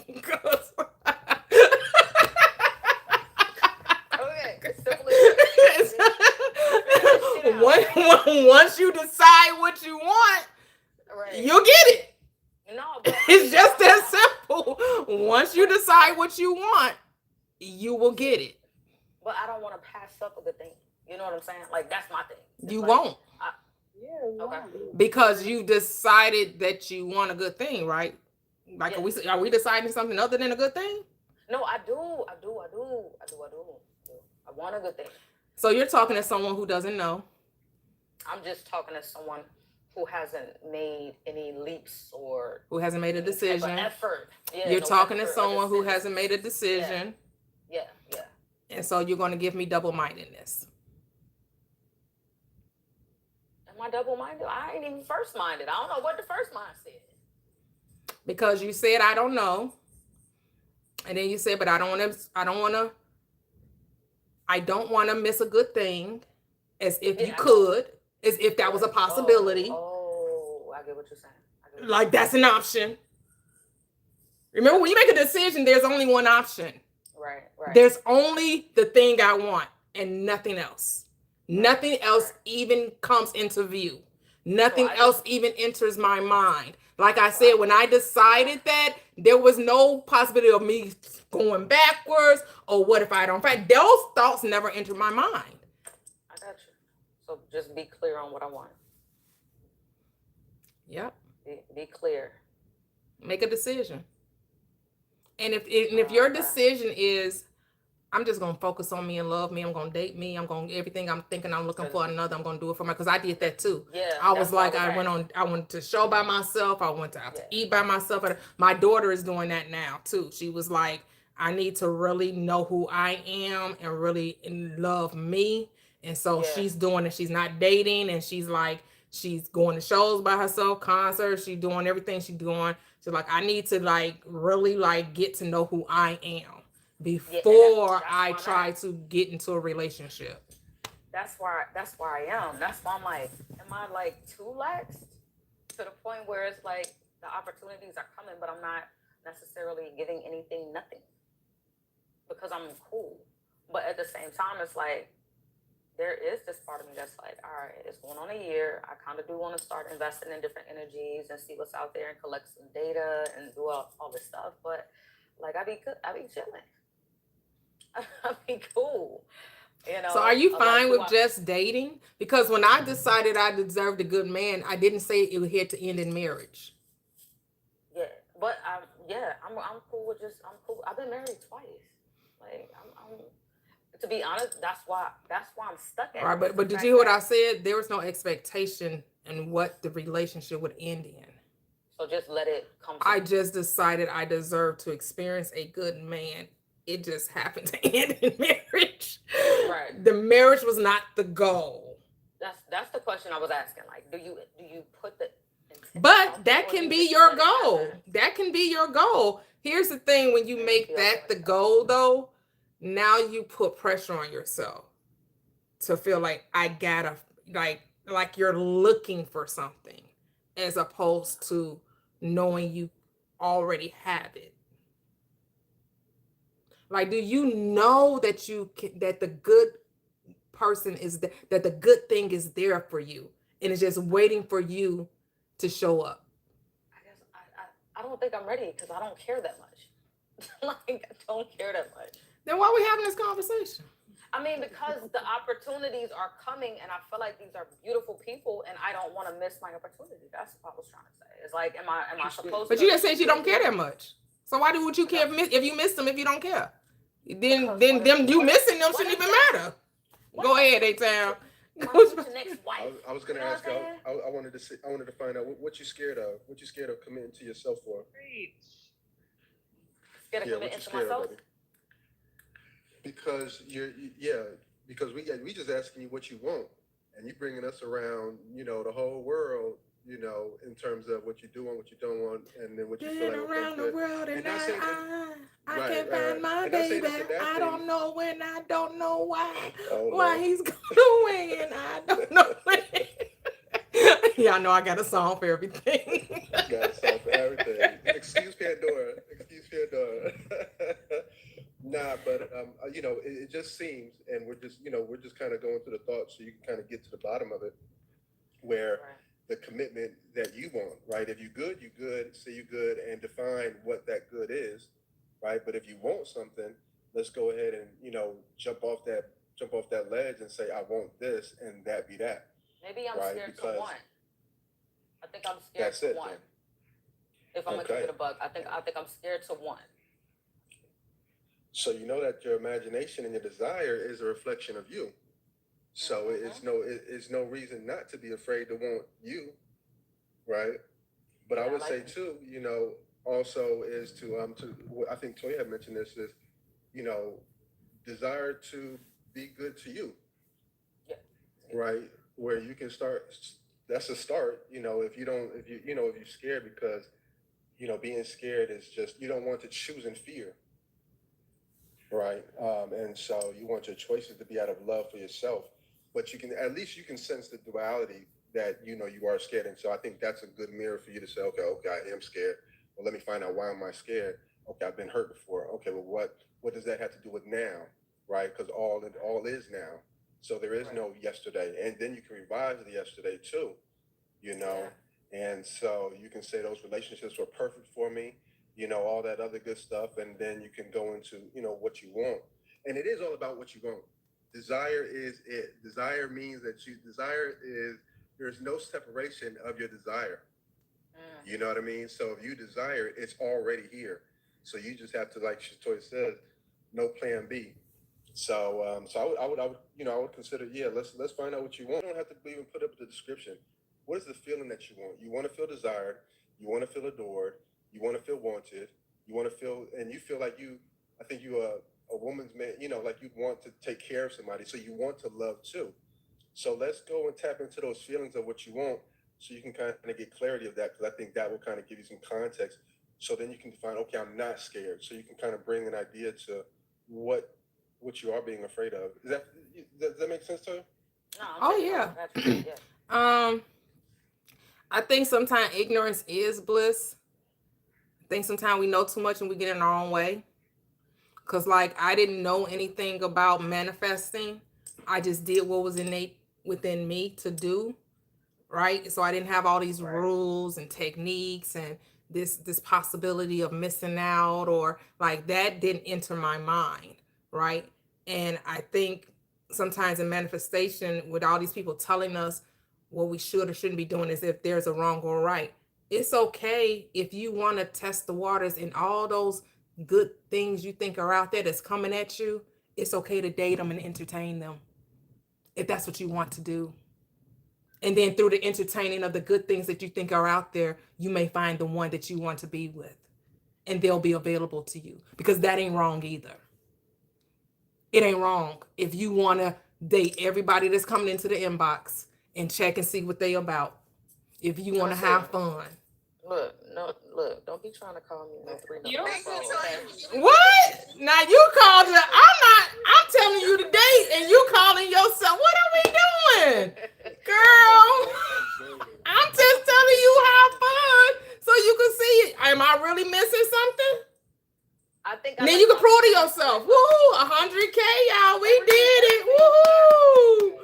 But if you're 100K. what you trying to say, the artist? What's going on? I'm just saying I like my peace, but I don't want to be alone. And I don't know. Like you say, I'm double-minded in that sense. I like my peace, but I don't want to be alone. I like where I'm at right now, but I also don't want to be alone. Why you can't you have your peace and be with someone, and no one else can give you peace? So your peace has to be within. Your peace has to come from within, and you draw you to you. Just know that. Yeah. So if you say the hell raisers in you. All right. Okay. All right. Bye. She said bye. Get off my line. I get it. The matters of the heart, because yes, we have this yearning that we want the love, but sometimes we think that it comes with a headache. But if you think that, that's what you're going to get. Because I know we think relationships are hard, but they're only hard because we make them hard. Like, you got to get out of your mind that relationships have to be difficult. I'm with you when you're right, Auntie. I got you. Now that I never would go for it, because I do not believe, you ever met somebody and they're like in a dating relationship and they in therapy? I'm like, y'all not even married, you in therapy? I wish I would be in therapy with a damn boyfriend. Breaking up with your ass, go to therapy with a boyfriend? That's a sign. You say that's a sign like that? You in therapy? We already starting off with problems. Like, I knew girls in high school all in abusive, domestic. Like, how you in a domestic relationship and y'all live with y'all mom and daddies? You getting beat up at school. Man, it's real too, though. Kids. Yeah. Y'all are going, I'm thinking we 14, you all in a domestic relationship, you know what I'm saying? Mm-hmm. Yeah. But like, I think that people date kind of what they're thinking, and a lot of people have deep-rooted relationship things, and we don't always realize that we do. But I think we also have deep-rooted self things, because what we attract is always self stuff. And we have to be accountable for how we think about ourselves and really get really real about ourselves. That's why I started with what I said, that I got real with myself. Yep. That's why I started there, because that's what had to be rooted out. I had to stop thinking that I was unworthy. Yes. That's my biggest problem. Because you self-sabotage when you get the good thing that you've been wanting, because you don't think you deserve it. Yeah, we get the relationships that's we when think you we start deserve. questioning, Yeah. And you start looking for red flags, reason why he don't really like me. He's just what's they call it when he's what's that thing when they're just saying being perfect, and they say he's just What, love bombing you? Love bombing. Oh, he's love bombing. When a guy actually just does all the right things, it got to be something fake. Yeah. So I think that we really have to check ourselves about that. I know that's my thing that I have to really work on. And I noticed something I said today at work that I'm going to stop saying. And I'm not going to stop saying because I want some damn children, because I do not want no damn children. But I was, there's a little boy that I did an assessment on, and he started therapy at the clinic, and he's one of my clients, and every time he sees me, he just comes and grabs my hand, because we paired really good together, and he's just so cute. And a little black boy with dimples, and I was like, that's my baby today, and I was in there with him, and I said, oh, I just love little boys. I said, when I wanted kids, I wanted me a little boy. I said, I never wanted a mini-me. And I've been saying that my whole adult life, that I never wanted a mini-me. And I had to think about it today. Why the hell would I say something like that about myself? Why wouldn't I want a mini-me? Right. Mia, would you be able to get with a dude that had kids? Absolutely. I'd love to be a stepmama. It's being a stepdaddy that sucks. If you're not wealthy. Oh, wealthy. Being a broke stepdaddy sucks, because there's nothing you can do for anybody else's kids. You can't even take care of yourself. I feel like it depends on the age. For me, it depends on the age of the kids. No one asked me what I'm saying. Yes. Absolutely. Right, divination. Me too. Like under. Me too, divination. Never heard of love bombing until TikTok. Never knew that was a thing. And it's a lot of stuff I had never heard of until social media. Love bombing is a real thing. It is. That's what they say. Why? What makes it a real thing? I thought it just mean he liked you a lot. Well, I've seen, and I think I may have participated maybe in just being overly affectionate, overly, in the beginning, and then it kind of like fizzles out. I think that's the concept of love bombing, when it kind of the fizzle out phase. But I've seen it where the girl, where I got a lot of girlfriends, friends that are girls, and he's this, he's that, boom, boom, boom. 4, 5, 6 months later, you know what I'm saying? I don't even know.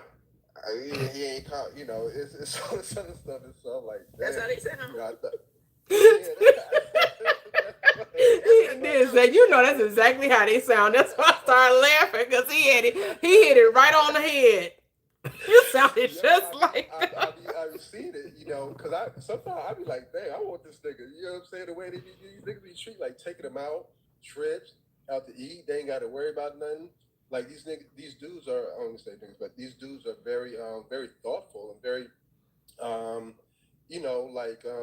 dude, give a girl, she got flowers at her job. All she had to do, just very, very attentive. And I kind of, and she didn't like it. Being attentive. Well, she did like it, but she didn't know how to take it. But again, it just fizzled out where Buddy just dropped off the cliff, and she ain't heard from him. You know what I'm saying? Or it wasn't the vibe no more. So I will tell men straight up, don't start nothing you can't fix. But here's the thing, they don't tell the whole story, because get my hopes up. They be wanting to say, oh, they ghosted me. The answer be there. People be ignoring what they seeing, because they be hoping and wishing and wanting and praying. And they be wanting it to be something that is not. But people be showing you who they are. But people don't want to believe what they see. People don't believe they lying eyes and they lying ears, because they be transmuting the stuff. They be alchemizing what they hearing. So I will say this. Yeah, she's blind to you really know why they got ghosted. So deep down, you know why you got ghosted. Yes. In each situation, there were certain flags that were suspect. And so, therefore, it was like, okay. Because you always get confirmation of your beliefs. If you're saying, oh, it's too good to be true, this ain't going to last that long, oh, this really ain't happening, or he really don't feel that way, or he just love bombing me, or he don't really think that, you exactly right. Because my daughter told me she would never think that somebody's love bombing her, because she that girl. You damn Skippy, you gonna be talking about how much you love me. You definitely gonna be complimenting me all the damn time. You sure right, because I'm that girl. I'm not gonna think it's strange that you telling me how beautiful I am and how much you love me. That's the truth. So your compliments don't validate me. That's the problem. Absolutely. They're saying the compliments validate them. And then once the compliments stop, he didn't really like me. He was telling me how much I was now he stopped, and then I must not really be that person. I must not really be that, because they don't say it no more. We saying like the communication, the gifts, and all that stuff. No, we're saying that we needed someone else to tell us how special we were, because we didn't know it for ourselves. Okay. One thing about women, A-Town, I don't know if you know, and a lot of women, we pay attention to patterns. So don't start no pattern that you can't keep patterning. Just don't start, because we're gonna notice when the pattern changes. If you do something, he does this, and this. Oh, something done changed in the pattern. Something ain't right. That's when we like, something's not right in the pattern. So I will tell man, don't be doing the most if you can't do the most on a regular basis. Don't take me to the most expensive restaurant on the first date if we're not going to be able to go to a restaurant like this once a month. What in the world? Be yourself. Y'all got too many rules. Y'all be stopping the relationship before it even gets started. Why don't y'all experience the relationship instead of coming with all these ground rules? I mean, can you listen to what I'm saying? I'm saying be authentic. I don't have rules. Don't be fake. That's what I'm saying. Don't be fake. So we I take you don't to have meet Chris dating rules. one day. I'm just saying, just don't be fake. Be your authentic self. How If is you that- want to how go is to that Cheddar's, fake, let's go though? to Cheddar's. Let's get a I'm triple telling you, decker. Mia, you not listening to what you're saying. You being double-minded. I'm not. I don't You have are. You are because why? Okay, Because I want to date a fake man too. Then yes. no, that's not what I'm saying. No, you no, don't do that. because Don't do that. because you're saying you want an authentic man. you're saying you want those. Here's the thing: you don't have to tell a man to be authentic if they're authentic. You don't have to tell a man that. You don't have to tell a man to be true to who they are if they're being true to who they are, because you don't want nobody to say that to you. You don't want somebody to come in out the door telling some, you better be real, girl. Don't bring me that fake shit. You don't do this. If you're doing all this in the beginning, you better make sure you're doing it all the doggone time. You better act like this. You don't want nobody putting demands on you. That's what I'm saying, because you're going to get what you give. That's how life goes. Right? Right? The thing, all the stuff that you're saying, be prepared for somebody to say it to you. That's all I'm saying. I got you now. I will not tell them what I want them to do. I will just sit back and let them be. Because you're going to attract you. You're right. So here's the thing. If you say that you deserve an authentic man, how somebody fake gonna enter the chat? How somebody fake gonna take you out? If you all about authenticity and that's what you attract, how somebody fake enter in the chat? Yes, ma'am. Impossible. Ain't nobody fake enter in the chat because you don't draw that. That's not who you are. Right? So we ain't even gotta have a conversation. That's what I'm saying. That's what I was saying. You being double-minded because you're speaking the very thing you don't want to happen. That shouldn't even be a conversation. I feel you now. We ain't getting no frauds. No, impossible. I ain't a fraud. Exactly, impossible. It's impossible.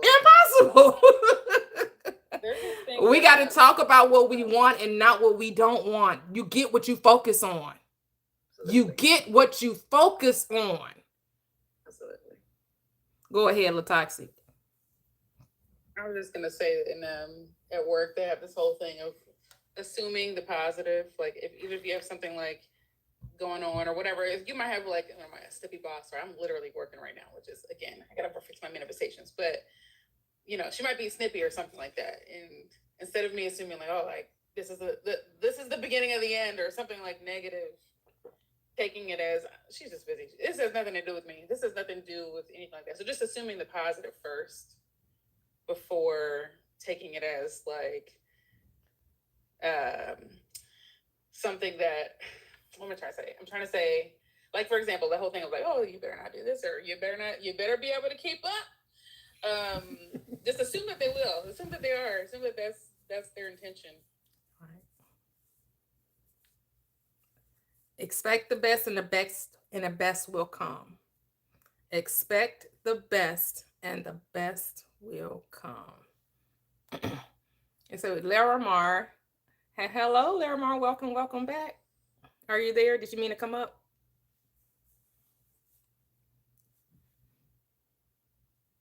She might not have meant to come up.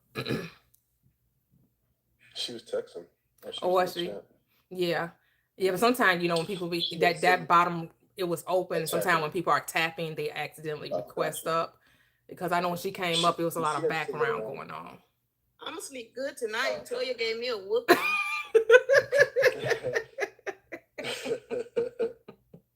She was saying, well, Laramar said that everybody isn't the same all the time. We all have room for growth, and value doesn't come only from materialism.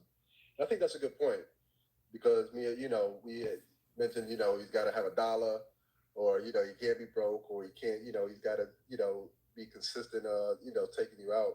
So let me ask you this from a woman's perspective, do you guys ever consider the intangible value that men bring to the table, or bring to the relationship, or how do you consider that, Toyia? If he's good, he's good. You said the value of a man? Right. A-Town, who are you asking, first off? You being double questioned. Well, okay, no, I was Not questioning you double-minded. initially. I was questioning you initially, but then I went to Toyia to see, like where did even how do you communicate that, in terms of desire? Like, okay, not even desire, even in y'all's conversation, because it's, I just hear about money, he's got to be, generous, this and stuff like that. But as far as the intangible value, as far as the honest, integrity, what I'm saying? Like, none of that touched the table. You know what I'm saying? Like, you want to do with a pocket, but I've seen, anyway, but I know if you, whatever you desire, if it's money you want, it's money you go get, or whatever the case is. But how do you? I mean, we all have standards and non-negotiables, right? Mm-hmm. I said that within myself, right? So I don't know if you all heard me say that when I was on this trans, and I didn't even realize until I look back, hindsight being 2020, I read $1 Million Matchmaker, because I used to watch that show all the time. She, hooked singles up with each other. And then I read Steve Harvey's book, Act Like a Lady, Think Like a Man. And the thing that I got from the book was just about the non-negotiables, things you weren't going to settle on, regardless of who it was. Like these were a deal breaker. So, and the only one I can remember, because I did have I think he said 5 of them. And I think I had 5, but the only one that stuck out was you couldn't be a smoker. And what's so funny is my husband had stopped smoking right before I met him. Wow, that's crazy. Isn't it crazy? And I didn't make a list of what a good man was because I was a good woman. That kind of was like who I am. I'm family oriented. I'm good with money. I'm generous. I'm giving. Like so. I didn't really think about in the lines of what I will say that you had to have a career, right? You had to have a vehicle like that, right? So if you didn't have those things, of course, we're not even having a conversation for me to be like, well, you don't have this and you don't have that type of person wasn't going to enter the chat, because those are things I had already declared within myself was the things that this person would have. But yes, they would have to be kind and funny. My husband, easy to talk to, made me laugh, considered me, and I considered him, and I did things for him, and we did things, we were considerate one another. It was a mutual and symbiotic relationship and respect, right? I'm not expecting him to do all for me, and I'm never doing anything for him. I know you guys heard me say that, that my husband and I got together, I'm the one, I shop for my husband. Everything. I shop for everything. Mm-hmm. Right? And somebody asked me about emotional stuff, right? It's like, of course, we are great communicators.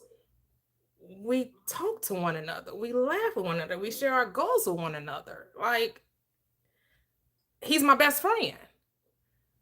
Mm-hmm. Like, and you're gonna know, and it don't take long for you to know if you got a connection with somebody. That's not a long courtship when you have a connection with somebody, especially if you talking to them every day and you spending time with them most days. Like on the phone 3-4 hours at a time. Like talking about everything. I wasn't in the best place financially. He wasn't in the best place credit wise. I helped him build his credit. He made twice as much money as I did. Okay. But he was also, in the beginning, had to pay child support plus alimony. Had been through a bankruptcy because he had been divorced the first time. But I knew a good man. I didn't let the external things determine his heart and what we could be together. And look at you getting taken care of. Look at that. Now he got 800 credit score though. Not that we even really use it, but now his credit score 800. That's the other side of it, because I got a story to tell, A-Town. I want to say that the intangibles partners, were so that's it. important to me. Partners, yep. The the intangibles were so important to me as a young 20-year-old that I married a man who was kind and and was very just nurturing to me. And I ignored other things that would have made him a better husband and made my marriage better, and didn't put all of the financial strain on me and made my life extremely hard for many years. So I married to someone 11 years who didn't have anything, no degrees. And yes, he had he had kidney failure and he worked, but he also quit jobs willy-nilly when he didn't like something and put all the financial strain on me. So, and I kept that man on my health insurance after our divorce so he wouldn't lose his kidneys, because he sold insurance for a living, but he didn't get health insurance through that. I co-signed for cars that he got repoed because he ain't had no money. And he didn't have me to fall back on anymore. And further hurt my credit after our divorce. So the first man I dated after my divorce was everything he wasn't. Tall and fine. Ooh, fine as hell, from New Orleans.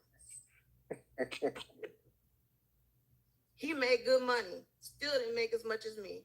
Didn't matter. He took care of himself, made good money, lived alone. His home was decorated like a man. It was neat and clean. He would cook for me, call me over and have dinner, have me set up, would cook for me. We'd go to the mall on the weekend, just stroll through the mall. And next time I come over, something would pop up that I looked at that I liked, that he just saw that I liked. Not everything wasn't expensive, but it was the something. Whether it was something I sniffed that I liked at Bath and Body Works. I would come over, he bought me a silk pillowcase for my pillow at his place. And he bought me some makeup wipes for his other bathroom at his place. And I sabotaged the F out of that because I didn't love myself enough, and I couldn't realize I deserved. I ain't never experienced that in my life because I didn't date that much before my ex-husband. So now I got a new baseline that I ain't willing to give up. So yes, the intangibles were freaking important to me. And they're still important to me. But being taken care of and being able to breathe and relax is also important to me. I got 3 streams of income, but I want to drop one of these streams, and I'm going to drop one. I'm going to meet a man that sees how hard I work and what I've been through, is going to say, baby, knock a couple of them streams off. I'm going to land my plane. No, that's good. I heard that. Mm-hmm. Beautiful, beautiful. Yep, gotta know what you want. It's your reality, and you can have exactly what you want. Hey, Tony, welcome. It's yours. Good evening, everyone. Good evening, family. Can y'all hear me? Yes, we can hear you. Loud and clear. Okay, so I'm gonna just tell y'all a little bit with my little situation. When I started this manifestation and coming into the light and all that kind of stuff like that, I did not realize that I was actually manifesting exactly what I said in my head, but it wasn't really exactly what I wanted. So number one, you do have to know exactly what you want. Exactly. You got to put that order in, like, I want a number 2 with this, that, and the third. And don't forget the this, that, and the third. Well, I didn't do all of that part. I just said I wanted a beautiful black man, extremely attractive, that was into the arts and music like me. And that is exactly what I meant. This man came up to me and basically tapped me on top of the head. He plays the saxophone. Extremely fit, goes to the gym every day. His health, he watches what he eats, all that kind of stuff like that, which I was very proud of that. But one of the things I realized is when he said to me, I wasn't even gonna talk to you, but when you talk back to me, that was an ego boost. And I was like, what? An ego boost? Okay.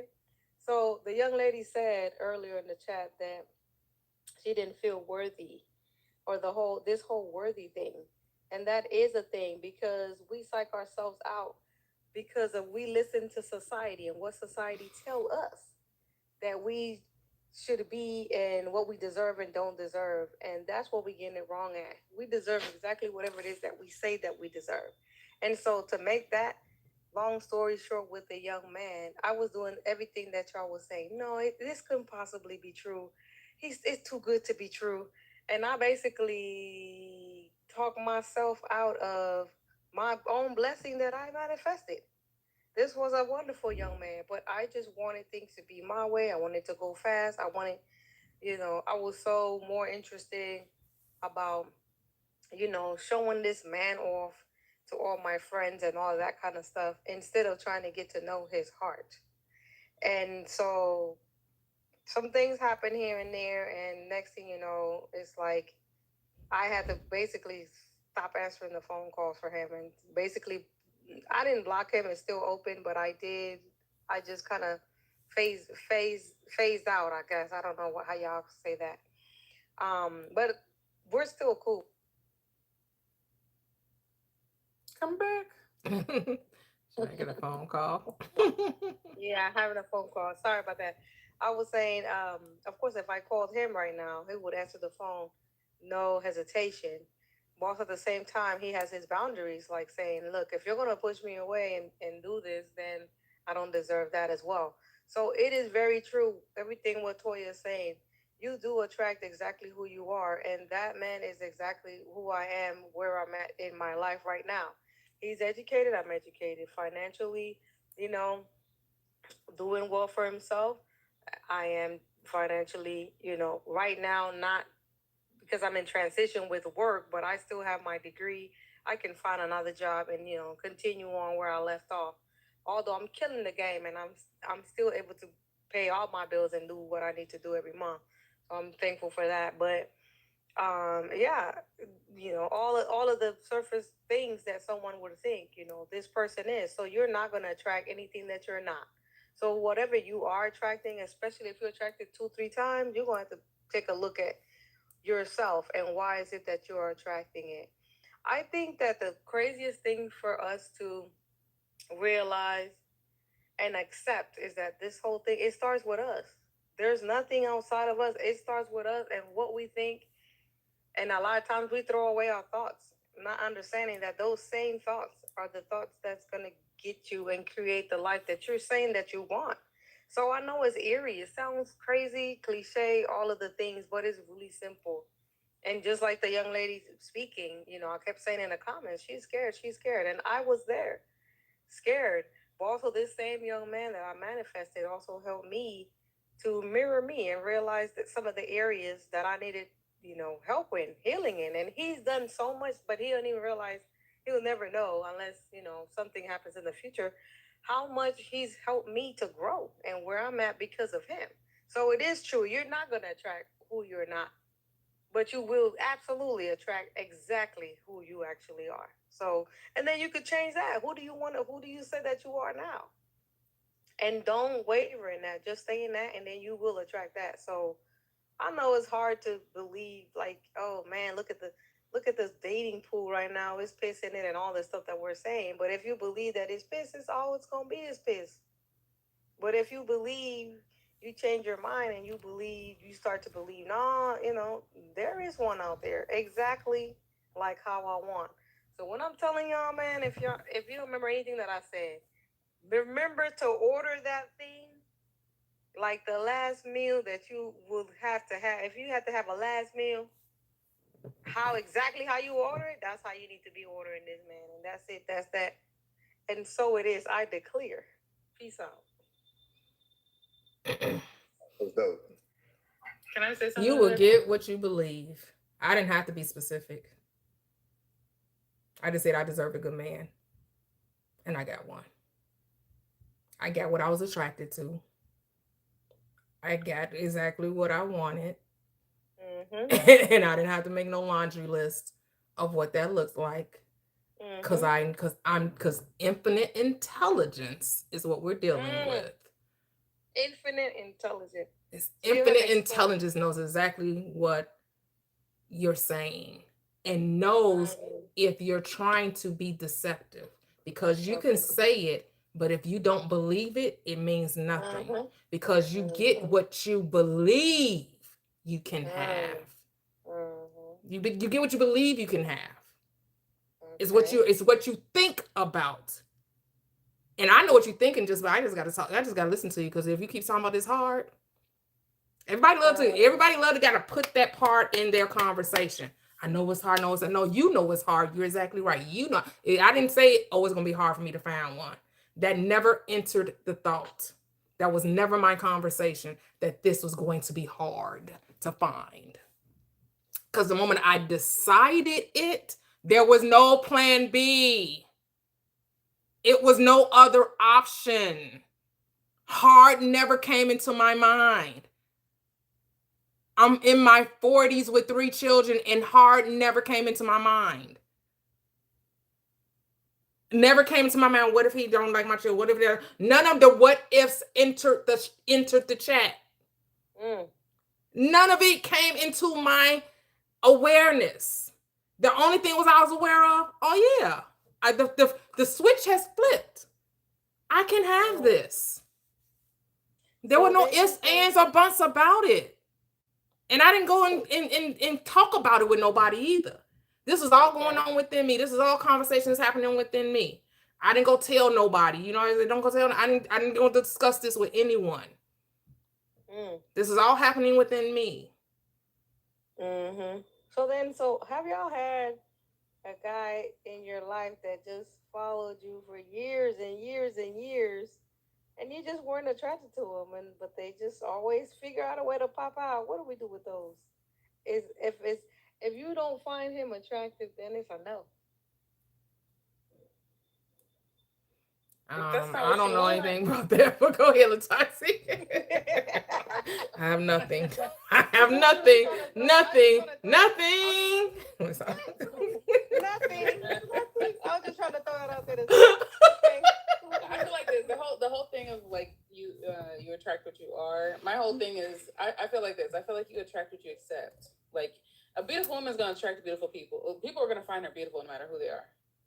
And I feel like you can attract all kinds of manner of people, but it's about who you accept into your, in your space, into, in a relationship. I feel like that's more indicative of your own your self-concept. Okay. Yeah. You get what you expect. When we say you attract who you are, we're not talking about you can draw your clone. You're going to draw your beliefs. What you believe about relationships, what you believe about the opposite sex, that's what you're going, or same sex, whatever. Whatever you believe about relationships, that's what's coming into your experience. Whatever you're accepting about, you think it's going to be hard, you're going to have a hard relationship. Buckle up, buttercup.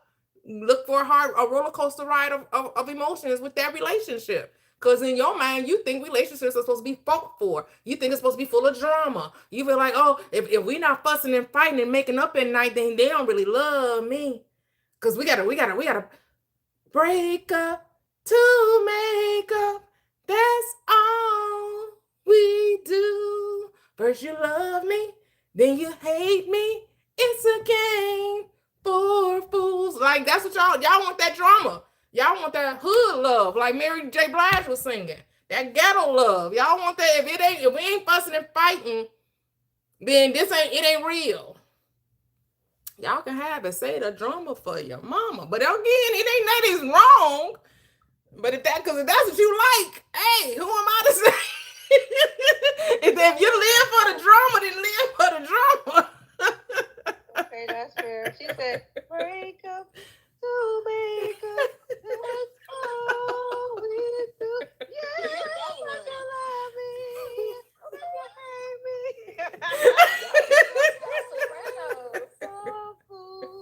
Okay. Toyia, that must have been your song. No. He said, when I come home from working, you're on the floor.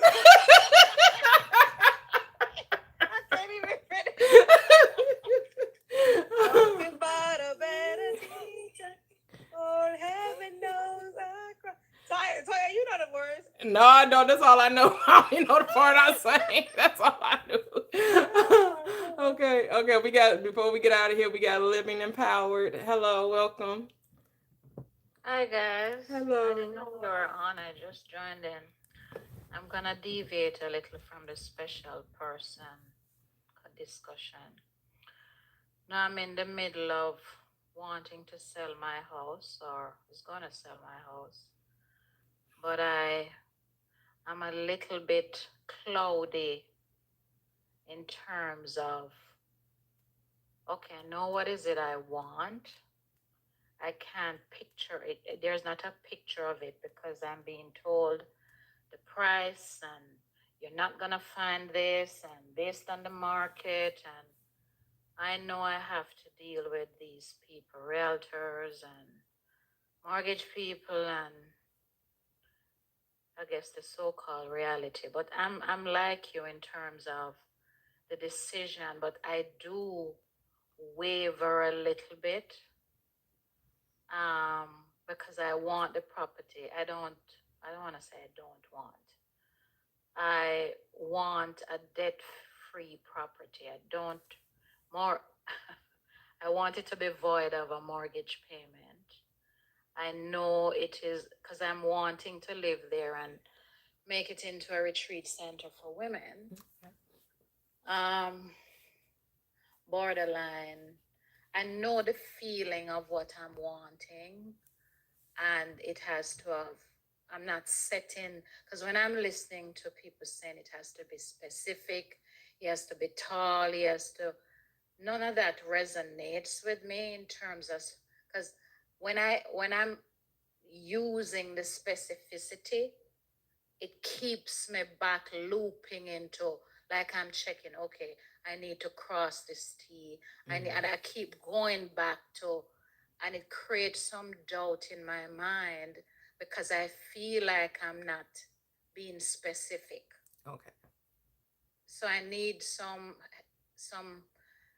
support in terms of my transmission and tuning my belief. So you want a free and clear property. Yes. Decide you have a free and clear property. Have you decided that that's what it is? I have decided that's what it is. The resources I don't see, but because I've had experience before. But don't talk about the limitations. That's probably why the doubt is entering the chat. Because it's not up for you to figure out how infinite intelligence is going to bring you to debt-free property, the free and clear property. Your only job is to see it as already being it. It's already having it. So when you speak of it, when you think of it, that's where you should be speaking from. That you have a free and clear property. Okay, when I'm talking to the experts, like my realtor, and she's asking, they're asking these questions based on their mindset. I am not sure how do I say, okay, I have 100,000 or 150,000. What I'm looking for is like 300,000-400,000. But I'm not paying attention to that because I know there are other ways of getting here that doesn't have to do with the traditional ways. All right. So you say you listen to Neville Goddard, right? Yeah. Did you ever listen to the husband and wife, that the doctor and his wife, and they had they had a property that they hadn't built upon? And they decided that they were going to build upon the land, build property, build apartments on the land, and they were not going to use any of their money. They were not going to use any of their money. So their first inclination was to go and look for a realtor or look for an architect or a builder. And it was like, wait a minute. it's already done, so we don't look for it because we're living in a state that the property is already built. Enters the architect into, I think, his office or whatever, and he says, "Hey, y'all ever thought about building something on over there?" And they were like, "Yes, we actually have been." And he was like, "I think I got some blueprints for you, and I'll sell it for you for this amount of money or whatever." And they were like, they passed because in their mind they were using none of their money. He comes back and said, "You know what I'll do? I'll loan it to you, and you could pay it back." No, first he reduced it. He reduced the amount, and they still passed. And then he said, "You know what? I'm going to do it, and then you just pay me back from the rents that they get." Now, prior to that, they said what they were going to do to make themselves believe that it was done. They imagined that this friend that they hadn't talked to in a long time, they found that she was kind of snooty, and that she was going to see that she was going to see their buildings, like, and she's going to congratulate them on how beautiful it was. Like, "Oh my goodness, this is so amazing." Whatever, whatever sentence they heard her say. So that's what they clung to that. And every time the architect, so he comes in first, he tries to sell them for this amount of money, then he lessens it, and then he says, "Well, you know what, just pay, I'll build it, and whatever, when you start getting the rents from it, then you can pay me back." So they had this apart. I'm gonna see if I can find it and maybe share it, or, I mean, because I've heard this story like a couple of times, but it's been a long time since I listened to Neville Goddard. But I know it's in one of his lectures, and I know it should be audio regarding this too, because it just fascinated me that how they did not they decided they weren't using any of their money, and an apartment got built, the property got built without them using their money, and it was almost like close to what they were wanting, and they didn't settle. Because I think about sometimes when we have desires, if it's close enough, we'll say, "Well, okay, that's close enough. I'll take that." But they did not compromise. They said, "Nope, it's already done, and we did not use our money." And the world had to confirm their belief, where they stood and said, and the thing is that the property, the land that they had it for years, and they have been listening to Neville Goddard for years. And the light bulb finally came on. Was like, "Oh, let's put this law to the test. Let's prove it to ourselves." It took them a while for them to really recognize what Neville Goddard was saying, because they had the land for years, and that was always their desire, was to build apartments with that land. And then when they finally were like, "Oh, okay," it happened. And of course, the woman comes. She, they had one more apartment to sell once they had built everything up. And then again, they had to imagine that last apartment was sold.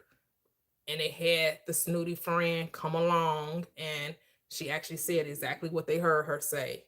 And and sometimes you be like, "Man, these things be mind blowing," It's like, but all this stuff is for, he did recordings, and the recordings is where you get the lectures from, because he didn't record himself. His audience recorded him, and then they transcribed whatever he taught them in the auditorium. Okay, I see somebody says the law and the promise book by Neville Goddard. Oh, thank you. See, there you go. My one question before we go, I know you have to go. Mhm. Is there, like, I'm kind of like putting a time frame, because I want to be able to hear by the end of the year. Is that part of or should I just allow source to work it however, whenever? Is time something that I can expect as well, or You definitely can say a time. Whenever you say a time, don't make the time in fear, right? You're not doing it to speed up the process because you think, well, if I don't say it by this time, then it won't happen.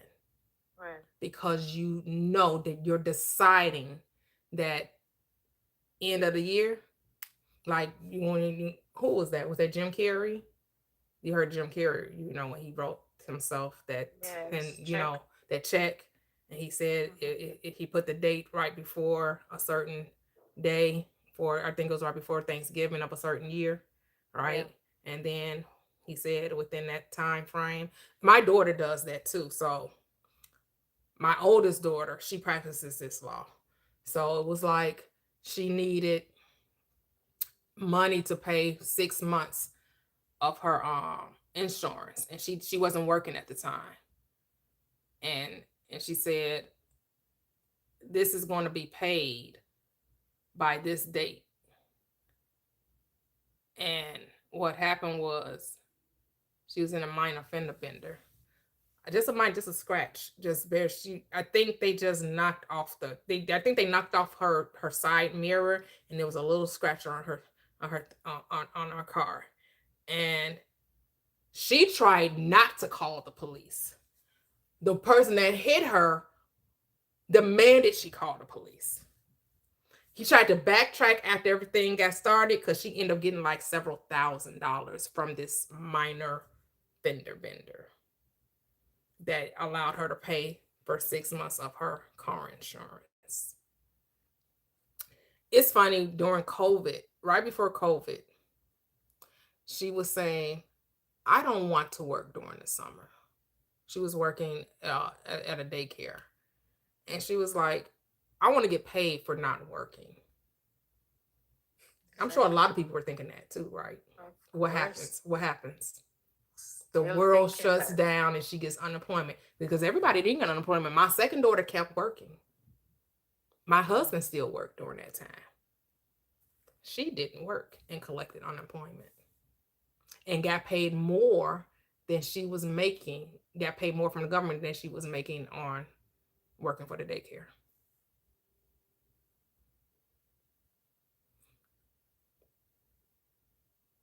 And the daycare had several locations, and they asked her, did she want to go to the other location? So she actually had an option to work, to continue to work, but she had already decided, I didn't want to work for the summer. And ended up working for what? How long did they get that unemployment? 1 or 2 years? 2 years. Yep. Decide, you can't waver though, right? You got to decide what you want. Decide by the end of the year, because it's already done. It's done now, right? But you can most definitely say when you want to have it, you want it the end of the year. No ifs, ands, or buts. And even when the doubt tries to come, this is when you got to talk to yourself. You got to keep telling you, because it's not like it's, like you said, it's like concerned about where's the money coming from. That's not your concern. Like, because it's done, the how doesn't matter, right? It's already done. So you're trying to figure it out. Trying to figure out where the money coming from, how I'm going to get it, how is this going to happen. Nope, it's already done. Appreciate it. Speak from appreciating of the property. Go ahead. Yeah, I'm going to listen to that, because I'm not going to use a realtor. Is that what you're saying? Oh, no. I'm not telling you what to do. I'm just telling you what they did. Here's the thing. This is what we here's the thing. I get what you're saying. Here's the thing. Since you already have it, would you have a realtor? Listen, I want somebody to just walk up and say, listen, I want it. I mean, don't get caught up in the weeds. The devil's in the details. That's what is the devil? The doubt. The doubt is in the details. You're trying to tell an infinite intelligence how to do it. Now you messing out in the area that ain't none of your business. I don't know what, because you could work with the realtor and it could still come to pass. It has to. So I'm not telling you not to work with the realtor. I'm just telling you what they were thinking They were going to go look, but they said, well, wait a minute, if it's already done, what am I looking for the person for? It's already built. You do with that what you want. I'm not telling you what to do. I never tell people what to do. I know. Right? I'm just giving you a story that's kind of similar to yours. Yeah, I have to find something that fits with me, that's with or without, that I can have that type of clarity and knowingness about. I have to decide that. So hopefully by listening to Neville, those are the little nuances that feel like I need, like, because faith comes by, right? They were overcome by the word of what? Their testimony. You want to hear, because that increases your faith because you understand the possibility of it. But even if you don't have a story, even if you don't have someone that resonates with what you're saying, you have to know within yourself that nothing is too hard for your God, right? There's nothing too hard for the infinite intelligence, the wisdom of the ages. You just have to decide that it is, which means there are no other options. There are no plan Bs. This is what it is. This, or it's going to be something way better. It has to be this or something that just that does something exceeding abundantly above all I could have ever asked or thought, according to this power that works within me, and this power never fails me. Right? Being confident of this very thing, that he that begun a good work in you is able to bring it to pass. It is God that causes you both to will and to do according to his good pleasure. And what's the good pleasure? To give you the kingdom, to give you everything you want. Give me my desires. Yeah. Exactly. Yep. Gotcha. Appreciate you. Oh, you're welcome. You're welcome. Yep. Lovely. Go ahead, A-Town. Yeah, that was good. No, I was just gonna say thank you for sharing. I understand we had a pivot, but the bottom line is, really just deciding what you do want, I guess it just helps us to be able to kind of walk us down, in terms of, getting out our minds, and so we can really kind of see what exactly we're desiring. But no, that's a lovely story, because I remember that Florence Devotion, she had a story about one of her clients needed something, and it's just so happened to be her brother-in-law, and she needed it by a certain time, and she was just,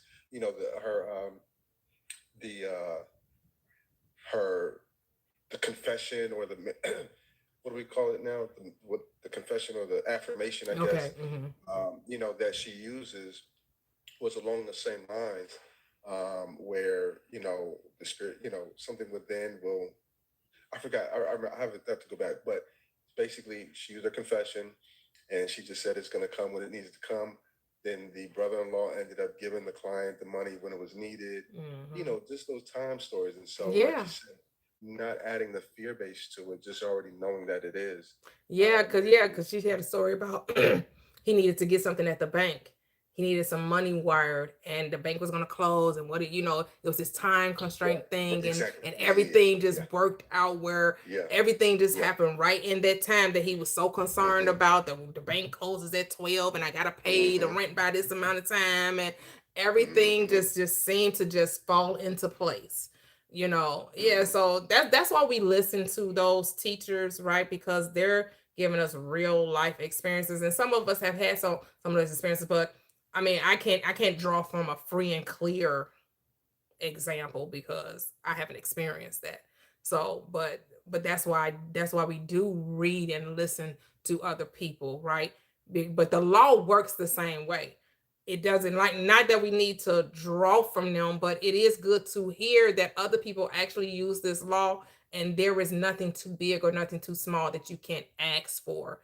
And because it's all about, do you believe the stories, right? And I believe the stories. I believe that these people are actually manifesting these desires. We're actually applying this law and getting exactly what they wanted, and realizing their desire.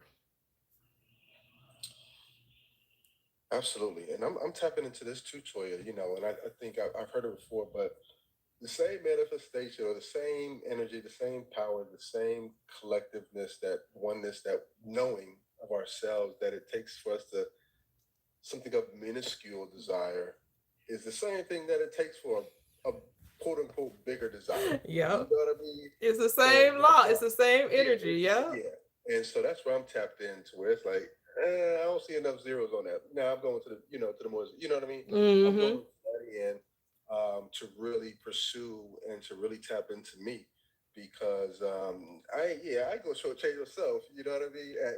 By no means. And so I just want to encourage everybody else, to do that too. If you want that, and what, and what else, to put it on. This is a fully loaded baked potato or pizza, whatever dish, this is no life, that we want to embrace on.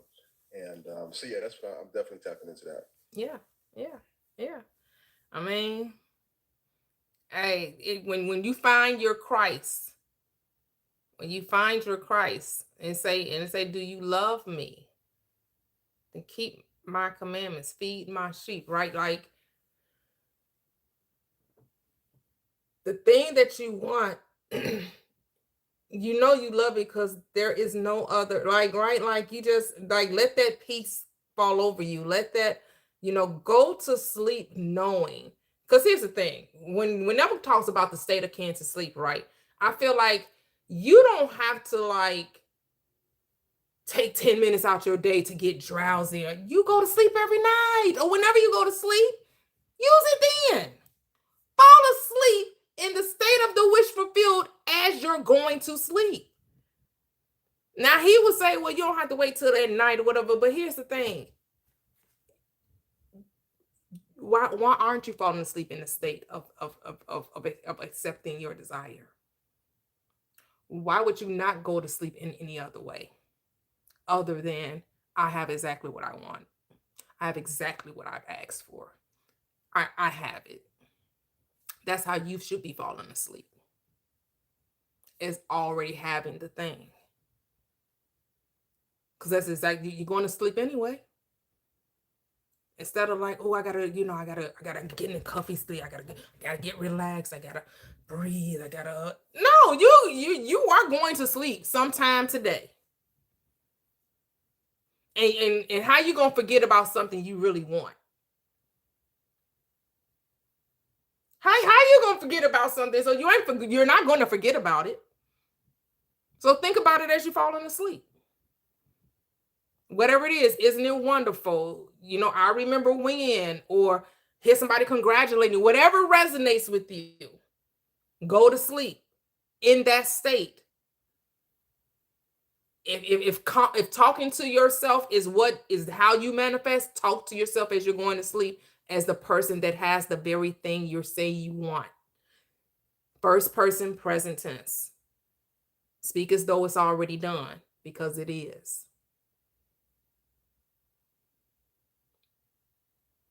Because it is. And with that, I say a good night. No, wait, there's somebody else coming up to the stage. Who coming up to the stage? No, I'm just Oh. I love you, Toya. I love you. Just the fact you willing to stay up. We love you. Oh, I love you guys too. Yes. Just another beautiful live. Absolutely. Oh my goodness, such a beautiful live. And you can have whatever you want, whatever it is, but when you don't know what you want, you get what you get. Until you know what you want. Until you know what you want. But you don't have to take any old thing. This your story. Tell the world what you want to see. The world is at your command. It is here to serve you. What do you want? Tell it exactly what you want to see, and it's going to show it to you. It always do. It never fails you. That be reminding me, especially I like it, and it's just something that sticks with me too, about the man that went to the coffee shop. I think I told the story before. They asked him what he wanted, He says, "Well, I don't want black coffee." Or he said he didn't want a particular coffee. He did it like 3 times. They asked him, came back to him, asked him, "Oh, I don't want this. I don't want this." And then when he says, "Okay, well," they called him for his order, and it was what he didn't want. And it's like, well, you ain't tell me what you wanted, and that's what. And that's all you put on their mind is the thing you didn't want, because that's the thing what you talked about, and you got exactly what you want because that's all you gave them. Yeah. Yeah. So it's best that we use our faculties, our mind, our imagination, our desire, our remembrance, because we ain't remember. The only thing we're remembering is the fact that we already have it. We ain't even got to go back to no further than the fact that we already have it. We don't have to go back to no other point, because time is a construct. You know what I mean? Memory is not. There is no memory, right? Because there is no future. All we have is now, and we are abundant. We are all of what we need to be, or all of what we desire in this moment right now. You know what I'm saying? There's no lack. And our self-concept derives from, that's why Toyia says we don't need to fear. We don't even need to think in fear, because the universe is gonna peak that. You know what I'm saying? So I know it. I know that to be true. Just the fear tip, because I feared of I ain't wanted to be in the streets. I ain't want this. I ain't want that. And I'm next thing you know. Woo, there it is, huh? Woo. Loud and clear. You know what I'm saying? Talk about man. But yeah, but now and sometimes we need those things. We need that. Like, look, okay, I know what I do want. And so yeah, so a little stories. Yeah, I mean, until you know what you want, just chill, enjoy life, have fun, let things be, focus on what you want, not what you don't want, because you get what you focus on. You don't get what you talk about so much. It's what you focus on, right? Like they kind of, because you can say some things that you really don't truly are convinced of. And you think, well, I said it. Why did I get the opposite of it? Because even though you were saying it, you were believing that you wouldn't get it. And so guess what? You didn't. You were thinking it's opposite, because the dominant belief always wins out. Right. You can say stuff with the mouth, but it's that inner conversation. Yeah. Yeah. You remember we did a challenge where we said we didn't want $100? Yep. Yeah. So the divination said, "Lord, I don't want a multi-millions." Man, you better make that like, man, I don't want $1 million. Man, I don't want. Oh my God, man, I don't want $1 million. Man, I do not want $1 million. Man. She said multi-millions. Multi-millions, man. Lord, I do not want. Because consciousness doesn't know no. It doesn't know negative. It knows what you focus on. Conscious always. It knows what you focus on, right? It does not speak in a negative. It speaks focus. It speaks attention. Yeah. Yeah. I love that. Yeah. It speaks your dominant. It speaks what you're convinced of. Right? It speaks what you're convinced of. So what are you convinced of? Yeah.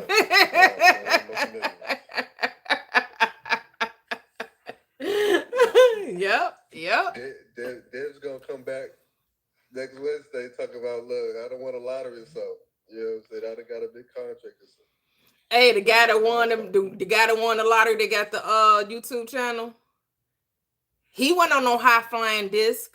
He was all down in the dumps, and then he said he went to sleep. What's his name? You know what I'm talking about? Yeah, I can't think of his name.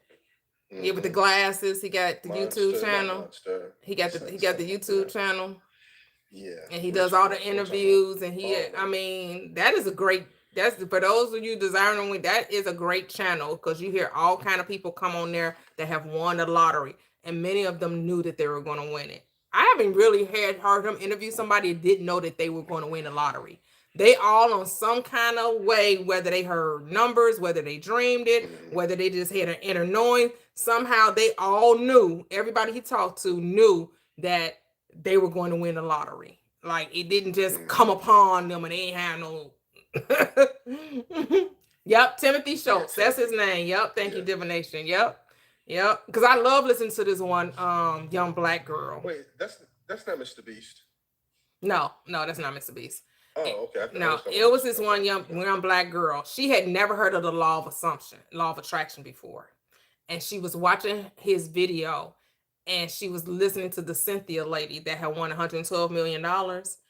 And after listening to her, she started listening. I think she listened to a couple of other people and she started really getting into the law of attraction. And she was like, she had did subliminal tapes. She had started scripting and she was like, she needed to move. And she said she only needed to manifest like $10,000 in the lottery.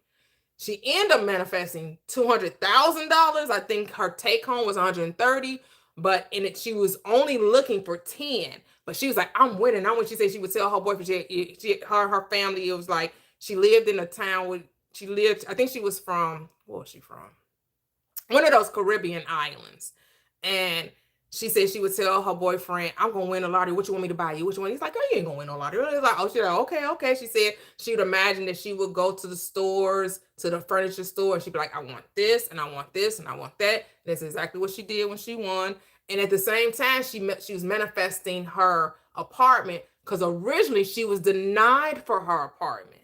And she was like, oh, I don't care what they say. I'm going to get that too. So not only did she manifest the $200,000, she also manifested. And when she talks, she's so giddy and she's just so inspirational because she was like, she's like, I dreamed it. She's like, she called you and she said, universe always talking to you, because she was saying how her daughter, they was at the mall. This is after she had, manifested the lottery and the apartment. She said these numbers came to her around her daughter's birthday. And it was the day, it was the time of the month it was or whatever. And she's like, these numbers, it came to her. But she said she didn't go play it. Why did those numbers come out? But she didn't play it. But the numbers that she was thinking were the numbers that came out that day. She was like, the universe, that's when she was like, the universe is always telling us, the universe is always talking to us. We just don't be paying attention. We just don't be aware. We just not acting on what we know. And it's just like you're always getting communication. It's just like when you're talking about the power of awareness, right? Just being in tune, being aware, following that inner knowing, that guidance system. So we on here for a few moments and see Clementine want to say, and then I'm gonna go see if Clementine wants to talk. Sometimes I know people be tapping and then don't be really meaning to come up. Yeah, did you mean to come up, Clementine? I did. Okay, hello, because you called me right at the end. I'm about to close out, but I'm like, I'm still on here. I might as well go and bring you up. Come on. Listen, it must have been meant for me to talk to you. Yes. Toyia, how are you? I'm great. How are you? I'm doing good. Listen.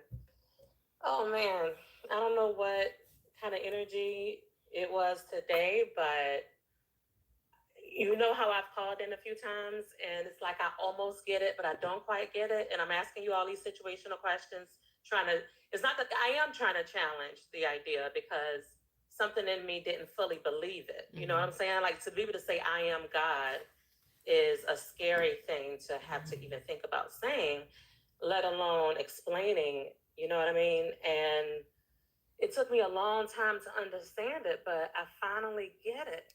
Like, I get it. And I got it in our last conversation when I brought up my girlfriend who unfortunately lost her son, and when she told me about that, she didn't tell me that for no reason. That was the God in her speaking to me. Yes. She was teaching me that you cannot live in fear as a mother that your child is going to be harmed if you are God. Like, your son is protected. Your son came out of your womb. Yes. You know what I'm saying? Like, and I looked around and I said, what the hell am I doing? Like, I am abundant. I lack nothing. I don't need anything that is unavailable to me. And I just want you to know that, you are doing God's work and you are living in your God nature. And I really appreciate the day that you started TikTok, because I was one of the beginner ones, but I just wasn't really active. But I was here when it was not a lot of people, and it's still not, it's the right number of people. Yeah. You know what I mean? And I just appreciate you for being so consistent, because you come on so much, and it's like we get to hear you, teach God's word in multiple ways and with multiple examples.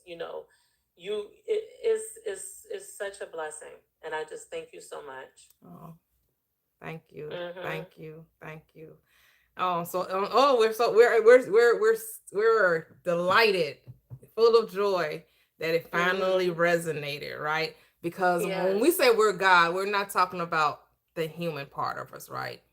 Right. We're talking Right. about the word. The words we speak is the creator in us. Those are the two Yes. gifts we were given, mind and speech. Mind and Yes. speech. We have the ability to think, and we have the ability to communicate what we think. Whether it's audibly or inwardly, we're always communicating. And that's God. Say that one more time, please. I can't even screen record this. I'm talking to you. You said, say that one more time. You said we can think things and we can speak it. Right. We were given two gifts. Mm-hmm. Thought, think, and speech. Right. We communicate what we think through inner speech or outer speech, or audibly. What we say inwardly or what we say outwardly. That's how we're still communicating, and that's God. Your word is the creator. Your thoughts are the creator. That's why it says is that death and life are where? In the power of the tongue. Oh my goodness. Listen. I'm not gonna I don't want to take up too much of your time, and it's late, and I need to go to bed. Me too. I need to go to bed. I appreciate you. So You're much. welcome. I just wanted to say a lot of Toyia's, almost all of her past lives are on YouTube. So if you just want to listen, to what she's been saying, you don't have to screen record it. It'll be on YouTube. And okay. Wonderful. Thank you so much. Thanks for letting me know. I appreciate it. Yep. Go subscribe on YouTube. Yep. I'm recording. I'm on it now. I'm on both as we speak. Okay. Yep. So thank you guys. Yep. Your word is your wand. Abracadabra. I create as I speak. I create what I speak. That's what abracadabra means. I create what I speak. When you gonna be back? Who, me? No, you. I don't know. Definitely Friday. I don't know about tomorrow. We'll see. Sometimes I'll be like, let me go and get on here. But then sometimes I'll be like, I'm going to chill. I don't know. I go, but definitely Friday. I definitely will be Friday if I don't come. Was you on yesterday? Yes, I was. I came on twice yesterday. I came on twice yesterday. One of my appointments they canceled, but then they had text me, told me they was able to get away, get back. I was about to hop back on, and I was like, dang, I gotta miss this one. Did I see you? You came back on. I was like, okay, Shawty love me. But nah, that was dope. Yeah. All right, guys. Shout out to the chat. Everybody. Shout out to all the love and the gifts. Yep, and go get those free books. I made them free again. I'm all about the free. I'm all about the free. Hey, free ski. I'm all about the free. And that's the blessing in it. You know what I'm saying? And that's your wealth already. You're abundant already. You know what I'm saying? So it's not even a free. It's just giving what they want. So it is what it is. So shout out to you. Hey. Because I ain't worried about no money. Money gonna find me. Money. I am money, as Reverend. I am money. Say that. Yes. Say that. All right, guys. Yeah. Good night. Have a great evening. Right. Bye-bye. All right, Toxic, did you finish your work? Yeah. Okay. Thank you. All right. Bye-bye. Bye.